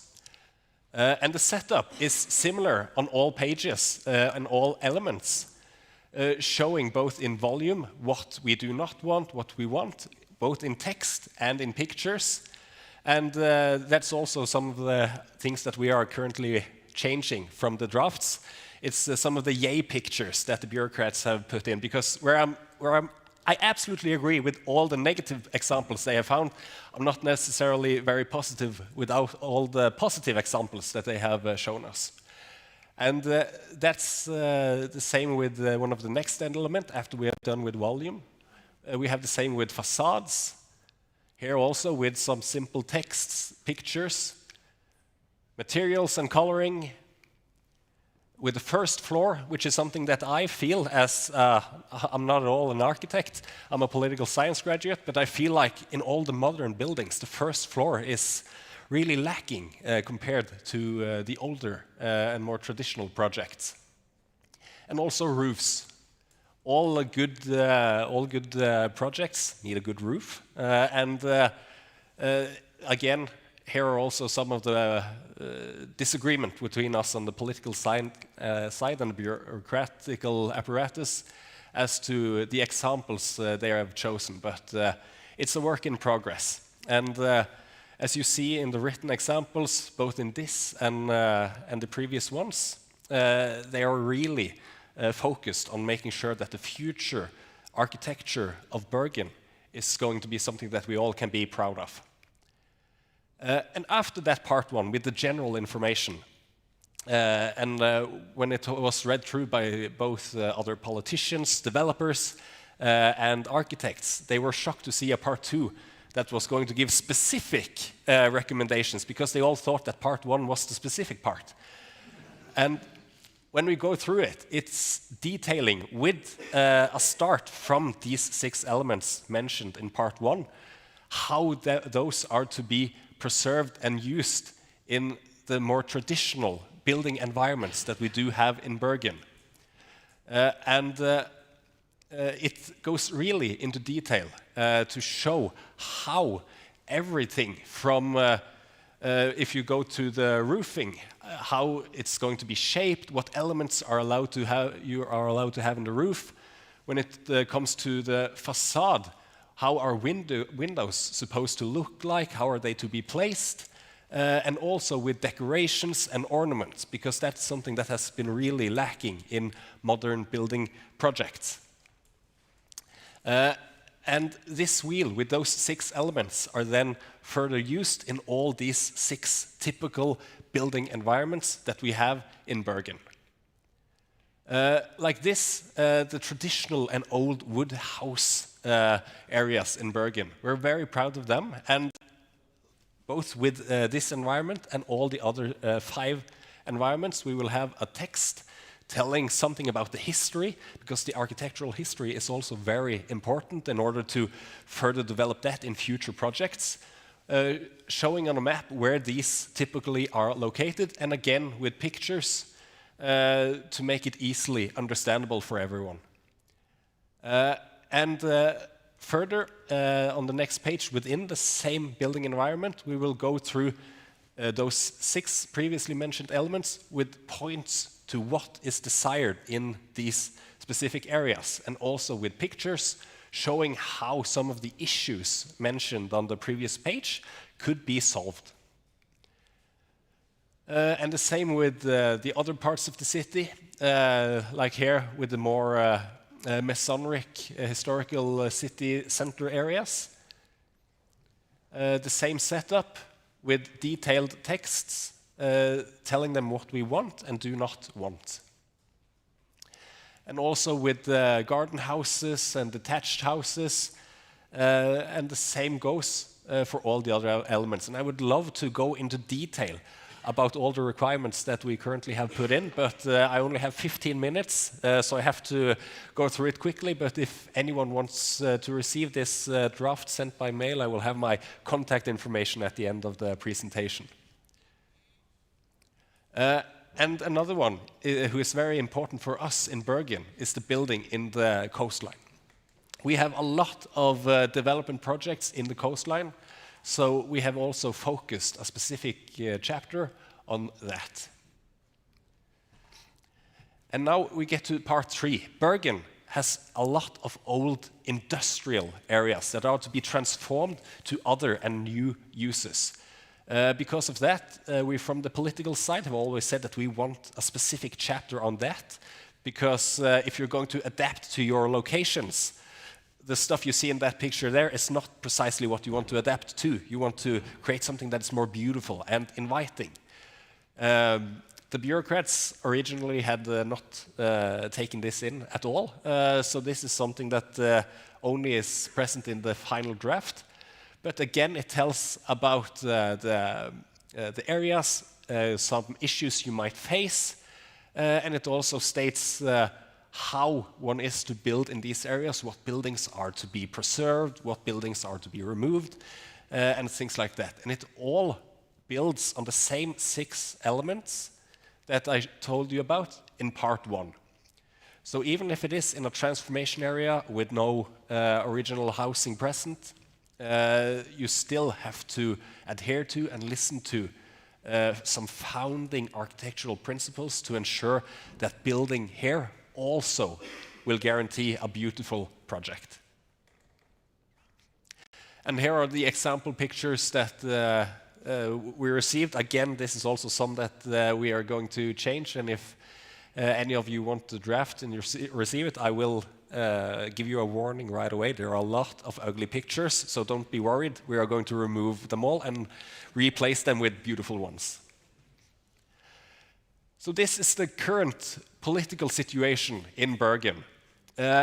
We have the support from the right-wingers, the conservatives, the pensioners party, the industrial party, and a local list called the Bergen list, as well as us in the center party. But Labour, Socialist Left, the Reds, the Greens, the Christian Democrats, and the Liberals do not support our work. And that's something that we really find sad. We have tried to invite all parties across all party lines to work together on this project, to have their aspects also heard and taken part in this document. But sadly, it has been a very, very heated debate climate in Bergen when it comes to this issue. So currently, none of the other parties have jumped aside to support this specific project. We need 34 representatives in Bergen to have a majority. We used to have 34, now we have 35, because one of the members of the Labour Party has left her party in order to sit as an independent, and she now supports us. But this case should be something totally unpolitical, because when it comes to what is considered beautiful architecture, even if you're young or old, no matter your gender, or if you're rich or poor or whatever, everyone seems to agree with a great majority that the traditional and classical architecture is the beautiful one and something that we should strive to achieve. And as a politician, I must say that I feel it is my duty as an elected official to work for what the people want. And it's especially when it is something as important as the environment that we are all going to grow up in and live in the future.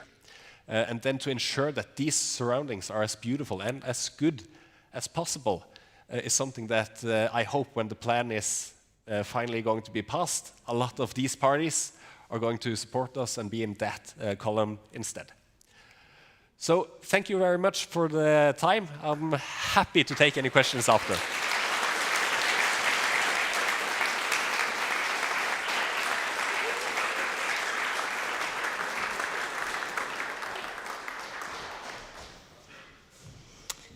Thank you so much, Kjartan. That was very inspiring.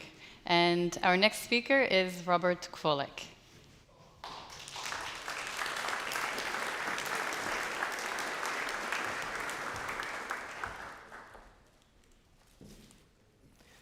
Hi, good afternoon, everybody. I'm Robert Kvålek. I'm from Create Streets. Actually, there are so many parallels, Kjartan, with your presentation. Unfortunately, things in England are not quite as good either, which I'll get into. So just very briefly about Create Streets. Some of you might know what we do, know a bit about us, but just to kind of set the scene a little bit. I mean, people always ask, who is Create Streets? And there's like Create Streets, the organization you see on social media, but then there's also, a lot of the kind of just real, work that we do as a design company, as a think tank, etc. And we kind of like to see ourselves as split into 4 categories.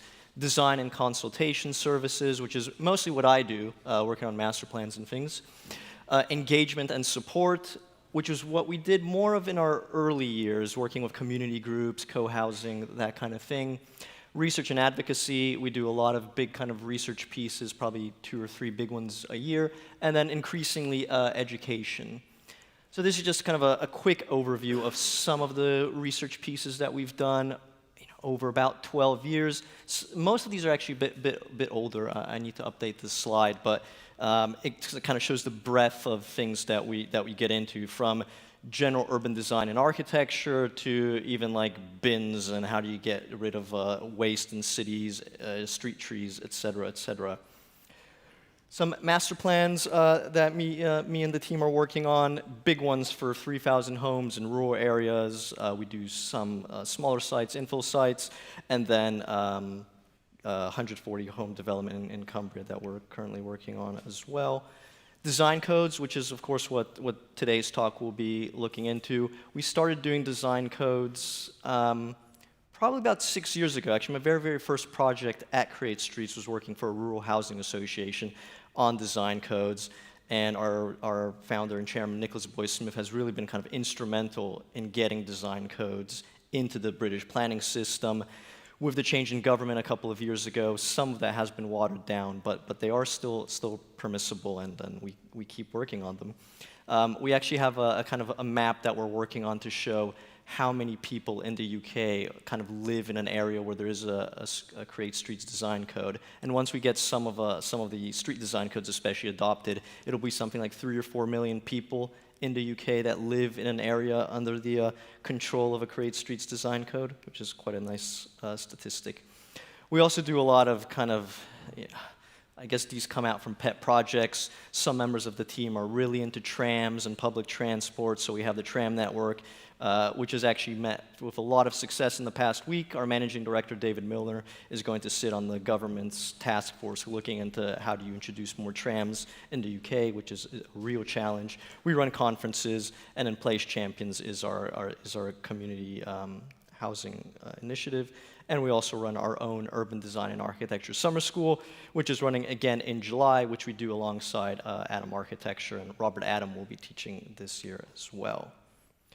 Now, before I get into design codes, I'm going to set the scene a little bit with visual preference surveys. We do a lot of them. I think we kind of repopularized them. The visual preference surveys have been a thing since the 1980s, but then they kind of disappeared for quite a long time, and then Nicholas kind of brought them back in. We actually, when Nicholas was running some of the government's Office for Place things before the new Labour government shut it down, they were actually sharing this quick guide to visual preference surveys with local authorities to show them how they might use visual preference surveys in public work. A couple of examples of ones that we've done here. This was actually one looking at HS2. They had done their own visual preference survey, allowing people the choice of what color of parapet they wanted, which clearly reading the news was not what local people had in mind when they said that they didn't like it. So we offered a genuine alternative, which got 69% support. I mean, of course, that one's a bit tongue-in-cheek. HS2 is not actually going to be building brick viaducts, but I think it made the point pretty well. And then working with Apollodorus Architects, there was a new stadium being proposed in Bath, which is actually a World Heritage Site, a completely utilitarian, very ugly gray stadium right on the edge of the river in full view of listed buildings inside the World Heritage Site. They created this alternative design, kind of looking like the Colosseum, which obviously people far, far preferred. And then one of the big things that we think visual preference surveys can do, and we've done studies on this, and there are continuously studies being done on this, both by us and others, is this, in tackling the housing crisis, this NIMBY to YIMBY argument. Because it is true that most people expect that new buildings in their area, on their streets, will be ugly. And so it's no surprise that most people absolutely hate new development. And so we've done visual preference surveys to see, if the new proposal in your local area was to be nicer architecture, would people support it? And I think this one does show very clearly. You get far more support, about twice as much support for new housing if people like what the buildings will look like. This is one we did with Francis Terry, who we do quite a few projects with, especially back a few years ago. Unfortunately, Marks and Spencer's 1920s building on Oxford Street is going to be demolished with this thing that you see on the left. We worked very hard and almost changed this debate again before the government changed, and then suddenly they approved the building on the left. But Francis Terry essentially just took the existing Oxford Street building, extended it, added a rooftop extension, provided the same amount of floor space that the new modernist design would do, and it was one of the most stark visual preference surveys that we've done, 79% support. And something that you find with all the visual preference surveys that we do is that it's pretty much across the board, the support. Young people, older people, Labour voters, Conservative voters, people living in London, people living in rural areas, every single one of those categories supported Francis's design by over 50%. And this is another one that stirred a lot of debate in the UK in recent years, last year. Hackney Council was really resisting the design that you see on the right, which is kind of, we call it polite modernism. I mean, it's not strictly traditional, it's not classical, but it does have a lot of kind of traditional elements. But Hackney officers were convinced that people would hate the design just because it was much, much taller than the existing condition. But the visual preference survey showed that that was not at all the case, that people recognized that it's much better to have a 7 or even a 19-story tower that was a nice piece of architecture rather than the horrendous post-war buildings on the left. And then this is where I start segueing into design codes.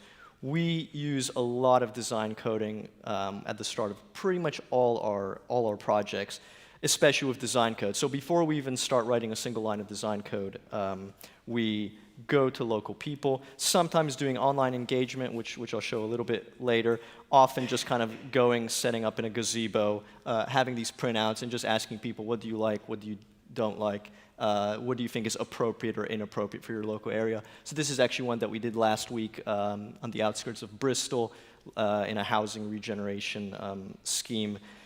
Currently the buildings are quite ugly, and we hope that the Housing Association will find the budget to do it in a much more beautiful way. And unsurprisingly, you can see with some of them huge support for the more traditional design. So yeah, design coding.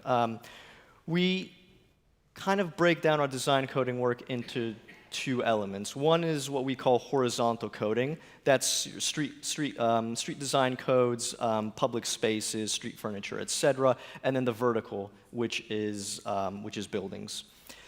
Now, in the UK, these are actually completely different authorities in most cases that deal with these things.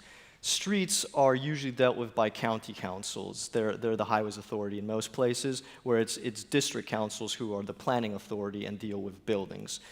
It's quite a difficult path to navigate, but luckily you have now in the UK what are called unitary authorities, where they do both streets and buildings, and some of our more recent design codes are looking at both, and then you can get all the teams into the same room and hopefully reach a bit of agreement on that. So how do we do design codes? Well, maybe this is slightly a carryover from the obsession in the UK of design guidelines, which I think is kind of that issue you talked about in Bergen, that planning officers always want to leave flexibility. It's one of the reasons why it's so difficult and so cumbersome to build anything. I think we heard the same problems in Germany. Everything is kind of discretionary. There's always like all this back and forth negotiation, and they really struggle to understand the concept of a must, something that you absolutely have to do. So we kind of compromise. We have musts in most of our design codes, and then we have shoulds. So a should, we say that you don't necessarily have to do it, but we'll only kind of give you exceptions on a case-by-case basis. And then we put in the cans, which are the kind of the nice-to-haves that you don't have to follow them, but it's nice if you do.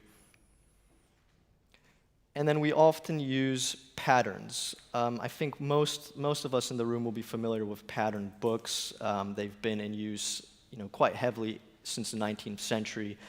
And they used to be a very, very simple way that even a builder could pick up a pattern book, just kind of see, this is what if I just copy this, it'll be a nice building. They've fallen out of favor, but we think they're very, very effective.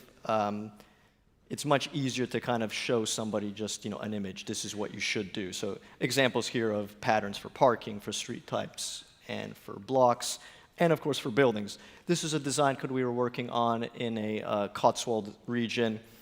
There were a lot of developments in this particular region. They're even using Cotswold stone, but clearly the architectural expertise was missing in the teams that did it.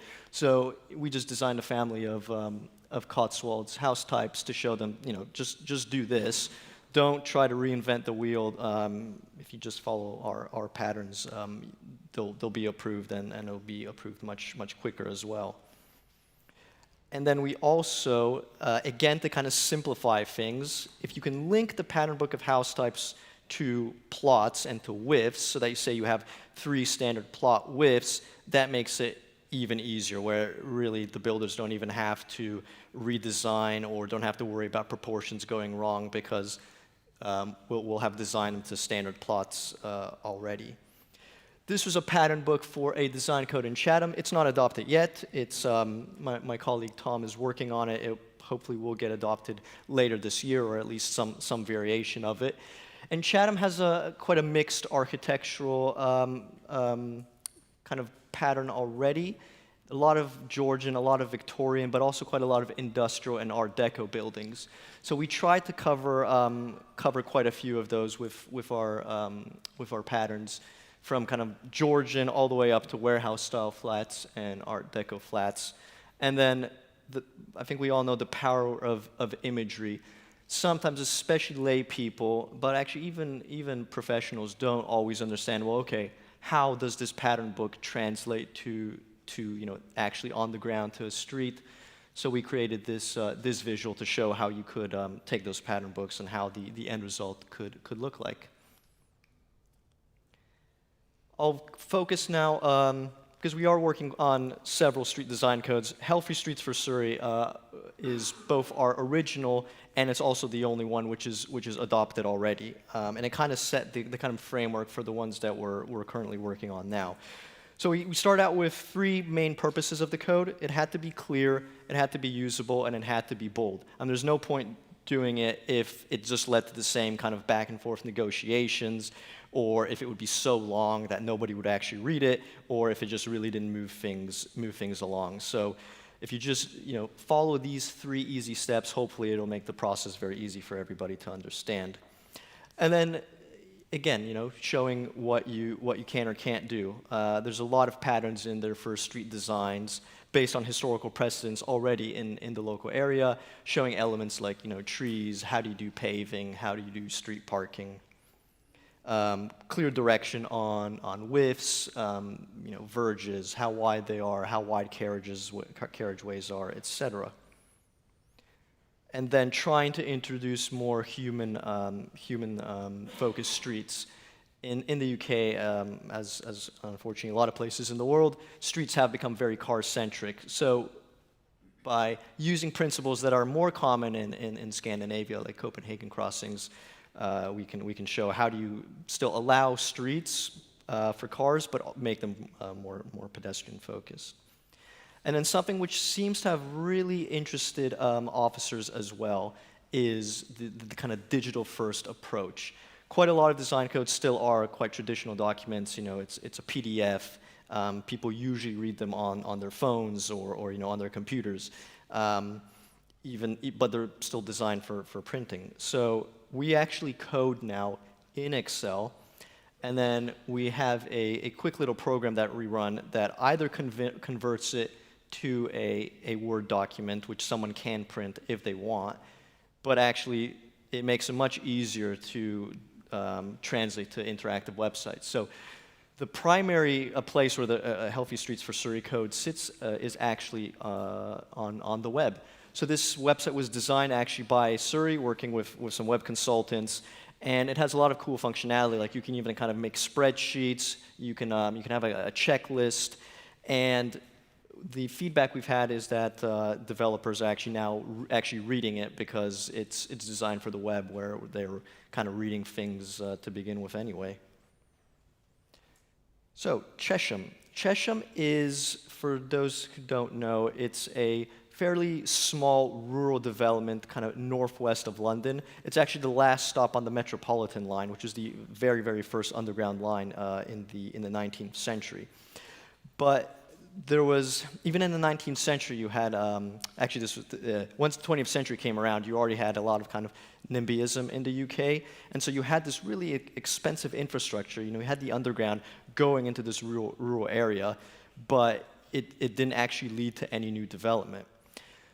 And the political situation that you had in Chesham was the previous local authority had approved several hundred homes on greenfield land outside of town. People hated it. They all got voted out. And yet you still had housing targets that the national government was setting for Chesham. So they brought us in order to work on a design code, which would be part of a neighborhood plan, in order to see how they could possibly build those same 600 or 700 homes, but as infill sites rather than on greenfield outside of town. So we started again with engagement and started with visual preference surveys. We first did a bit of online engagement, not shown here, And already from that, we were getting feedback from people that they preferred the traditional buildings, brick buildings, Victorian Georgian buildings. So we went away, we designed some house types based on that feedback, and then we asked people if they liked and disliked them. A pretty clear steer there for which buildings people liked and which they didn't. And then linking them to standard size plots to make it very easy for developers to just choose a house type that's already kind of designed to fit a particular site. Design a pattern book of house types reflective of the local vernacular. A lot of brick, but also some flint, some render, and mostly kind of in a Georgian Victorian, but also a bit of kind of Art Deco, not Art Deco, arts and crafts style. But some larger buildings as well, because you can't fit 600 or 700 homes on infill sites without making some of them a lot larger. And Chesham did have a lot of industrial heritage as well. So actually, the one on the right is basically just kind of a replica of a building that was already there. And so no surprise, people liked it because it had that sense of familiarity. It had already looked like buildings that they had in their local area. And again, to show people what sites might look like, some quick visualizations showing the buildings in situ. Hopefully this moves up. Yeah, there's another one.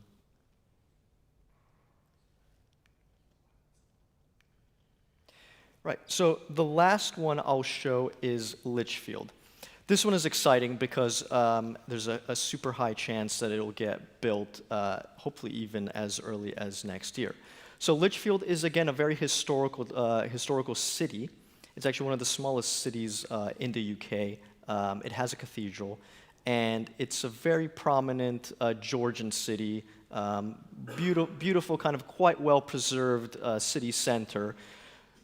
And again, they've had this issue where all the kind of new development along the city's edges is either really bad pastiche or just typical house builder stuff.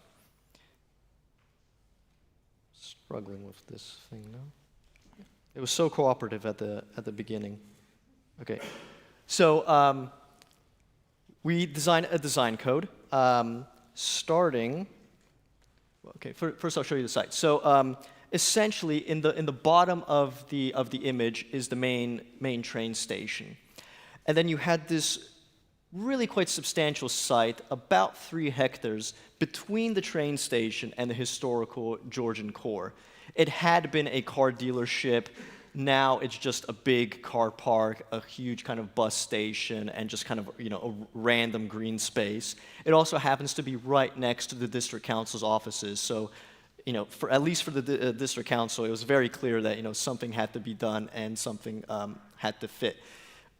They tried various schemes over the years. A couple which I'll show a bit later, but everybody hated what was being proposed, so they asked us to come in and help them figure out what they should do here.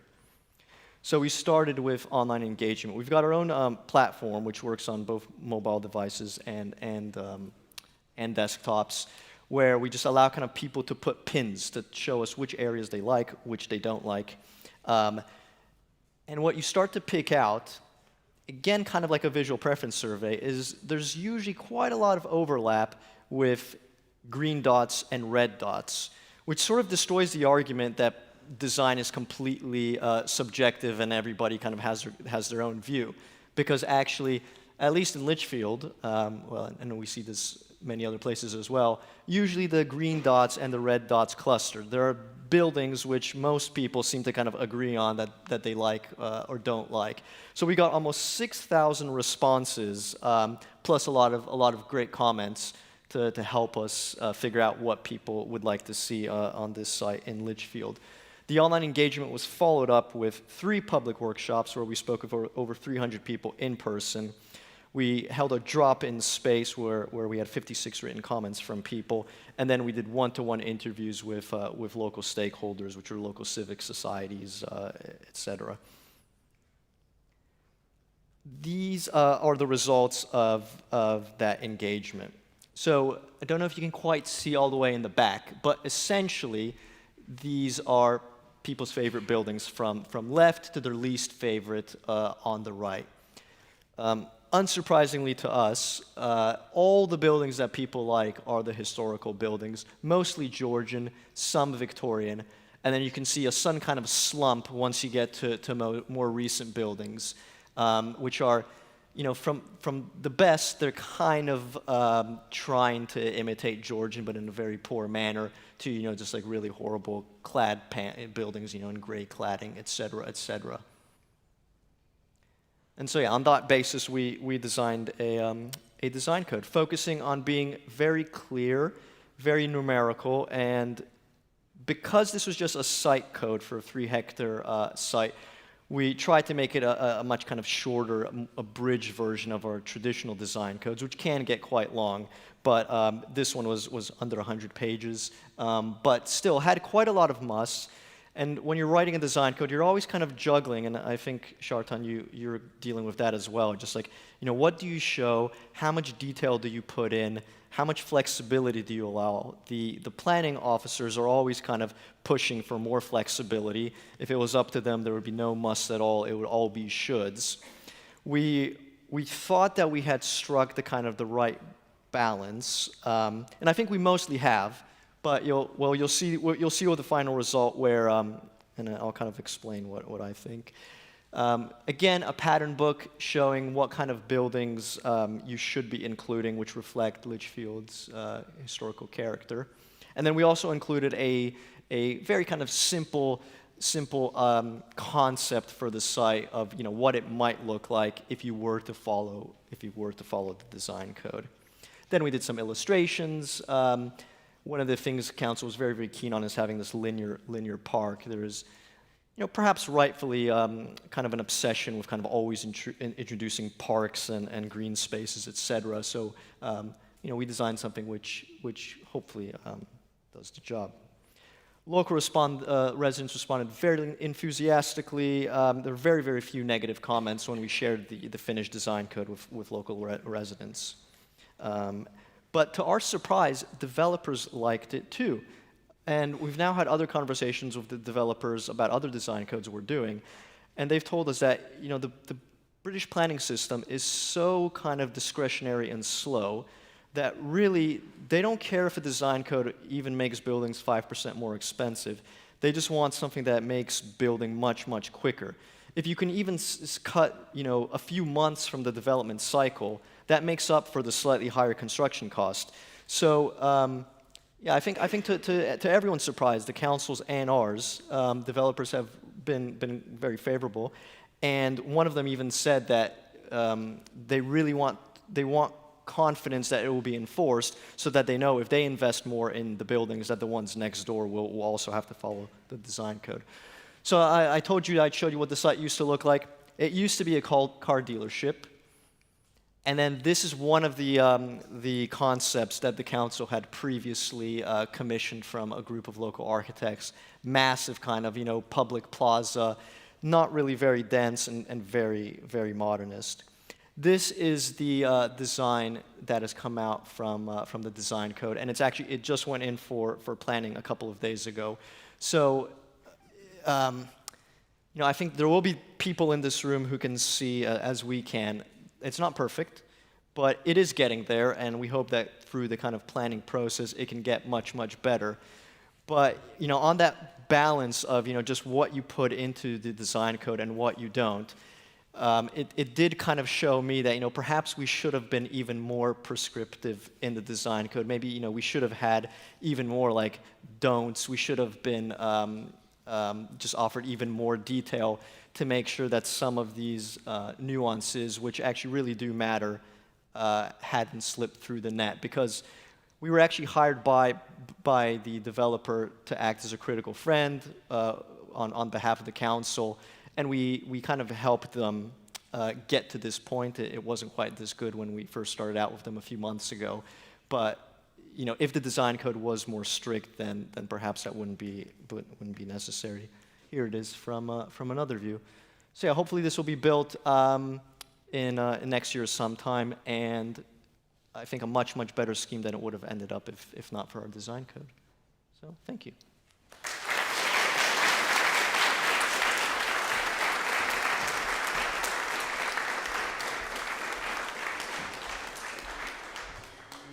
Let's see, does it work? Thank you very much, Robert, for an inspiring lecture and for the great work you're doing. Now we're going into the last break before a drawing exercise that will be had here in 25 minutes. In this break, you're all welcome to have a complimentary glass of wine provided generously by Ralph Schmitz. You get your, what's it called, bong? By the doorway, Henrik or Nathan. See you around.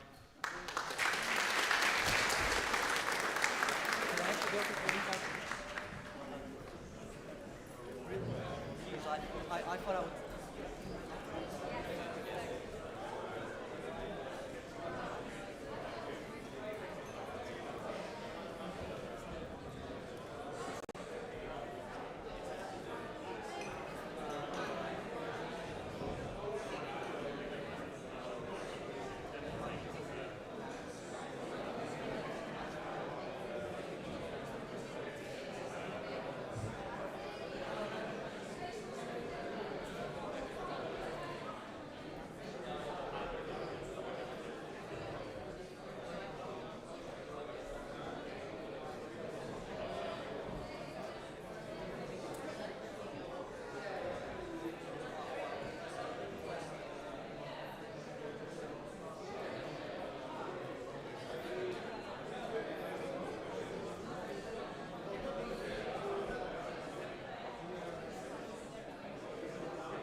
Skal jeg bare prøve å snakke?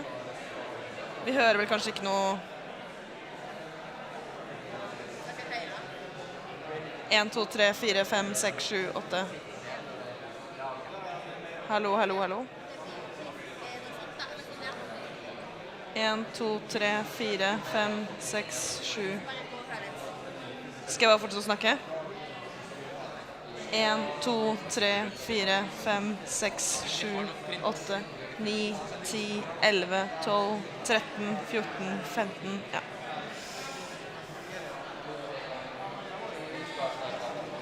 Da er det good.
So please take your seats, everybody.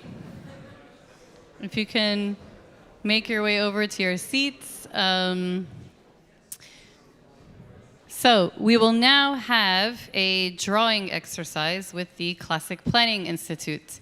Professor Funes, the CPI's Director of Education, will introduce us to the Ionic order, and Dr. Buras, founder and principal of the CPI, will lead the exercise.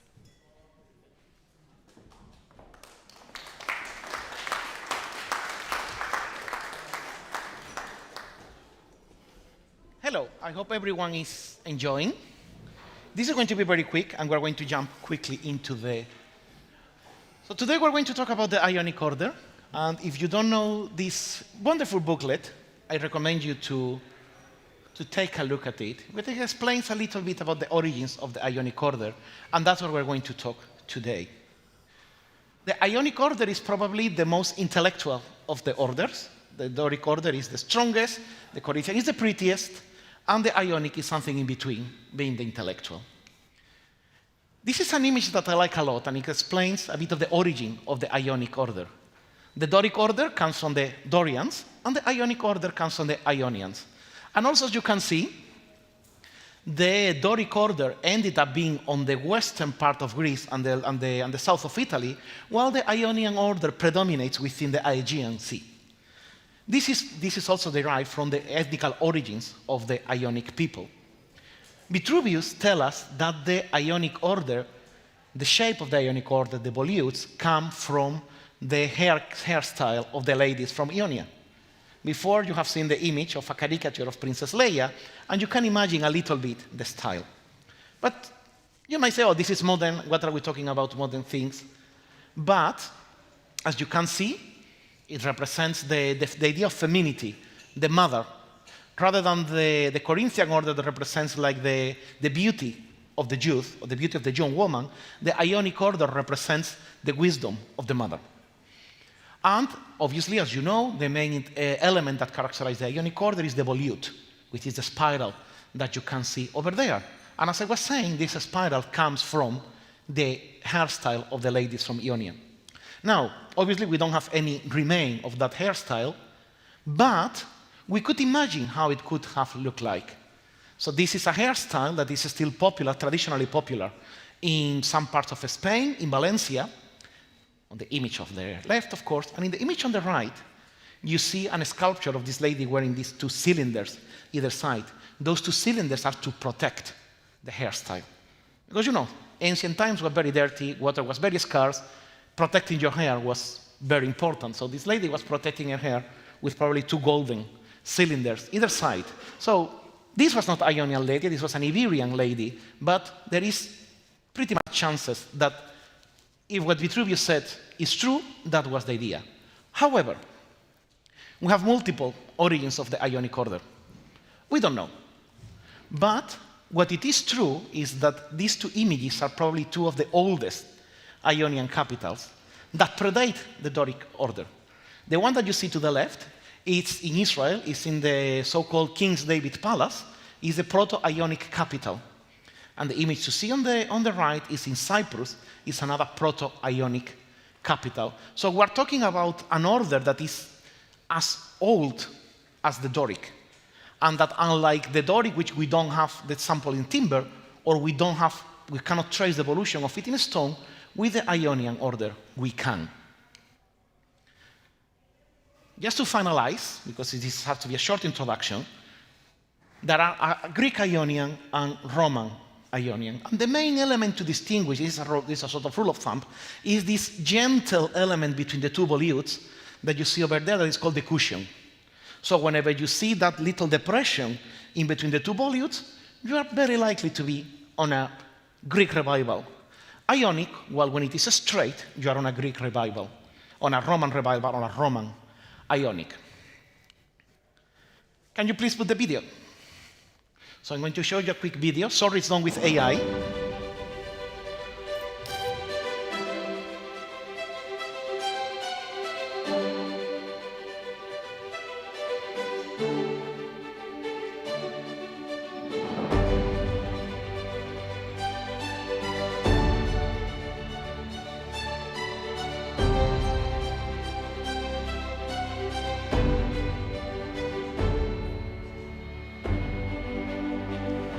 So why am I showing you this AI video? Apologies for the AI.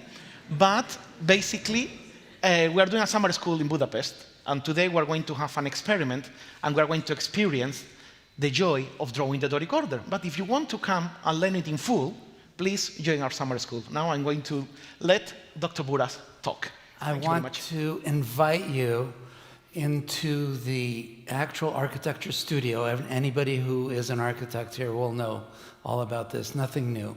We actually engage constantly in the philosophical, the design element, and how to build it, part of design, constantly going between these three things. So we're going to draw this. What you're going to do is you're going to carefully trace the lines. This is a scientific, philosophical, and neuroscience experiment.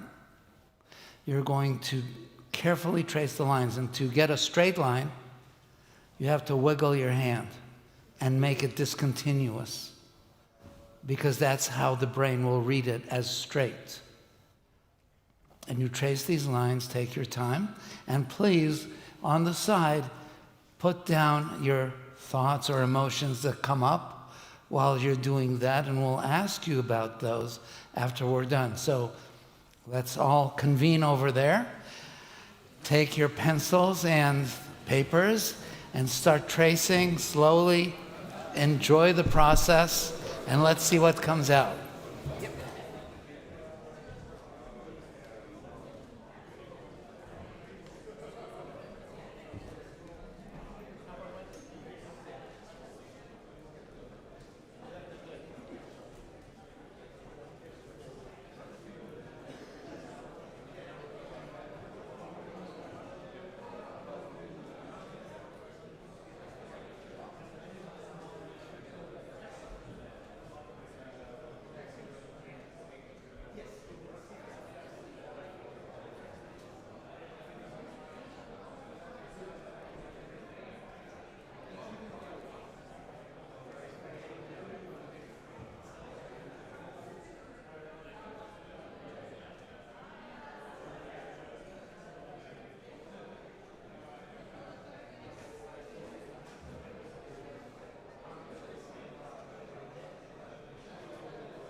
How do you do that?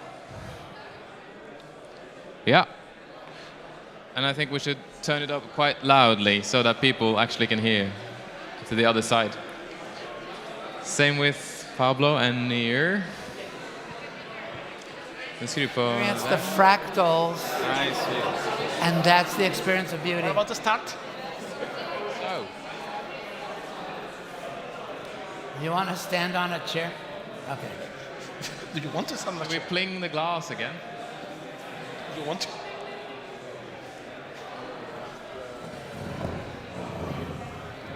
No, just stand, just stand. One for you, one for me. Me too?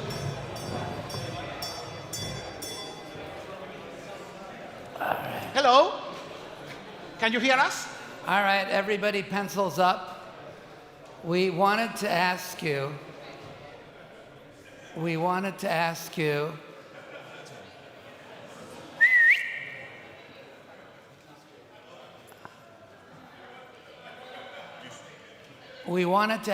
what you experienced tracing these lines. Who enjoyed tracing? Raise your hand if you enjoyed. Higher. A lot of people didn't. Who had a hard time? About the same number. Okay. A little less, right? Yeah. Okay. What was going on? And those of you who actually enjoyed themselves were treating yourselves right. You were focusing, and you were following these lines, exposing your brain to the multiple fractality of classical architecture, and you released endorphins in your brain as a result. Those who had a hard time, I don't know what the reason was, but next time you do it, remember to relax and enjoy. So thank you very, very much. You were participants in a scientific experiment. And now what are we going to do? It's up to you, Sigurd. Thank you very much. What's next on the agenda? So next on the agenda is staying here, finish your drawings, finish your wine. The bar is open, and we will be gathering for everyone who has reserved, everyone who wants to join at the Lorry restaurant in that direction. Dinner is served at 7, so please be there on time. You can find it in the map. It's on the back of the there's a program. map. Thank you for being here. Thank you.